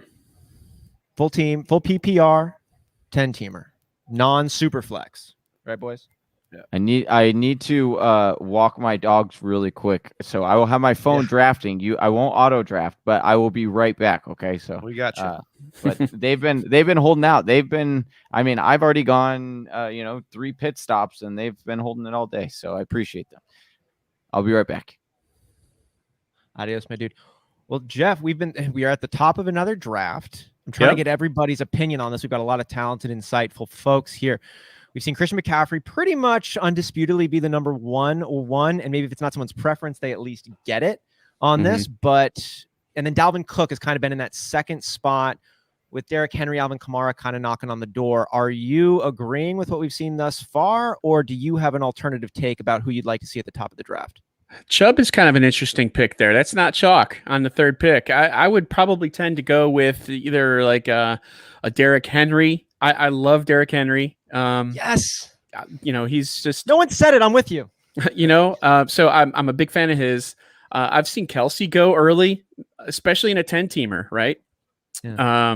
But I don't know. It looks pretty straightforward. I mean, I would take Henry over Chubb in my opinion, but I completely see the interest there as well. Yeah, I'm on the Henry side. And I know ceiling is going to be really important, but I also like to have a safe floor, at least in my first round selection. And Henry's got an elite ceiling, and maybe I get that. He did the 2,000 yards last year, and usually, you're going to see a drop off, a decrease. But I mean, even if he decreases down to 1,600, that's still pretty darn good. And 15 touchdowns, you'd take that. So, and that offense, Tennessee's offense is going to be outstanding, and their defense is not. So that is all good for the offense. And maybe he's going to be catching a few more passes. I know Darrynton Evans would like it if that didn't happen. Hopefully they come his way, but we did hear about Derrick Henry getting some more workouts, at least from the pass catching perspective. Any truth? Do you think that's a possibility at all that he's more involved in the passing game? It could be. It could very well be, because we've got Arthur Smith's not there anymore, right? New offensive coordinator. So who knows? Maybe there's a path to him being more involved that way. Can you imagine? I mean, that's one thing that Henry does not have, right? Is that he hasn't needed it. Receiving game. He hasn't really needed that. But what if that becomes part of his repertoire, right? Imagine that. I mean, that would be like end game. Yeah, I mean, he kind of looks like Thanos already, doesn't he? Yeah. Well, we went chalk with running backs, I'd say. Not chalk the exact running backs, but we have not had a single wide receiver taken yet. But it is 10 team. That's surprising. Whoever is at the turn is going to have a nice turn, a nice pick. Who would you be taking there at that turn if you saw the board go the way it's gone? I would probably look to take Kelsey and a receiver. Okay. And then try and hope and pray that someone is available there in the end of the third as a running back if I were to go that route. And because this is a 10-rounder, chances are there's going to be somebody. So, wow, very, very running back heavy. This is crazy. I never really thought about it like that. If it's a 10 team or less, running backs are going to be more abundant, right? And so than they normally are. Yeah, right. I mean, I'm glad I took McCaffrey, but shoot. I mean, we'll just see. Running backs are going fast and furious here, so I imagine that second round is not going to be like that at all. We'll see. Yeah, probably not. It'll just turn this the other way. It'll be all other position. We got a 10 team here. Pretty good pace. Yeah, it's going quick. Do you have a favorite style league that you like to play? 10 or size, I should say, Jeff? 12 or 14. Don't really like to go more than 14 because that's just not that much fun. It's a strategy decision, when you have more teams because there's more strategy involved, right? So that's more fun. I like that. I generally like leagues that are deep and that have multiple flexes, or you're starting like 10 or 11 players each week, as opposed to, just like two running backs, three receivers, a flex, a defensive kicker, right? I mean, I would rather have the opportunity, and of course in quarterback, I would rather have the opportunity to, use my bench as much as I can so that I can probably try to start, the players that I think are going to do well, right? So, if a smaller league, it's just there's a lot of similarities. Every team is the same. Every team's an all-star team, and you kind of see that with a 10-teamer as well, which is why you kind of have to break the mold a little bit. Kind of forget about ADP for a little bit. Get your guys. You'll see when probably my next pick here, or next two picks, depending on who's available. But yeah, I'll definitely go for some stars. The stars there will still be there, man. We saw the entire first round be running back dominated. Tyreek Hill then was the first wide receiver selected at the 2-1 spot. What are your thoughts on Saquon Barkley, who was the last running back taken there in the first round? Do you think we're going to see what we saw from him a few years back before the back-to-back injury seasons, or is this a different Saquon Barkley? Honestly, I think that I'm staying away from Barkley. I'm concerned about him. Just the fact that, ACL, he's had the ankle injury. It's just one thing after another. Generally, when you see that, I mean, first of all, the ACL, it's not just the ACL, it was the MCL, and what it is, meniscus too, right? Yeah. So, I mean, that's a lot to overcome. I think there might be some ramp up time needed for him. I'm not sure if he's going to start the season on the PUP list. I doubt that, but I don't think we're going to see the same Barkley, and that's just a concern of mine. If there's a player who has like injury concerns now before even training camp, I generally try to stay away from them, especially if it's a first or second rounder that you're investing a lot in. That's such a smart way to look at it too. It's, you got to manage your own emotional situation throughout a fantasy season, and we all know how tumultuous that emotional roller coaster can be, and just banking on a dude who's hurt to begin with puts you back to start. And I know you get like a really nice piece then going down the road, like, oh, I got Michael Thomas come week whatever, he's going to be awesome. And then it's like, what if there's a setback? And then you spent a kind of a deep pick on a guy that you're never even going to get to enjoy, and then you spent all this time that got sunk. I don't know. Yeah, it's a not fun risk. Diggs and Metcalf were my sort of targets there, but I'm going to take Calvin Ridley here. He is someone that I think could be the number one wide receiver in fantasy this year. Just because of the opportunity that he has in front of him. No other wide receivers really on Atlanta. We're not really quite sure what Kyle Pitts is going to do. From the wide receiver ones that we've seen in the last 5 years, 4 out of the 5 are wide receivers that completely dominated in terms of targets on their team, from other wide receivers, right? Like Devontae Adams, right? Let me make my pick here before I lose it. Let's see. Boom, people. We're going Mahomes. Oh, so nice. McCaffrey, Ridley, and Mahomes. I told you I was going to make an impact. The three elites. In a small draft like this, why not, right? Because everyone's going to have an all-star team. You've got to have the best all-star team. Mm-hmm. So I elected to go with Mahomes there. Now, watch like Dak Prescott or Josh Allen or Kyler Murray make it back to me, in the 4th round, and I'll be a little bit upset about that maybe. But in a 10-rounder like this, you kind of have to take a chance. It's almost like it's a DFS league that you're just trying to win, and the odds are against you.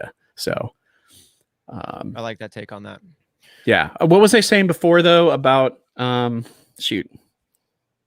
I totally lost my train of thought. The train will come back around on this one. I'm sure that it will. In the meantime, was it Saquon, or did we move on from Saquon? No, it wasn't Saquon. Calvin Ridley. Calvin Ridley. Was it? Yeah, and the number one wide possibility. receiver, right? So you tend to see that. Diggs last year with Buffalo, right? He was by far the top target guy. So I just think that Ridley is going to be the top target guy by a large margin in Atlanta. And, he's also someone who scores quite a bit. Was it 62%? I'm trying to remember what the number is. 62% of games. Is that what it is? I think that's correct. I'd have to go back and look at my article that I wrote. in terms of 62% chance that he'll score a touchdown in any given game. And that's really close to other receivers, like Tyreek Hill's up there. But Ridley is doing super well with that. And I like touchdown scorers, especially from my top guys. So we like players that score touchdowns in fantasy. What a concept. We freaking love those guys. I mean, it's important to have receptions and yards and everything, but ultimately it's the scores that is going to make a difference. So you and I love the fact that if it's the first quarter, second quarter on a Sunday, we're on our couch and we're watching our fantasy teams go nuts. When we get that first quarter, second quarter touchdown, we're like, right? Because you could always get a second one in the second half and you're like, oh yeah, this is it. Maybe so third sometimes. Exactly. Right. So touchdown scores that's what you want to target, man. You want to target touchdown scores. People say you can't count on those, and I think you just can't rely on your predictions as much. But I think you can utilize predictions for who's going to be a touchdown target. Absolutely, it's not like it's a random situation. Like they definitely have players they want to go to when they're in tight situations. It's go to players, not to plays. I kind of throw that argument out. You can't track it until you can. Yeah, it's like we plot it though, like receptions and then yardage leads to touchdowns. Once it's racked up a lot, it leads to that usually, depending on touchdown rate. But then you have guys like, Devontae Adams who do it all. Yeah, and he scored 10 or more touchdowns in like 4 straight seasons now. So where Calvin really looks like he might be going to. Yeah. So far, so good here, guys. Let's see what happens in the next couple picks. Who's going to be my next big target? I'm not Anybody even got sure. in mind? Can they hear me? It doesn't really matter. They can, but it's a little bit of a delay. Yeah. All right. I'm looking at tight end. I'm also looking at receiver. So I actually like Hawkinson over Pitts, guys. You're one. I don't disagree. Yeah. I mean, there's a lot of people who. Let's see, ETN.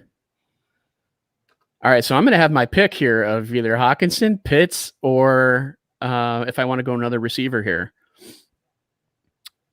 I tell you who I'm not going to take, and that's Michael Thomas. Right. Oh, man. Dude, the TJ Hawkinson one, I am so amped on what Hawkinson could be about. Like, Pitts is obviously the most hyped tight end we've seen come out maybe ever. But Hawkinson, his year, I mean, that's a round one tight end who had just upside painted all over him. He's been hurt and still produced. And the dude is like crazy young still. Like Hawkinson came in a little bit younger too. So while I think this is year 3 for him, he's still got a lot of youth, but he's got that experience now. He should be healthy. I think Hawkinson's going to ball this year. All right. So there's Pitts, guys. So he's gone. So I don't have to worry about that. All right. Here's what I'm going to do first. Get my guy that I want. Where'd he go? Where are you, CD Lamb? Did he go? Oh, he went. Crap. Okay. Shucks, I didn't see that. All right, that's fine. I will take. Let's see. Well, then I guess I'm going to go for my Hawkinson here. All right. And take him, and then my second pick.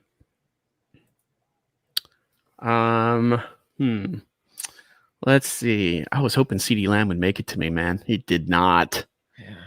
Yeah. All right. So I'm targeting Mike Evans, Amari Cooper. Gotta love the Dallas offense. Or potentially a running back if I do want to do that, because how much time I have? 40 seconds. There's only one flex in this. So right. I need receiver. 20 seconds. I'm leaning my in case of emergency break glass is Amari Cooper here. I'm just kind of overlooking other things. Running back might be a possibility, but I'm going to take Cooper. Going with Cooper here and the Dallas offense. I was hoping that was Lamb, but I'll take Cooper. Yeah, I mean, if they can score 35 points a week, I'm in. Now, this is an interesting case right here. We saw Lamb ahead of Cooper. Cooper has, disappointed in some regards, but he's also been like quietly getting 1,000 yards pretty much any season that he's been involved in. You just got, I feel like there's CeeDee Lamb's got the hype. You're expecting him to down the road eclipse and be the number one target. Maybe this year he's locked in to do that. But Cooper at least should put up a fight. And I'm looking at getting that value wide receiver pick on the backside. Is that fair, or is CeeDee Lamb going to take this team over this year? And it's not one or the other. It's CeeDee Lamb and then the others. I think it's CeeDee Lamb. I think it's another case of Julio Jones overtaking Roddy White. It's just it's time. And I think that CeeDee Lamb is their future, and I think that's going to start this year. Totally. Now, is Cooper going to go away? No, I don't think so. I think that whole offense is going to thrive, which is interesting because did Prescott go? He did. He just went, right? But he was available, guys. Right. If I didn't take Mahomes there, I could have done a double take of Prescott and Cooper and whoever I would have taken instead of Mahomes there. But you look back, you have no idea, right? Hindsight. That's why we mock. But I am not going to complain about having Mahomes for sure. Yeah. So now I'm looking at who might be available coming back to me. So far, so good. Man, Cooper Kupp is majorly creeping up, and it's like, I love Cooper Kupp. I'm a huge fan. But I definitely thought he would fall to me, or at least I'd have a better chance in the 6th. But him getting up here, 5th round in a 10-teamer. Yeah.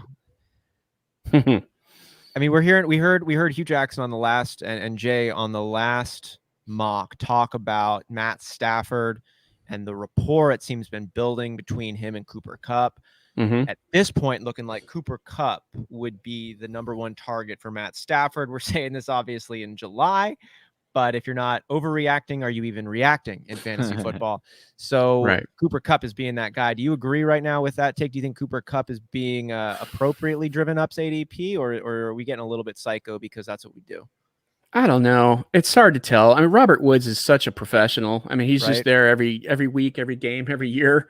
So it's going to be hard to discount him in the offense. Kupp may have more receptions and Woods may have more yards. Woods may have more yards and touchdowns. But if Kupp has 98 catches, that wouldn't surprise me. So I don't know. I mean, it depends on your league. If it's PPR, if it's not PPR, I don't know. Maybe I would put Kupp slightly ahead of Woods, but it's close. Jacob Bley said, "I don't care. I'm hedging my bets and taking them both." I know. I was thinking, I was like, oh, okay, well, I'll get Woods in the 6th. That's okay. That's a good push. I don't actually. And then hate he's just like, I don't hate gonna be it either. Two wide receivers, I mean, right? Like it's almost like it's a clear 2 wide receiver set, right? I hate it for me because he sniped the player. That's why I hate it. Have we talked about Carolina's wide receivers yet?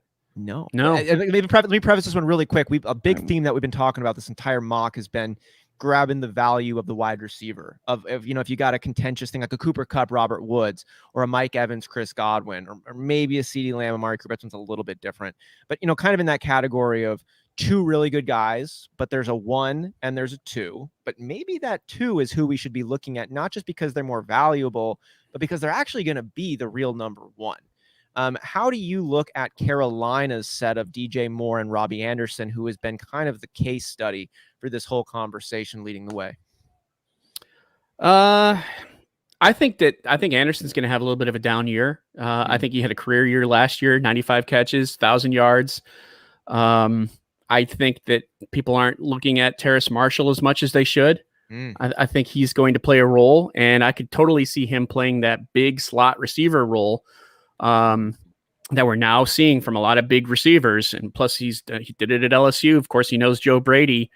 Carolina loves that horizontal attacking shallow cross type of offense, right? So that's perfect. It's right in his neighborhood. I wouldn't be surprised if we did see a reduction in production. That's a good one. Robbie Anderson this year. Reduction. Yeah. So DJ Moore, I still think is your top guy. And DJ Moore does everything right except score touchdowns. And I think a lot of that had to do with, it's my turn. Oh, yes. And my player's here. Doesn't that feel good? See. Oh, that's a great feeling. Boom. Oh, okay. Kareem Hunt. Yes, guys. Kareem Hunt has 39 touchdowns in 51 games. Yeah, Talking about that 60% or whatever. Yeah, Better that than right that, there right? is 76%. There's a 76% chance he scores at least once in any game he plays. gotta like that. 39 scores in 51 games in his career. So yeah, I like myself some Kareem Hunt Give me some as of that. a running back 3 and like 12 team and a 10 teamer. I'll take him as my second running back here because I went pretty heavy with other things earlier.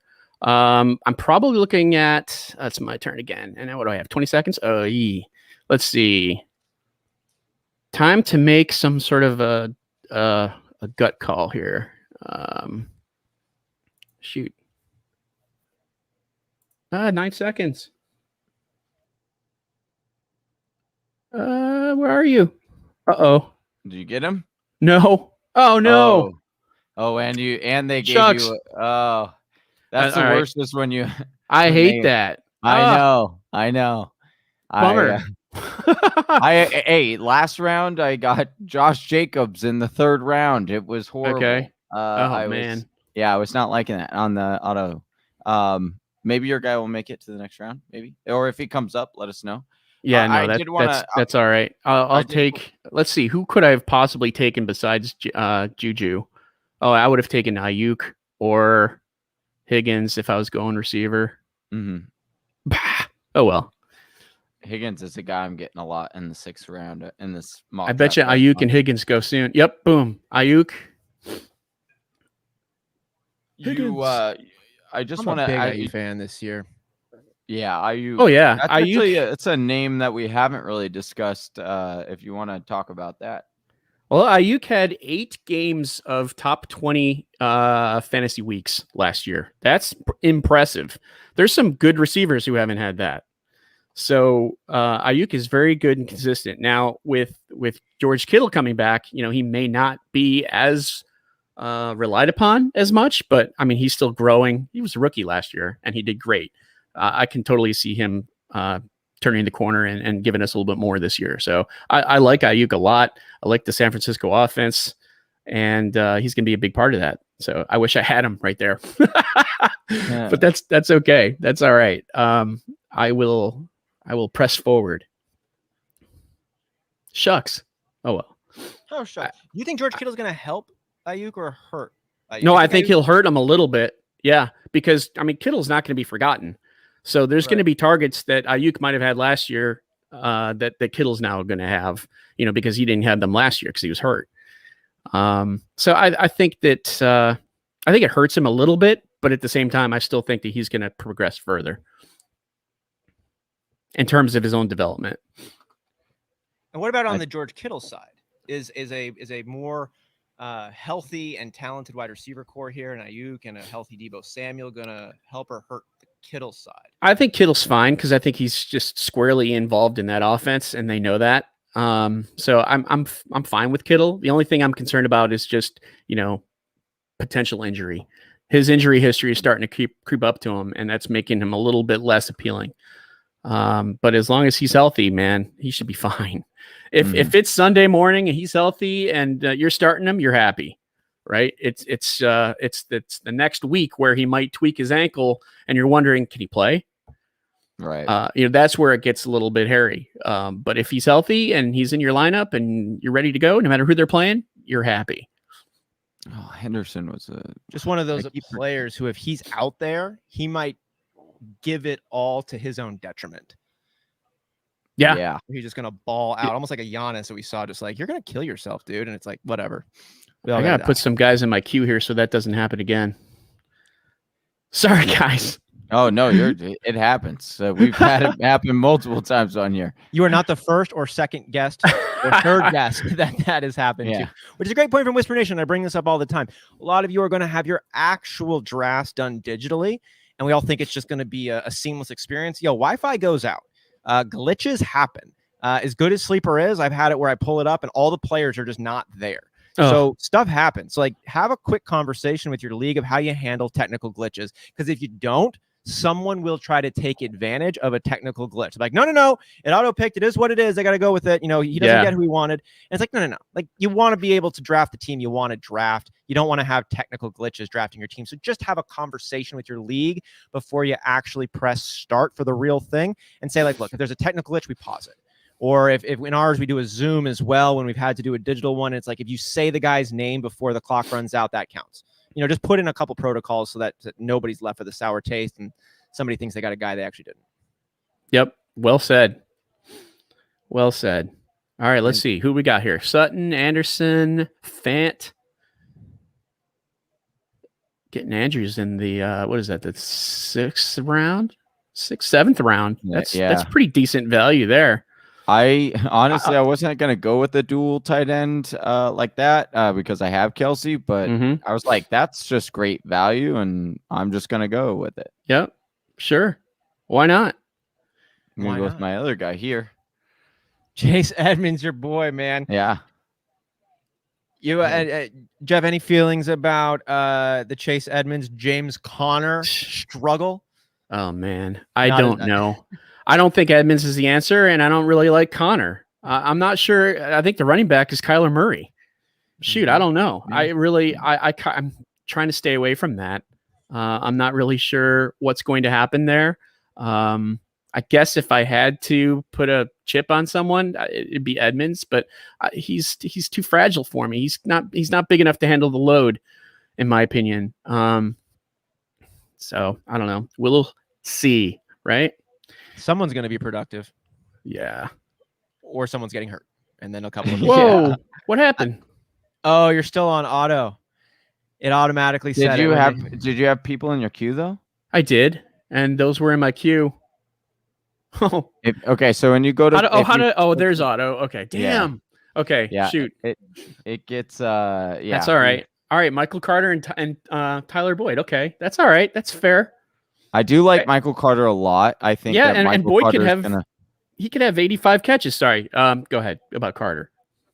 Oh no, you're fine. I was just saying. I mean, I like Carter. I think we've had some questions on like, you know, where do you see him going? And I do think I like him, you know, as much as I like, you know, Trey Sermon. And do I think Trey Sermon has a higher upside? I do. Do I think Javonte Williams has a higher upside? I do. But if you told me, you know, if we're, you know, skipped all the way over to the end of the season and I look and Michael Carter was, you know, one of the top 3 rushers at the running back position for the rookies, I wouldn't be surprised.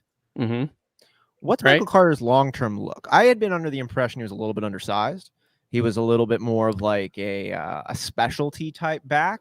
So I can speak a little bit about Carter and Williams, you know, because they went to Carolina and not far from Carolina. They actually had almost identical stats in their senior season with each other, with the one exception of touchdowns. Javonte Williams had 19 touchdowns and Carter had 9. So Williams was the one who was getting the ball at the goal line, and he was the one who could put it across. But and Carter just kind of took that other role. Yes, he is a little bit smaller, and you know he's more of a receiving back in my opinion. But he can also run too. But he was used more as a receiving back in North Carolina. At least from what I've seen, even though their numbers are really similar with rushes, receptions, the only big difference literally is touchdowns. And he's been able to score in the past. Like in high school, he dominated in terms of touchdowns, but everyone dominates in high school, right? But still, I mean, he was able to do it. So it's not like he's unable. I think if he got the opportunity, I think he could run with it. So I kind of like that pick, even though I didn't make it. That's 3 picks in a row I didn't make. Oh my gosh, that's not good. But hey, I will take it, and I will back up these players. I had him in my queue, and there's a reason why I had him in my queue. And as far as Boyd is concerned, Boyd could be the second or top receiving target in Cincinnati in terms of receptions. Right? Because I think he's more of the possession guy, at least at first. I mean, Chase coming in is going to be awesome. He's going to be great. It might take him some time. Just kind of like we saw with, A.J. Brown when he came in as a rookie. Yeah. It wasn't until Tannehill really came through and what was it, like week 10 or 11, and then he just kind of took off. I can totally see Chase having a little bit of a ramp up time. But I just see Tyler Boyd as kind of like this year's Robbie Anderson, so to speak, where he could get a lot of catches and be a huge part of that offense. So I like Boyd. I've had him in a couple other leagues as well. He's a receiver that if he's like my wide receiver 4, I'm happy with that. I can deal with that. That's a flex starter for me. So Yeah. I think you kind of nailed it right there too on like what most likely I would be doing with Jamar Chase. It would be, because his draft capital is pretty high, and we've told people it's like you're basically paying for where he could end up finishing, right? And so, but I think what you made a great point in saying, he'll probably start off a little slow, and that's why I would let somebody else draft him. And then, banking, it'll probably be a couple of weeks before he gets going. And then, so you go in after week 1 or week 2 when, he's had a down week, whatever, he's getting used to it. And then you get him for a bargain because that player's probably thinking about dropping him, but doesn't really want to because it was a 6th rounder or a 5th rounder. And then you can get him for pennies on the dollar, and then there you go. There you have him for his breakout part of the season. Yeah, if you can do that, if there's somewhere in the possibilities of fantasy trading and whatever to do that, then totally, I agree. I just think that I don't know if he's going to come out guns a blazing week 1, week 2, week 3. It might take a little bit of time, but I mean, if anyone can do it, man, it's Chase, and not only that, but Joe Burrow knows the guy, so he knows him well. So they're already going to have that rapport. Jeff, I wanted to ask, we've been asking our guests here, thank you again for coming and joining us here. It's amazing to connect with other analysts, commentators in the industry. What got you into fantasy, and then what elevated your fantasy game to the level you're currently at now? Oh, wow. I guess what got me into fantasy, that was like the mid 90s or so. It was just fun. And it was something that I enjoyed doing. It was just a hobby, and that hobby turned into something more. And I wound up finding myself on the Football Guys message board. This is all like pre-social media. Message boards were the way to go back then. That was the only way to go in terms of, like getting your opinions out there or listening to others and whatnot. Let's see. It's my turn here soon. What do I need? I need running back or receiver or tight end. So anything. Let's see. All right. I know who I'll take if he gets to me. See if we get anybody at this point in the draft that you're any way your strategy kind of shifts, or is it still best player available, filling in needs? Well, once I have my starters here, it's just best player available and who could potentially be a stud that I could use from my bench as a starter if he goes off. So I'm going with Logan Thomas here at tight end. I like that pick, and I get another one. Hey, let's see. The best part about the turn pick here. Yeah, you get back to back. I'm gonna go with Mike, your guy. with Mike Williams. Mike Williams. I hope Mike Williams. Drop. Clemson. We haven't heard enough conversation about Mike Williams this month. Mike Williams is like he's like the great wide receiver 5'6" that you can throw on your bench, and if you need him, you got him. And if he goes off, and when I say goes off, I don't know if he's really going to go off. I think we know what we're getting from him. But if he has a career year, and by and large, it is a contract year for him, so he could have a career year. If he has 6 touchdowns and 55 catches, that's not that bad from a flex, especially if you start him the right time when he scores. If that becomes 8 touchdowns, who knows, man? I don't know. Mike Williams is just one of those guys that is capable. I mean, he's scored 10 touchdowns before in his career. He was a top 10 pick in terms of draft. So, I mean, he's got that draft capital. He's there. I've been just waiting for Mike Williams to be a fantasy wide receiver 1 for like years. Yeah, and years. It just hasn't happened, but he's been somewhat consistent of being good but not great. I know. It just feels like it could happen. He could have that like Corey Davis, Parker. Parker. Yeah. I say with the Brooklyn accent there. I love the fact that they're saying he's going to take the Michael Thomas route or role, because that's exactly how you protect his big body and injuries, because he was going up for so many passes and taking big hits. And so if you're kind of protecting him a little bit more in that body by having him do slants and like more underneath stuff, I think you'll keep him healthy. And like I said, when you get in the red zone, that's going to be dynamite. Like a slant wide receiver that's 6'4", I think he is, and just big, like Herbert's going to love that. Yeah, absolutely. So he's the number 2 on that team in terms of receiving, behind Keenan Allen, but still number 2 with an offense led by Justin Herbert. It's pretty darn good. There we go. We got a shout out here for you. The Fantasy Football Show. We got somebody coming to my man Jeff. Yep. With a strong arm emoji. Then that's good. That's good. Nice. Thank you. Appreciate coming in. Let's get it. Donnie had him on earlier. Awesome segment. Loved that. Oh yeah, he got Z. You got listener league spot. Yeah, Travis was talking. Yeah, Travis. Yeah, okay. yeah. They're talking. He was asking about when the draft was. We said TBD in August. Yeah. Okay. Yeah. So that's what's coming up. So let's see if I can find a diamond in the rough here, guys. Oh, we like those ones. Let's see. Is there anyone? Because I'm just using this draft board, whatever's here. Where? Yeah, you're potentially a diamond. Jeff's looking for those diamond hands right now. I'm looking to see what we got going on. I haven't really looked to see who's been drafted. Just kind of talking to you and not really paying attention, and I'm only really kind of looking at what I need to pick once it's my turn. So I'm like, is that guy gone? Yes, he is. Is that guy gone? Yes, he is. Joe Burrow this late. That's pretty decent, man. I like that. That's a fun player right now. Excited to see a draft like this. I'm only taking one quarterback. It's like I'm not going to start anyone other than Mahomes. And when it comes time to his bye, I'll just grab someone off the waiver wire. I'm not worried about that. I see a lot of people getting 2 quarterbacks. I'm not going to in this draft, not in a 10-teamer. I wasn't originally on that boat as far as like I would say, yeah, take one quarterback.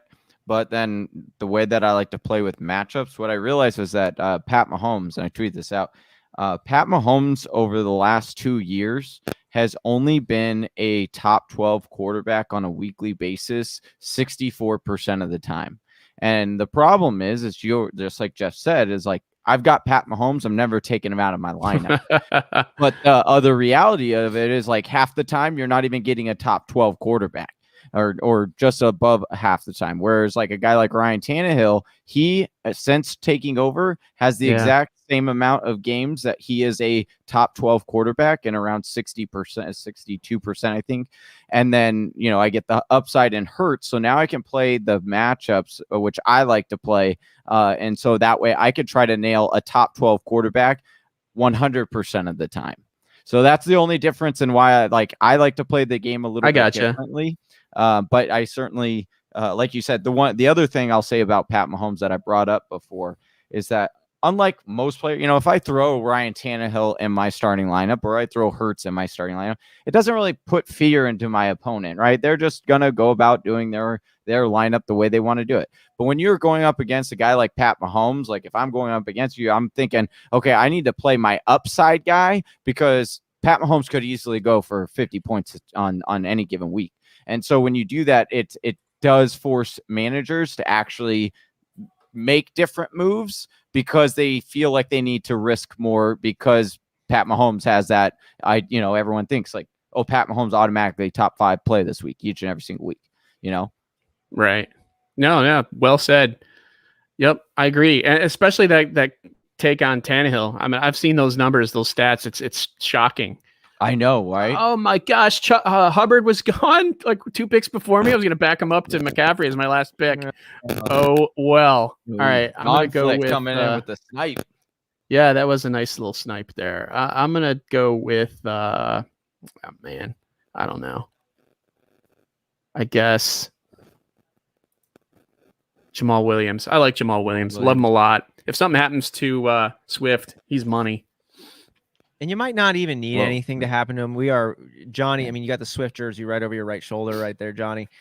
Big fan of the talent. And I believe was it Adam Rank who said, I'm taking Jamal Williams, and it has nothing to do with my appreciation or disdain for Swift. It's just a decent pick here at the end of the shebang. And I've been telling people this too on our show. Like, I'm a huge DeAndre Swift fan. I think he's the most talented running back in that backfield. However, like, I'm not going to I am giving Jamal Williams in my projections the bulk of the carries, because like I'm not just going to blindly turn, my eye because of my love for DeAndre Swift. But I'm going to be honest and say, like, Jamal will have weeks where you're going to start him because it would just make sense. They're going to run the ball a lot more than they have been because they have Goff, because they bulked up that offensive line. So I do think Jamal Williams is being slept on a little bit because he's going to have value. So now we're coming to the end of the draft. Jeff, you just got your last pick in here with the aforementioned Jamal Williams. After we get through this, would love to get a breakdown from your squad now that it's all said and done.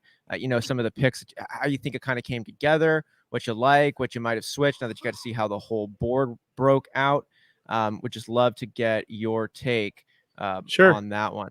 Yeah. Well, I honestly, I could have the number one fantasy talent at running back, receiver, and quarterback.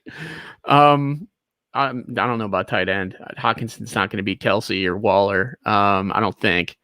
But I like that I was able to get Ridley and Mahomes. I honestly wasn't sure I was going to take Mahomes there in the third round at that turn, the 2-3 turn. But I decided that, you know what, in a 10-teamer, you literally have to have the best all-star team. So I went with Mahomes. And then when it came back around, Hawkinson and Cooper, I was hoping that CeeDee Lamb would make it to me. He did not, a couple picks earlier, which is fine. That's all right. I also would have taken McLaurin or Jefferson, but Jefferson went at the beginning of round 4. Kareem Hunt. I love Kareem Hunt. I like him more as an RB3, but because like I said, 39 scores in 51 games. Yeah. That's impressive. And as long as he continues to be a piece of that offense, he's going to do well. I like Hunt. And to get him like so late, it's almost like you're breaking the bank on an RB2. If you have him as an RB3, but I don't, because this is a 10-teamer. I waited a little bit longer, but that's fine. Let's see. Juju Smith-Schuster. I wish that I had Ayuk there, because that was the pick that I missed. But that's okay. Well, hopefully, what did Smith-Schuster have last year? Like 90 catches, something like that. Yeah, it's up there, actually, right? It was a bit surprising for as much as I felt like we talked about him and how much we were like disappointed in him, and then I was seeing how many catches he had, and I was like pretty surprised. Yeah, really consistent. The Steelers is a team that I'm kind of on the fence with. I don't know how you guys feeling about the Steelers. I mean, they won 12 games in a row and then just blew it. Would they lose 4 out of the last 5, something like that? Yeah, that was the other. I always forget that too. We were literally looking at their schedule, being like, how do they not lose a game? And then it was like, boom, all downhill, like all at when teams started being like, okay, we'll just force you in front of us. And all I can think about is Ben Roethlisberger sitting on that bench, looking at life, going, "Should I retire? I think I should retire." And now we're like, "Hey, I'm back. Okay, great. Can you make it through 18 weeks?" So I think the Steelers will go as far as Ben takes them, honestly. And Najee Harris is someone that I'm not necessarily targeting. I know some people really love him. I'm just kind of, he's a workhorse, man. He is the part, right? But I'm just kind of concerned about that Steelers offense with Big Ben. Without Ben, what do they have? So I'm concerned there. I'm a little bit concerned about Juju Smith-Schuster. I think I would rather have Claypool, but I mean, Smith-Schuster is going to have more catches than Claypool. Claypool may have more scores, right? So which one do you want? My next pick there was Michael Carter. I like Carter. I gave you the specs about him, and Javonte Williams and how they compared. The concern with him was he's not a touchdown scorer as much as Javonte Williams was at UNC. Can you do it with the Jets? That's what really matters. And the Jets don't really have a running back that is, the incumbent who's going to say, "Yep, it's my job." There isn't. So it could be Carter. It could be he could be one of these players that we're like week 6. We're like, "Oh my God, did you draft him? Did you draft Carter?"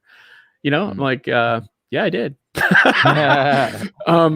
But you remember, last year I was not that high on Justin Jefferson, guys, and look what he did, right? Sure. That's not good. There's a lot of people in that boat, and there were some people who said, "Oh yeah, I love the guy."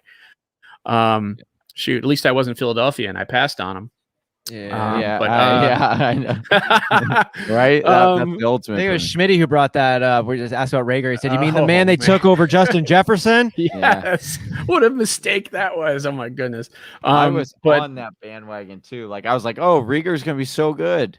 And remember when San Francisco passed on Lamb and right? Ultimately they took Ayuk, right, which is a good decision for them. But Lamb was sitting there for him too. Anyway. And Ruggs was the first receiver taken. What about that? That's if you're the Raiders, you're like, yeah, just give us the speed guy, baby. Yeah, speed kills. My other two picks there, Mike Williams, Corey Davis. Generally, I like to go with a little bit of an upside pick as my receiver later in the draft rather than some veteran who we kind of know what we're going to get. But the value, I think, with Williams and Davis is pretty good. And I think that Davis was brought into New York to be that veteran presence for Zach Wilson. And I think we'll kind of see that reflected in his targets. I think he may be the top target on the Jets this year. And then we talked about Jamal Williams too, which I like. And if something happens to Swift, he's money. So there's my team. There it is.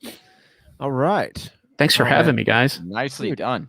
Thank you so much for coming in, dropping the knowledge, sharing some of the deep insights there from players that have come out of or been around Carolina sports in one way or another. That's great to get that insight. And where should we mentioned at the top of the show, but let's go ahead and plug again for Whisper Nation. Where should folks be following you at, and anything we should be keeping a special eye out that you got coming up?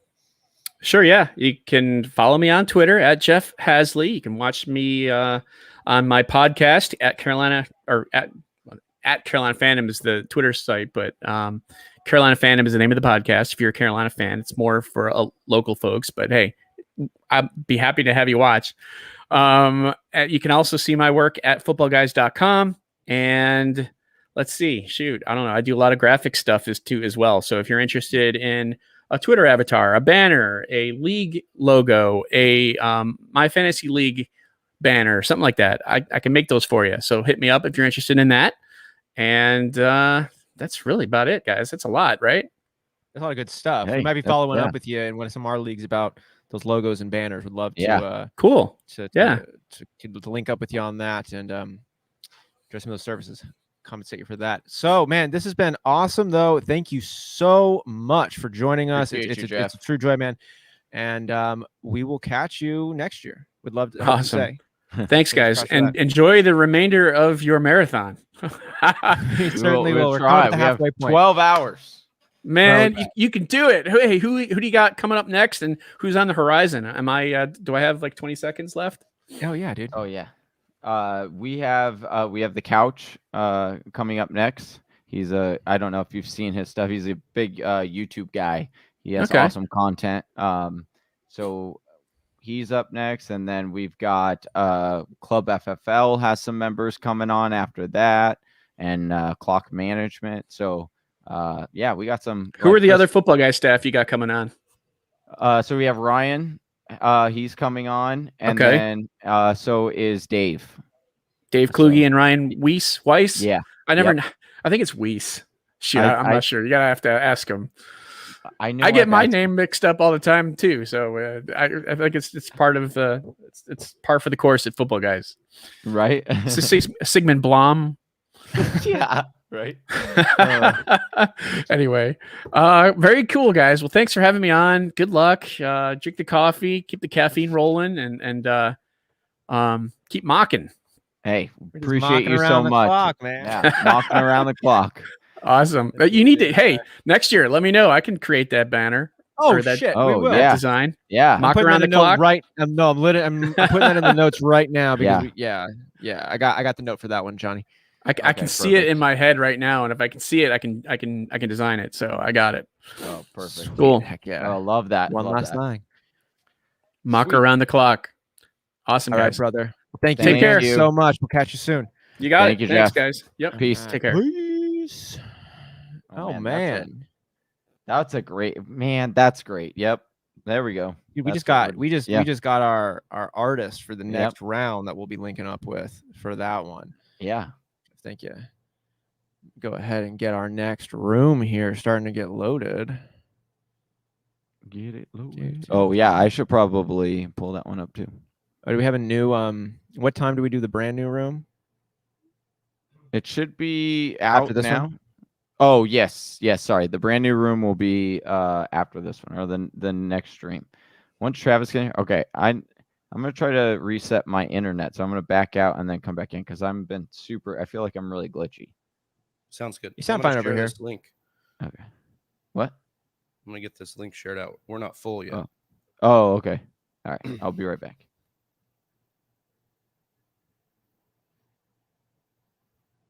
You just... Oh, thanks, Josh. What did he say Yeah. here? Josh chiming in on the show. You guys are still killing it. Started with you guys 12 hours ago when I went to work. Now I'm half in the bag and I just got home. Awesome show, guys. Appreciate you. Appreciate you. that. Really. I'm going to keep going till my voice doesn't let me anymore, which I don't care if I got a sign language up in here. I will. Oh, Josh, thanks for the clarification on this one. Weiss like peace. Nice. Ryan Weiss. Like so we've got Fantasy Couch up next. Hell yeah. Excited for that one. Make sure our guys got the link.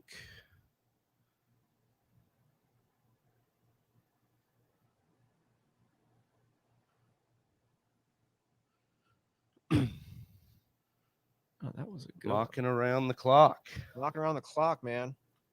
That's what it is. Whisper Nation, don't forget, you can get in on that raffle. More giveaways to come, including signed Deontay Johnson jersey, signed Alvin Kamara jersey.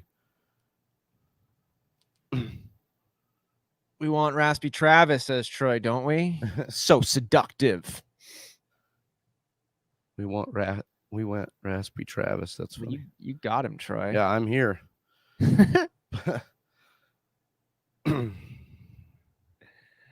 Oh no, not that. Oh, this is funny. You just need 2 more spots filled. Oh, dropped it in the Discord.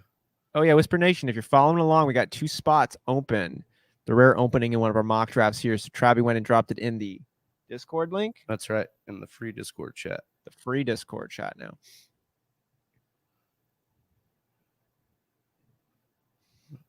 Ready coming up here. What's been your favorite part so far, Austin? Dude, I'm not even gonna front on it, man. Hue Jackson. Getting to hear the perspectives from a man with the experience such as Hue, getting to ask him things that I've just wondered, being a fan of football for 30 years, as long as it's been, to hear an insight from a perspective that you would never otherwise be able to hold. Like it, I don't want to get dramatic and say like life-changing, but it kind of is on this one. Like to hear some affirmations, to hear some insights in a way that's going to really change the way I take in media, take in commentary, speak about it moving forward. And if someone's like, why are you taking that? Why do you have that point? It's like, well, because of our interactions with head coach Hue Jackson, offensive coordinator, all the amazing things that he's done. So that to me was, it stands apart, but there are so many incredible things. What about you? Yeah, that one's a big one. I was definitely feeling it in the emotions during my questions there. I could tell. But that's a big one. Liz Loza was obviously a treat. I had a lot of fun with Adam Rank. Yeah. I mean, just joking around and having a good time. He's a riot. The big names have been super cool too. And then getting some of the, seeing Mac again, just touching in there. Yeah. Josh just filling in on this, to see like people just show up in a way where we didn't necessarily ask them to, but they're here, and then it's like, damn, like the community, man, it's coming together. So new friends, old friends. Speaking of, what's up, Couch? Hey, what's up, guys? How's it going? What's up? What are we doing today? We're doing a 12-team standard mock. Just a part of a little mock draft marathon we got going. 24 straight hours of live mock drafting. Let's go. I'm ready. All right. Let's get the 12-team standard mock with FF Couch. Well, thank you so much for joining here, Whisper Nation. If you have not already followed the Fantasy Couch at Fantasy Couch, what are you waiting for? Go ahead, do yourself a favor. And where's the best place that we should have everybody come in and link up with your content? It's been awesome following along, but where should they catch you at, Couch? I'm everywhere, even TikTok now. Wow. It's all fire. That's what people tell me. But YouTube's the best, though. I think my main thing is YouTube. Right on. Right on, Couch. Well, if you're good, we're good. We just filled it up, so we'll get this thing started if you're ready. What are we doing? PPR or are we cavemen? Oh, so we're cavemen. We're going back in time. We're going back in time, baby. We go back to 2011. Okay. Well, can you dust off the old 2011 strategy? I mean, can we randomize it so I can get Derrick Henry, the standard god? All right. Well, let's get it going. We're gonna start it. Boom. Oh, so we're not randomizing. Okay, I can do it. I can do 12 spot. Let me change. Let me get this little straightened out here so we can see it better. Yeah, you got to make sure you can see me. I'm at the end right here. 12 spot. We got you. There we go. So Derrick Henry, unlikely to come your way right now, but in a standard route. Well, at least I've been asking everybody this. So I want to start off with the same question here. At the top of the draft, Christian McCaffrey has pretty much been either the one or an acceptable one. Maybe someone wants Dalvin Cook because it's their boy, but they understand Christian McCaffrey. That a couple people speak about Derrick Henry. Alvin Kamara has gotten a boost now with the Michael Thomas news. How are you looking at the beginning of a redraft league? Who are you taking? Who are you targeting? Man, that's pretty much just, it's set in stone. You know, it's number 1 C-Mac, number 2. It's got to be Dalvin Cook. And then number 3, I got Derrick Henry in all formats. Mm-hmm. So that's really how, and then it probably goes Kamara. That's really how I got it. Like, I don't really think you can argue with the 1 and 2. Now, what you're saying is like on rare occasion, maybe 1% of the time, Dalvin Cook goes number 1 overall.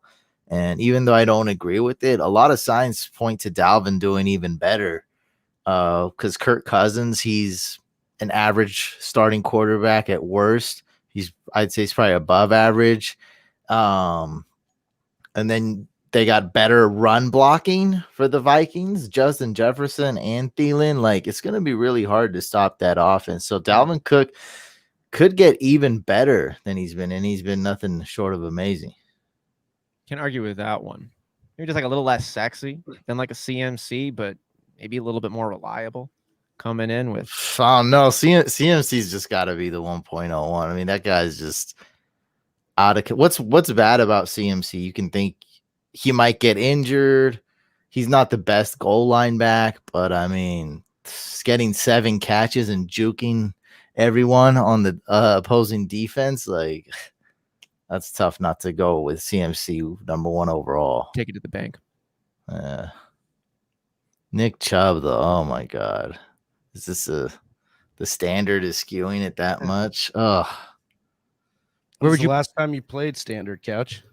Oh, it's been a while, but I know we were one of the few leagues that always did, like my home league, we always do 6-point passing touchdowns for QBs. Us too.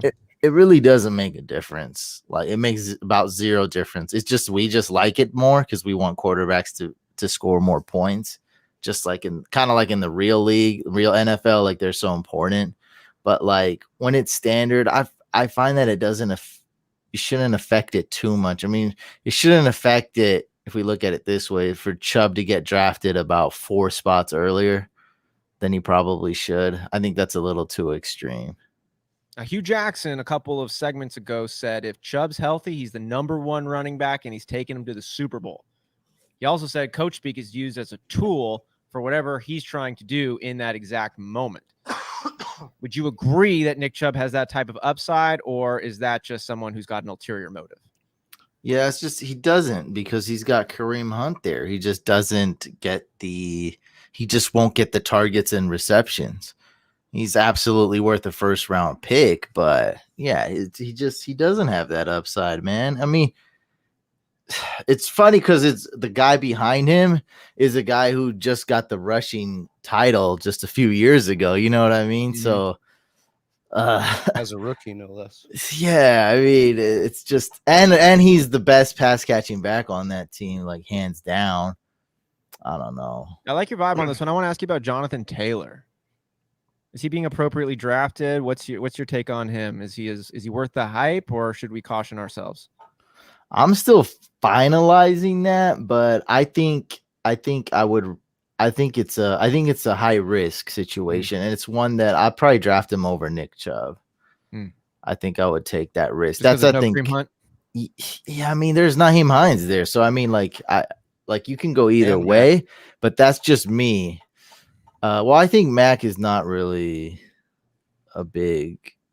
I don't know. I don't think he's gonna really deter me. Because that team, man, I think they can run all day. I think he's on fire right now, Jonathan Taylor, and I have less injury concern with him. Nice line too. Keep that injury concern low.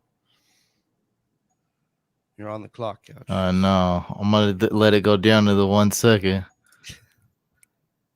Nice. That was a tough one. Coming in. Were you in between somebody else? Yeah, I was between Diggs and any running back, several running backs. So I don't know. I went with the running back there. Maybe I should have went Diggs because it is 3 wide receiver. I think the 3 wide receiver thing is more significant than the PPR thing. In terms of increasing the value of the wide receiver? Pretty much, yeah. How you draft, yeah, exactly. Because it's night and day when you're in a 2 wide receiver league versus a 3 wide receiver league. Yeah. It's totally different. I mean, it's literally like 60 wide receivers going off the board. I'm just giving a random number. 60 wide receivers going off the board versus 90. That's a lot of wide receivers there. So that's one thing I've learned more recently. 2 wide receiver versus 3 wide receiver leagues. It does make a difference. And I think you have to think, do I attack this? You got to attack it one way or another. You got to attack the wide receiver position. You got to decide whether you want to attack it with quality or quantity. You probably don't want to do both because wide receiver is still a deep position. I think it's a really refreshing take on that. And, for me, when you're getting in a 2 wide receiver league, I like to kind of go with that wide receiver anchor a little bit, get one guy that's never coming out of my lineup barring health. And then let me go ahead and play the field a little bit for that other position. Maybe I got a matchup preference. Maybe there's someone on maybe I'm SOL on wide receivers, but I can go ahead and find a high upside dude on the waiver wire. But if you're doing 3 wide receivers, like you're not going to be able to just have 1 wide receiver. You got to be a little bit more aggressive with that. I actually think you can, but some people have 0 though. You'll see that in a 3 wide receiver league. You'll see 1 or 2 guys come out with just going late wide receiver. I think that's the strategy you don't want to do. And I'm saying something that's realistic. It's not like a 1 in a million thing. Like you'll see in a 3 wide receiver league, you'll see usually about 1 fantasy owner, maybe sometimes even 2 that come out with no wide receivers, like their wide receiver 1 is like, random Rams wide receiver, Woods or Cup. And so, which is I'm not saying they're bad, but they're ideal wide receiver 2, not wide receiver 1. Yeah. No, and that's a fine you can do that in a 3 wide receiver league. You can go get a top 5, top 7 wide receiver and then wait a bit because there is depth. Like you can probably make out of there by doing that. You definitely don't want to just be like, push it off just because it's a deep position. And now there's going to be a wide receiver run. And then, you're going to be SOL. Really SOL. Really SOL. Yeah, you're going to be done for sure.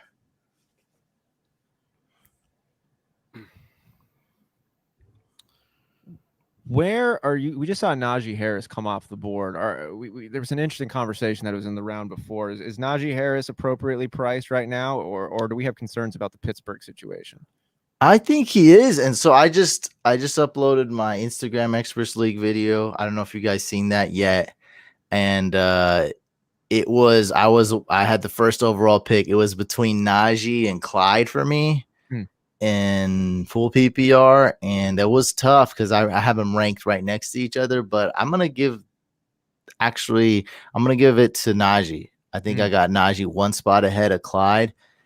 I like Clyde Edwards-Helaire, but we haven't seen what Najee can do yet. And I love him as a prospect. It's like, okay, let's put it like this. There's one thing that's a guarantee, right? As close as we can come to, like, I can pretty much say 100% that he's the workhorse and also a true workhorse, and he can catch too. Now that's not as much of a guarantee, but like he's a workhorse's workhorse. Like that's. Do you guys agree that's pretty much 100%? Yeah, and you take him where you took him to be that role. Oh, you're talking about the Steelers. Yeah. I mean, it's obvious. They have like four running backs who can't run, do anything. And they got Najee Harris, who's this huge workhorse coming in. You know, he's when he walks in the locker room, like they know what's up. They know that's the alpha running back. Like that's hands down. Also, another thing, a little bit less of a guarantee, but I'm pretty sure, I'm very confident this new OC and the new system, they're gonna use the running back more. I'm very confident in that. So even if this man is getting 3 yards a carry or something abysmal, you're really not seeing too many workhorses that late. I think the one that would really come close would be like Chris Carson or even Myles Gaskin, who everyone hates. And it was just super risky. They just feel like someone's going to fart or whistle or whisper and he'll get replaced somehow by, I don't know, by whoever, random guy. I don't know, from the XFL. I don't know. Dwayne The Rock Johnson's going to come in and take his job. I don't know, but people are worried. But I'm just saying, like, when you're talking about late round 2 or even round 3, you're not going to find a real deal workhorse. You know what I mean? Like getting the carries, getting the targets. You're not going to find that. Do I draft Mike Thomas here? Ooh, that's close. That's close. Haven't been reading your news, huh? Haven't been logging into Twitter. No, I'm definitely on Twitter. All right, I know my one guy. That's another thing. So I got one guy set, and so what I like to do is I call this taking a knee, like in boxing, when you just take a little knockdown to get the count going to gather yourself. So I just taking my time. So I know one guy I want. I'm gonna do it. I'll do that. Yeah, I'll do it. I'll try it. Okay, so the guy I want is Allen Robinson. All right. He doesn't have the best quarterbacks now, but they're pretty much consider him having like Patrick Mahomes compared to what he had in his career now. It's so amazing. And he's shown that he can do it with with any quarterback. Exactly. Yeah. So now that he's got like, let's just say an average quarterback. We got another guy. What's up, man? There we go. What's up, buddy? Sorry about that. My computer, like the last 3 hours has been like super laggy and it was like super glitchy with every guest. And I was like, there's something going on with my computer. Cause I upgraded my stuff so I wouldn't have that for streaming. So I knew I had something going on, and it turns out like it needed to update a bunch of updates on my computer. So we're all good now. I'm back. I appreciate you. I want to say thank you for coming on the show. Oh, yeah. Ooh, sure. Allen Robinson and Julio Jones this late. You got to feel pretty good about that. Well, Julio Jones that's not really late for Julio, I don't think. I mean, I know that this is a new thing, but it's like it's Julio Jones. Like I remember Julio Jones taking number 2 overall not too many years ago. And I know he's not the same player, not with the same amount of gas in the tank, but I think we're all expecting for an excited, possible like puffing of the chest Julio right now, trying to take Tennessee on a real run. And maybe it's just the sex appeal of it all, but like I'm stoked about Julio, and if I'm picking up in the 4th round with that upside, I feel good about that. I completely disagree about the gas thing, man. I think the main reason he's going so late is not because of the volume, which will be less. Like it's a run first team. There's no doubt about it. Sure. But it's because everyone knows he's going to get injured, supposedly. That's it. Recency bias, right? We all know that. What happened last year? He was actually like freaking amazing. I've seen him juke people with one hamstring last year. Mm-hmm. And run faster than some people with one hamstring. Now, I mean, also I've seen him, get really hampered by that hamstring and can't even go. But I'm saying like he still looks good. And so, if you want to say like he has a little bit less gas in the tank for him, maybe compared to Julio Jones 6 years ago, probably true. His father time, like that's probably true. Sure. But compared to any other wide receiver in the NFL, he probably looks and runs and plays way younger and way faster. And not to mention, like he's got a lot of experience, like a ton of experience. Also being the alpha man, another guy that when he walks in, like AJ Brown is a fan of Julio Jones. You know what I mean? That video, you see that video? Yeah. Hey, not enough to give him his jersey number though. Not enough, right? No, not enough. Like our Poppin in our League of Records, like all that was a trolling video. That was just AJ Brown trolling Julio, saying you ain't getting my number. Right. I don't know. This is complicated, right? Because would he have to buy all the jerseys? Like that was. Well, I mean, you could have Julio buy the jersey. You're like, yo, part of this deal, you getting this number, you got to buy all my jerseys. Did he agree to that? Like, no, but he wasn't gonna. He said you weren't. He was like, what's his name? We're just going off what we know, though. We don't know. He said, "You will never get this. You will never get this." And then he got it. They could have talked before that. Though. They could have talked before that. I don't know that, but someone would have. Like if I was Julio, I wouldn't want to pay for that. I'd want to just play football. I don't want to buy out all these NFL fandom gear. Well, especially when you can go to single digits now. Don't they just pay them something? You gotta buy out the jerseys. Like that's the rule. If you switch I think if you don't if you do it like so if you don't wait like a year to submit it beforehand, you have to buy out all the jersey. Yeah, I actually don't know. Like, I don't know all the details with this, but that's like kind of my point is like, we don't know all the details. And it's like, I mean, none of that matters. Like Julio Jones, like, I've been to Atlanta a few times. I know some people that know Julio, like this guy, he's the man. Like he's actually quite a jerk too, which is a good thing. Like he's going to push AJ Brown. You know what I mean? Like he's going to be like, dude, you better step it up. Like we're trying to win a Super Bowl. There's going to be urgency there. Ooh. Oh, that's the worst auto pick. Couch, you mentioned the Experts League. Can you talk a little bit about that? Yeah, man. Like this was like in 2016, I decided to turn on a camera and like film one of my drafts, and it ended up, like becoming a thing. It was an awesome video though. Like it wasn't, you just didn't turn on your cameras. No, I meant like 2016. Oh, okay. Yeah. Like that's the first. Like I decided to do a face cam, like the gamers, like the Twitch streamers, and then like I guess I was the first one to do that, and then everyone saw like, oh, this is cool. I didn't know if it'd be good. I didn't know if it would get 10 views or whatnot, and everyone like after that, everyone started doing it. We're doing it right now, like. Yeah. This is the thing. And so like I got, every year I got to put in work, and I make it like a short film. I make it, there's a lot of comedy, there's a lot of anxiety and suspense, there's a lot of heartbreak, there's a lot of happy moments. I put it work into it. It's very like M. Night Shyamalan kind of thing. Man, I'll take that as a huge compliment. It is for sure. That guy created one of the best movies that like people just don't want to give him credit for, but like Signs legit was like one of the best movies I remember growing up. Like I love Signs. Yeah, bro. You didn't like that movie? It was good actually, but I thought you were gonna say Sixth Sense. Oh, Smith said Signs. That's like, I mean, here's the thing though. Better than Signs. Signs or Sixth Sense was ruined for me before I even watched it. So that was like the whole thing. I knew what was going to happen at the end. So like it didn't surprise, but like I actually did see Signs in theaters because I was like, oh, I know this guy like puts some mad twists in his movies and stuff, and I don't want it ruined. And then the third one I went and saw was like that Village one. That one was just terrible. Like that was just. I But- like The Village. Do you? It's weird. Yeah, I know it's embarrassing, but like I thought it was good. Like I just To each a lot of their people own. make fun of it. Yeah, I mean, well, I like him because he takes risks. You know what I mean? Yeah. He was coming out with, and that's the other movie he came out with Bruce Willis, that comic book, and there's 3 of them now. It's the first one, but Bruce Willis and Glass, Samuel L. Jackson's Mr. Glass. Oh, that's right.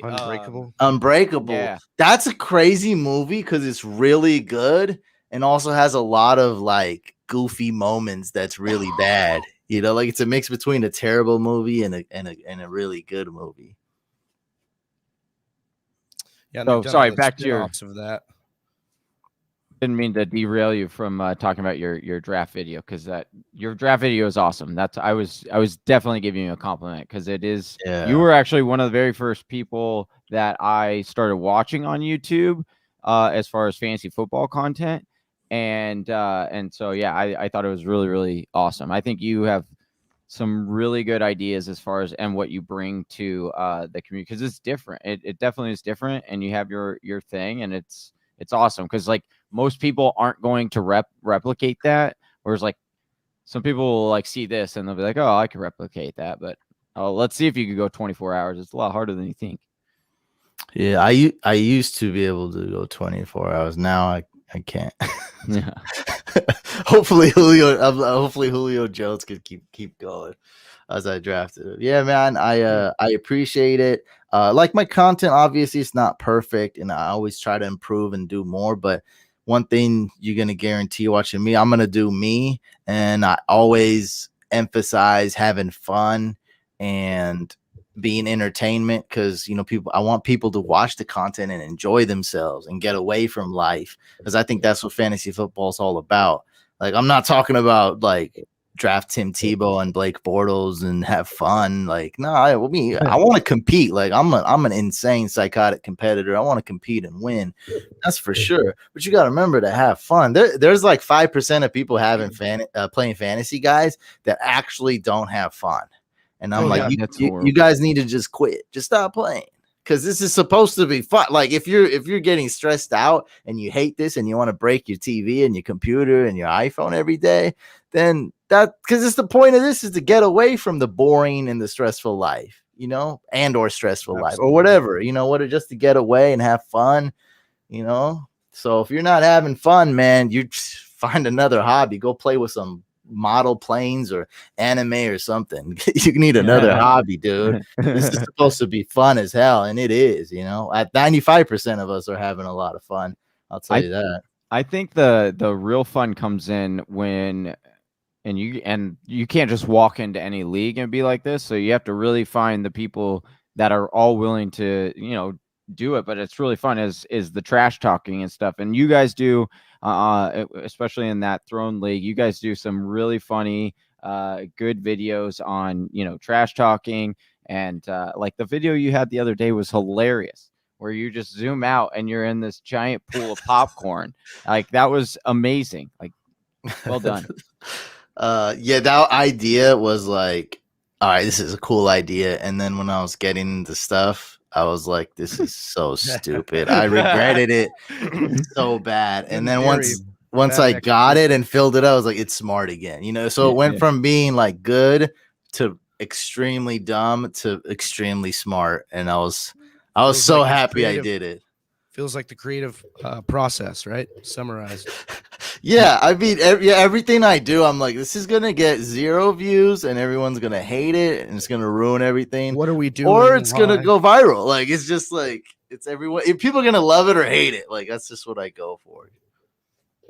Kind of like M. Night Shyamalan, right? You gotta just do something different and go for it. Like that guy's had some major hits and some major flops. Drafting with the M. Night Shyamalan of fantasy football. No, it's called it's pronounced Brain and Night Shyamalan now. Oh, nice. Brain, I like Night that one. I like that much better. That's a good one. Johnny, Scott's coming for you. Says, Johnny, is your kid drafting for you? Hey, this is fine. I'm trying something out. Okay. Are you Team 11? I'm Team 11. I actually don't mind. I mean, I didn't like the Kareem Hunt thing, but it was because for some reason, Jamal Williams was way down. At first, I thought he was taken, but I would have taken him in the third, and then I would have went with a different running back second. But I'm okay with it. I'm like, it's standard league. Like, Okay, let me give you my take. Let me let you guys know what's really happening. Oh, okay. You went Darren Waller way too early. So now it started some kind of weird chain reaction. Nothing quite wrong with Javonte Williams in round 4. Not really. But I mean, why would you? The Darren Waller thing is unacceptable behavior. Why? He's going to be the number 1 tight end. And now I get to keep him from all of you guys. And I can put him in my wide receiver position, this flex spot, because he'll play just like a wide receiver. He'll be a top 20 wide receiver on a weekly basis.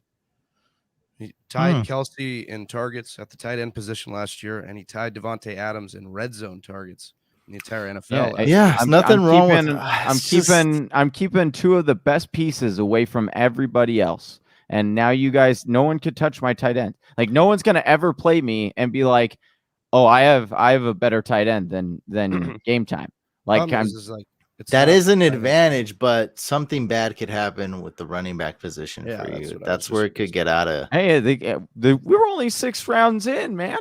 I got plenty of time. Your wide receivers are not that bad, though. You're doing pretty good for waiting on wide receivers. Higgins and Sutton is pretty good. I'm worried about Hunt and Javonte Williams. I feel like we need to combine those 2 running backs to get you an amazing one. Hey, we'll be all right. I got some tricks up my sleeve. I've been at this for like 9 hours right now. you know the later guys on Sleeper. Right. I know some deep stashes I could grab. Because I tell you, if your team's absolute trash, I tell you to your face, it's not. Fine. I mean, you have running backs you can start already. I don't like them much. But you can. You have wide receivers that I actually do like, and you are winning the tight end battle by default. So that is a plus. I won't lie to you. I definitely. Well, I wanted to try this strategy out, because I want to see what it looked like, and I had the opportunity, so I was like, why not? And then I definitely thought like David Montgomery or Miles Sanders were going to fall to me in this 3rd round, because like or even Chris Carson, frankly, because like if I would have had one of those 3 with Javonte Williams, like I would 100% be like, I love this team. You know? I agree. Well, I don't like Miles Sanders actually, but the other 2 I like. Yeah, Carson and Montgomery. I mean, I like Miles Sanders more than Kareem Hunt. But that's me, I guess. Yeah, I mean, I got him ranked ahead of Kareem Hunt, but I'm like, he's one of my most hated players this year. I don't think he's gonna. I don't think he's a workhorse. They just drafted Kenny Gainwell. It could be more running back by committee. I feel like they really tried to make that man a workhorse, and he was fairly disappointing.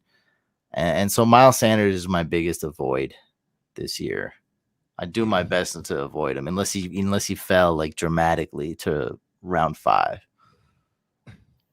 Couch, you drafted Hawkinson. He should just eat this year, right? I mean, you're going to be the focal point of their offense. Yeah, you figure they're going to be down. Vegas has them as the 2nd to worst team in the league. And I mean, it's hard to argue against that. Except, do you think the Packers could be the 2nd worst team in the league? If all goes to hell. Worst case scenario, Jordan Love, Love, and who's the other quarterback? Blake Bortles and some other guy. Popping Bortles. Jordan Love. There is a reality where Jordan Love's good, and Aaron Rodgers kind of knows it. There is that. But that's assuming. Wait, no, the second part. That's assuming that Aaron Rodgers is like. Listen, he cares, or he's gonna get like his feelings. Like I don't like it. Has nothing to do with Aaron. I just didn't like the second part of that. Like Aaron Rodgers, like now his legacy's ruined and he's gonna cry or something. Like Aaron Rodgers is already, he's good, man. Like I'm not saying he's gonna cry or that it's ruined. I just think that he knows that we've never seen a single snap from Jordan Love in the NFL. And so, I mean, Rodgers could definitely play into that and be like, he's seen him in practice. I mean, like he could literally know that if everyone in the NFL sees Jordan Love for 1 or 2 or 3 games or 4 games and sees like his true upside, like what if they actually did hit on that quarterback and he is really good? Then it's like, and this whole time Aaron Rodgers hasn't said anything about it because he doesn't want to bring attention to it, but he's like, also, that's why he doesn't want to hold out for 4 weeks, because he knows if people see how good Jordan Love is, then people are like, oh, okay, just trade his ass. Like, who cares? Like, I'm not, I don't know. I see this whole thing totally different. I don't see Aaron Rodgers holding out being an option. He's just more like he just won't answer his text or he'll retire. Like, he's not holding out is almost always a contract dispute. Like, so he could, and he's old too. Like, I never seen a 36, 37-year-old hold out that doesn't want money. So I don't think he's going to hold out. And Jordan Love could be good, but I think all signs point to him being trash. I mean, if that in the realm of reality, like if we're talking about actual like realistic stuff, like, I mean, he couldn't even get the backup job. I heard he could barely run practice squad last year. Like, it's pretty hard, and the Packers I don't think are a good team. I think that whole team is Aaron Rodgers. So I just don't see it, man. Like, could be. It could be. I mean, Irv Smith could be tight end 1, right? I mean, with this, if we continue down this slippery slope, I wouldn't go that far. Oh, bro, Irv Smith is definitely beating you in the tight end battle this year. I think there's a reality where Irv Smith just destroys your team. In the day and age of conspiracy theories, this is spiraling right now. Yeah, I like the NFL conspiracy theories. I do though. Oh yeah, they're definitely Irv Smith tight end was definitely a conspiracy theory for sure. But I think Jordan Love being a good quarterback is like I think it's just very unlikely. I guess I'll just put it that. Just for perspective, obviously I'm a Packers fan, so there's a bias, but Rodgers was pretty crappy in his first training camp too. There was a lot of reports about Rodgers, so not saying that he's Rodgers, but it's just funny that all these analysts pre-draft when Jordan Love was before he was taken loved him, and then to come back around now that he's drafted on the Packers and had a bad, COVID offseason, he's the worst player to ever play football. I've also seen the Packers without Aaron Rodgers before. It was bad. And Aaron Rodgers, I didn't know that he looked bad in training camp his first year, but as a Niner fan, I knew we should have drafted Aaron Rodgers before the draft. Like, not in hindsight, not now that I know who Alex Smith and Aaron Rodgers are in the NFL. Aaron Rodgers was the clear-cut number 1 draft pick. It was like so obvious, and the Niners didn't draft him. So I don't know if you guys know this, but apparently the reason, it's at least what I hear and what I do believe, is that Aaron Rodgers, when they met him, he had his sunglasses on. He was cocky. You know how Aaron Rodgers is. Like, the way he talks now is very like acceptable because we know him, and he's one of the best quarterbacks of all time to ever play. And just knowing him. But if not even a rookie, just as a prospect, if he's coming off like that and he's not taking off his sunglasses and you can't see his eyes, they're like, this guy is just like, he's way too cocky. Like, he's nonchalant. He doesn't even care. He gives these 1-word answers. And that's why the Niners drafted Alex Smith. And it was a huge mistake. And it just goes to show there's a lot of different personalities. That's just how Rodgers is. Rodgers is a weird guy. He's a different type of dude. We kind of respect and like it now. But when the Niners saw that, they were like, red flag. Nope. The funny part on that really quick on is Mike McCarthy, who was the head coach of the Packers when him and Aaron Rodgers won a Super Bowl, was the offensive coordinator for the 49ers when they went ahead and took Alex Smith. So I know Aaron Rodgers liked to give Mike McCarthy a hard time about passing on him, taking Alex Smith, and then getting to have Aaron Rodgers as his head quarterback when he was actually in Green Bay. Yeah, it's like cheating. Yeah, right. Yeah. I mean, like, DK came into Seattle without a shirt on, and Pete Carroll just took his shirt off, and he's like, yeah, I got some of that too. But I'm just saying, like, that's wild. I did not know that. It doesn't surprise me at the same time that Rodgers didn't take off his glasses, but like, I don't know, man. You guys are in the NFL. Like, that's gonna really turn you off of somebody. Like, I don't know. That's the kind number of one wild. overall pick, though, the face of the franchise. But it does still seem like he was a local guy. He was super talented. Like, oh, I see both sides, but it's still dumb. Like, just go with just risk it. Go with Rodgers. Like, are you kidding me? Like, that was the pick. Like, I don't know. I thought it was so obvious, like, to go with Rodgers. But what did you think then when they did take Alex Smith out of Utah?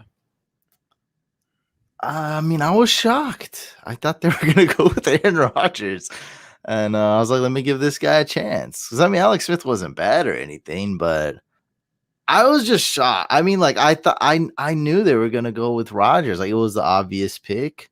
And then it was just a lot of years of heartbreak. A buddy of mine is JT O'Sullivan, one of the many quarterbacks. I don't know if you guys know who that is on the Niners. Yeah. He's like the original Ryan Fitzpatrick.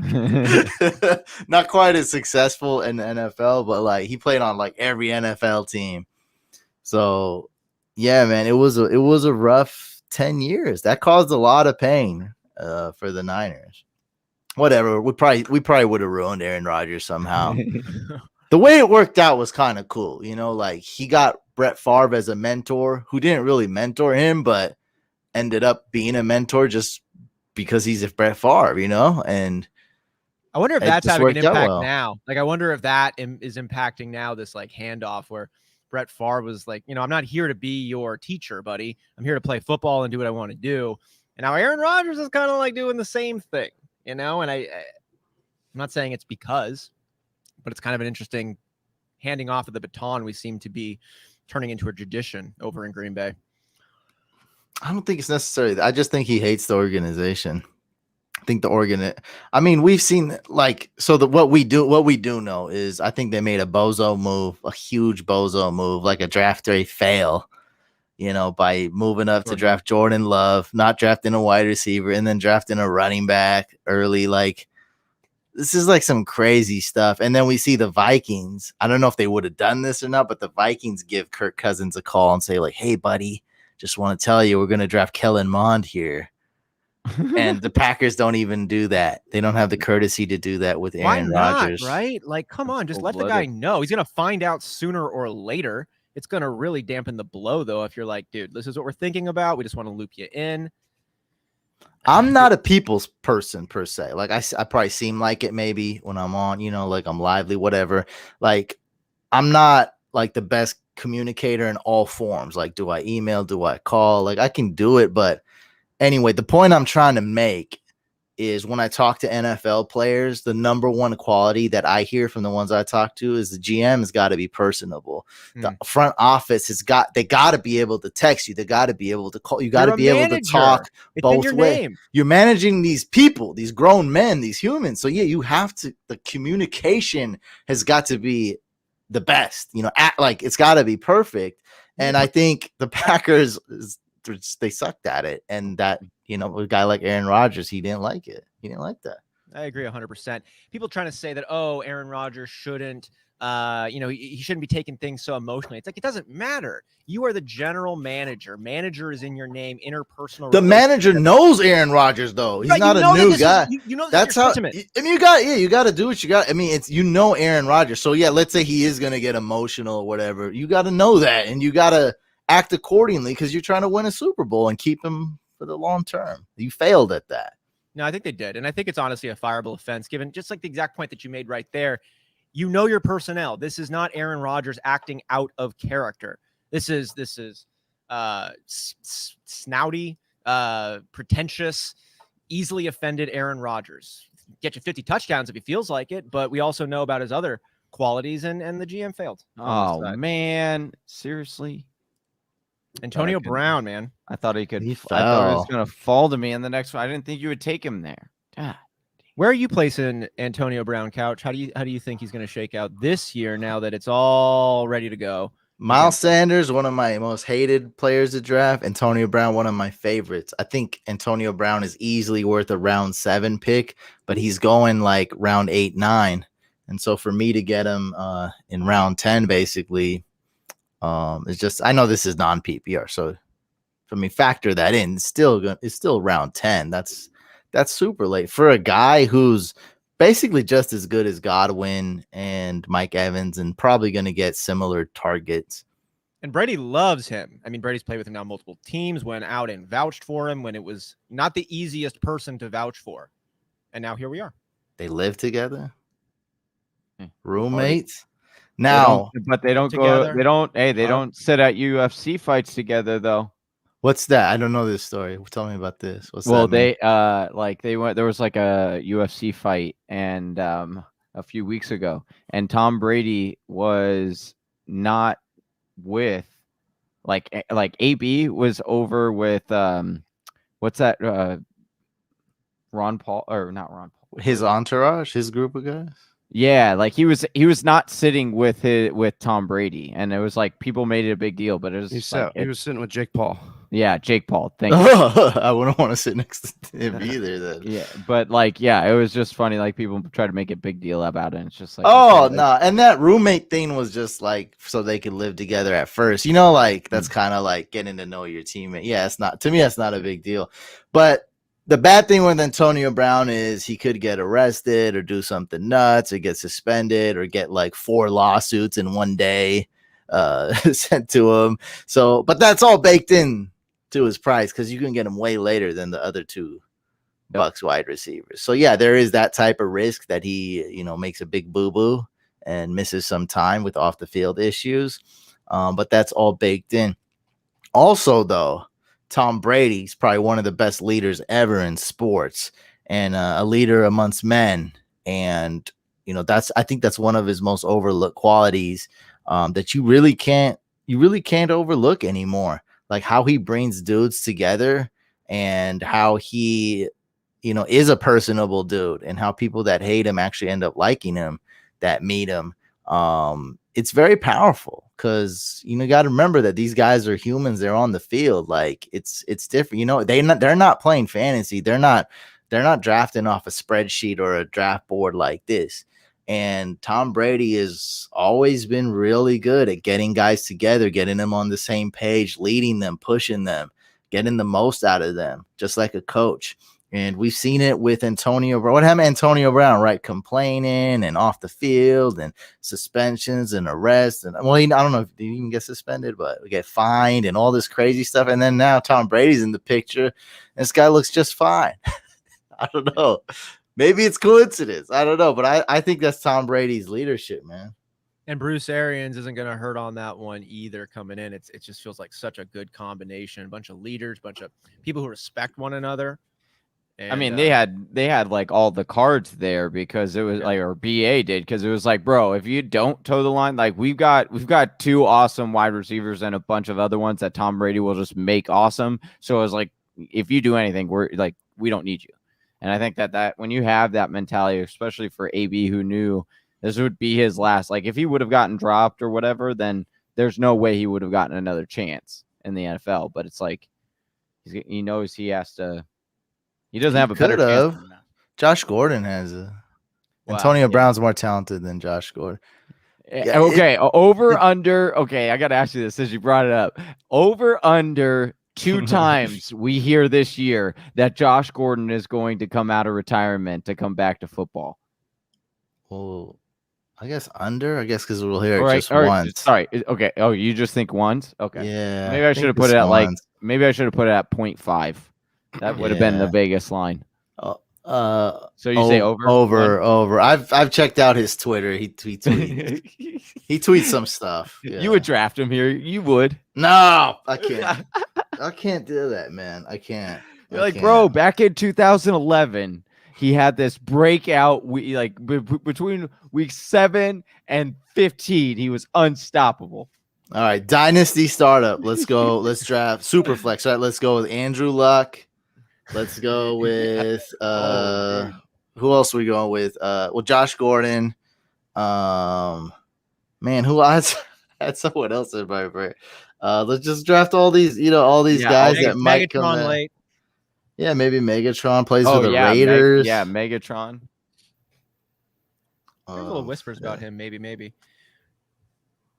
I think it's too late. And I think he had a little window for that. I don't think. Yeah, I think he's done. Yeah, I mean, he had whispered about it though, when they let Matt Stafford out, and I was surprised because he was like, "Oh, they let Matt Stafford go, but they did not extend the same courtesy to me." And I hadn't heard about him being a disgruntled member of the Lions. I mean, I figure everybody at that point eventually becomes a disgruntled member of the Lions because obviously, but they didn't ever mention that. It was like, "Oh, he's done," and they blamed it on the injuries. But then that made me be like, "Ooh." I don't know if that's equivalent. I mean, maybe it is equivalent, but like I think the Lions made a great trade getting rid of Stafford. I think that was a very, very good trade for because they essentially, I think they got one more first round pick for taking on a crappy Jared Goff contract and keeping the hitting the salary cap. So they're like, look, you're going to take a hit on the salary cap, a bigger hit on the salary cap, but we'll give you another first round pick. And I think that was great. I like it a lot too. Like I think Matt Stafford is a really underrated quarterback who's going to do well in Los Angeles. But let's not forget that Jared Goff, despite the system, despite the weapons, has made it to a Super Bowl playing behind center. Matt Stafford has never won a playoff game. And so you're picking up a guy that you're going to get to plug in. And there's some reasons on paper, at least, to say let's play on. Let's see what happens.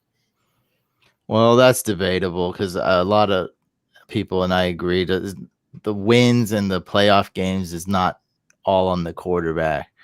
So, I mean, we've seen it a good amount of times that I think Stafford is way better.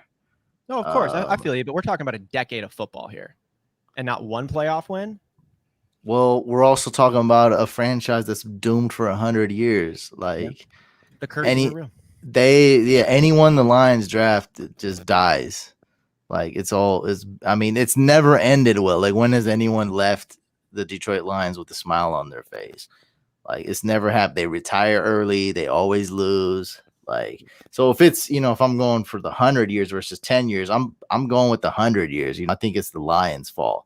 It's always been. We looked up, remember that Cam Akers injury, and someone tweeted like the spreadsheet and of the Achilles injuries, running backs coming back from Achilles injuries, and some guy named Michael LaShore was on there, and like it just rang a bell. I was like, oh my God, I forgot about this guy. Then I'm like, look at all these Lions running backs. These guys couldn't draft a suitable running back in over a decade. Reggie Bush, the last one to break 1,000. Is that right? Yeah, and they didn't draft him though, right? Yeah. So Reggie Bush was like the only one. I mean, they had from my hometown, Javid Best. Who was great, but just the injuries, like he only played like 2 games. Like he can't, he just was way too banged up. And yeah, man, the line. Oh man, that's another beast. Don't worry though, the Texans are gonna be worse. They're on track, right? Oh man, they got 100 years of misery ahead of them. They have won a playoff game though. Is that right? Deshaun won a playoff game. Yeah, they won one, I think. They're not looking very good moving forward. No. Yeah, they're not gonna have Deshaun moving forward. So yeah. See who wide receiver that just landed in Houston? Anthony Miller. Oh, they just traded that. Miller. That's news today. We got 25 people watching. If everybody could get those likes up, we appreciate you guys being in here even this late, and then give us a sub on the channel. Drop a thumbs up, everybody. Show some support. Appreciate you. What Couch? What do you think about Brandon Cooks? Oh, I guess that's a lot to break down this new trade, huh? So there's about how many wide receivers now in the Texans? Like 41 or 42? How do you define a wide receiver? How do you could say maybe like over-under's half.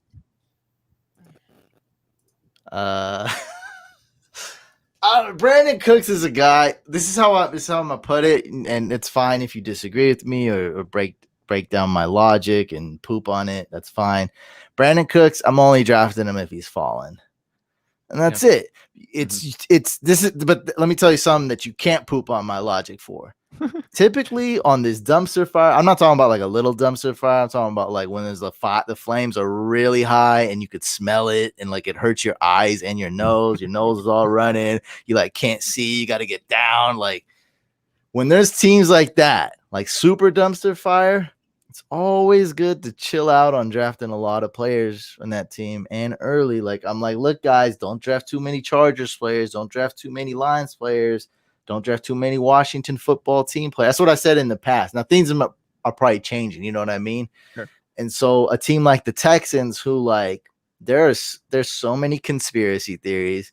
There's so many lawsuits. There's so many get me out of here's. There's so many people that like, it's so bad. They're the worst team according to Vegas. It's so bad. All signs point to really, really bad. You just want to be careful. Like, I think I just drafted David Johnson in a best ball in round 10. I think something like that. So that's, he fell, right? Like round 9, he's going round 8, so round 10, I'll tell you, I need an RB. Like, I'll take it. He's my RB4. I'll take it. Brandon Cooks, he's going what? Round 7, late 7 PPR, round 8. Where did he go in this one? Guys, if you can help me out. Which Which one? round? Brandon Cooks.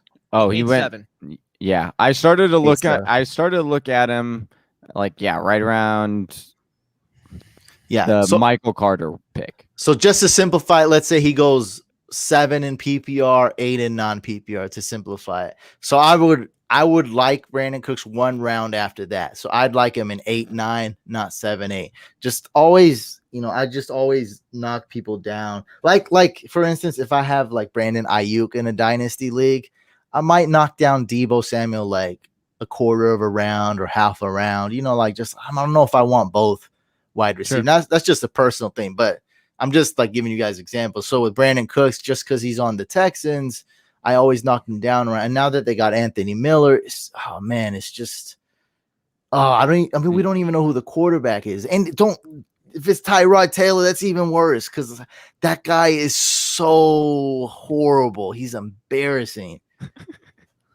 So what you're so saying bad. is on the conspiracy side that you believe the doctor actually meant to puncture his lung last year so that way Herbert could get on the field. Is that what you're saying to me? Is that what you're saying? No, That's what we heard it. We heard it. Actually, I do come up with NFL conspiracies. That's not one of them. I mean, if he did, that doctor's, pretty crazy. That would be. I can't get back behind that conspiracy, but that would be a good one because, like, all of a sudden, what I heard right after there's like all this. If it's a conspiracy, all this propaganda got pushed. Like, guys, you don't even know how often it happens. A doctor just shoves it in and punctures a lung. It happens all the time. So all these articles I started floating around, and I'm like, I don't know. Like, I don't know anything about this, but it just seems kind of like BS. Like, I don't know if their doctors are really doing this all the time. And I was like, if they are, they shouldn't be. Yeah, we need to figure out a better way. Just maybe sit out the game. I don't know. If there's like a 3% chance that you're going to get your lung punctured and die, probably sit out this game. I mean, that's pretty, because they're saying if it happens all the time, that's got to be like more than 3%. Like, that's pretty bad for putting a hole in your lungs. That's a horrible death, too. That ain't like a normal death. That sounds terrible. Drowning on your own blood. Oh, yeah, I'm not about God. that. Nobody makes me drown on my own blood. Except Nobody. for my own team doctor. Yeah. What about the memes with the it's like a Neil Patrick Harris doctor, but instead it's Justin Herbert, like because Justin Herbert looks like a Disney star or something. Yeah. And so it's just you didn't see the meme. Justin Herbert's like in the doctor's uniform. Like a Doogie Howser. Yeah, Doogie Howser. Yeah. So it's like Justin Herbert, but he's dressed up like a doctor. He's like that's the team doctor. He's young. I mean, like he's probably a teenager, but especially with the buzzed head. Yeah, he does kind of look like that one, didn't he? Yeah. Oh God, I actually like Jordan Love, and I didn't like Herbert. So coming out of college. Oh yeah. So I don't know. It's one of those things where I can't be right. I'll be right and wrong, or wrong and right, or let's just say I'll be wrong regardless. So if Jordan Love is good or bad, I'll be wrong, and because I'm definitely was wrong about Herbert. That guy's an absolute stud. But I did have the Packers drafting a quarterback in my mock drafts 2 years ago. Yeah, when they drafted Jordan Love, I was like, look, I know this probably won't happen, but weird things happen every draft, guys. And I think the Packers are going to draft a quarterback. And it happened. And it was weird. It was really weird. It's still weird. It was hard to put up. I'll be honest, man. I got a lot of Packers stuff to my left, to my right, on my head. I was pulling this out, and it's a tough time right now to pull out a bunch of your old favorite Packers memorabilia. It's like as we get into the later hours, it's getting harder to hear all this Aaron Rodgers stuff because now we've been talking about like multiple times, and then like Rank was a Bears fan, so it's like just coming in hot all I'm getting like emotionally fragile as I get tired. You know what I mean? Exactly. Like when you've been up for like 20 hours and someone's like shows you a picture of like a baby and you just start crying and you're just like, damn, dude. Like, is this 3 Packers fans here? No, Johnny's a Cardinals fan. Phoenix. I am Phoenix a Suns Suns. fan. I am a He is Suns a fan. Suns fan. Yeah, diehard Suns fan. Yeah. Phoenix for me too. Talking basketball. Yeah, but I am also a diehard Cardinals fan as well. Cardinals, got it. Yeah. There's two types of people that have really been killing me in these comments and DMs, and that's Raider fans and Packer fans. Auto pick for me. Dang it. I was looking for AJ Green. Did he already go? Yeah, didn't you? Oh, that's a different draft. It's all blurring together. I know. Where did he go? Because you just took him, I thought. No, I was going to take him, but wait, it's okay. That's really weird. It's saying that it's not showing his name, but then it's whatever. It's a mock draft. But I wanted to take AJ Green there, but maybe somebody else had taken him. So Williams, the last pick down, another mock draft. Couchman, this is looking good. Can you give us a quick rundown on your squad here? How do you think it's shaped out? What do you like? What would you maybe done differently? How's it all shaking now that it's wrapped? Do you want me to name it? Is this only video or is this oh yeah, this is only video, huh? For now. No, we'll split. Yeah, we're gonna put it on a mock or on an audio. Okay.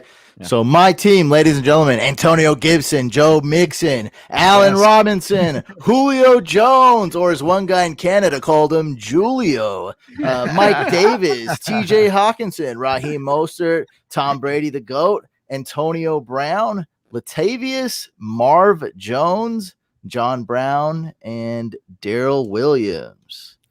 I ended up with a good team.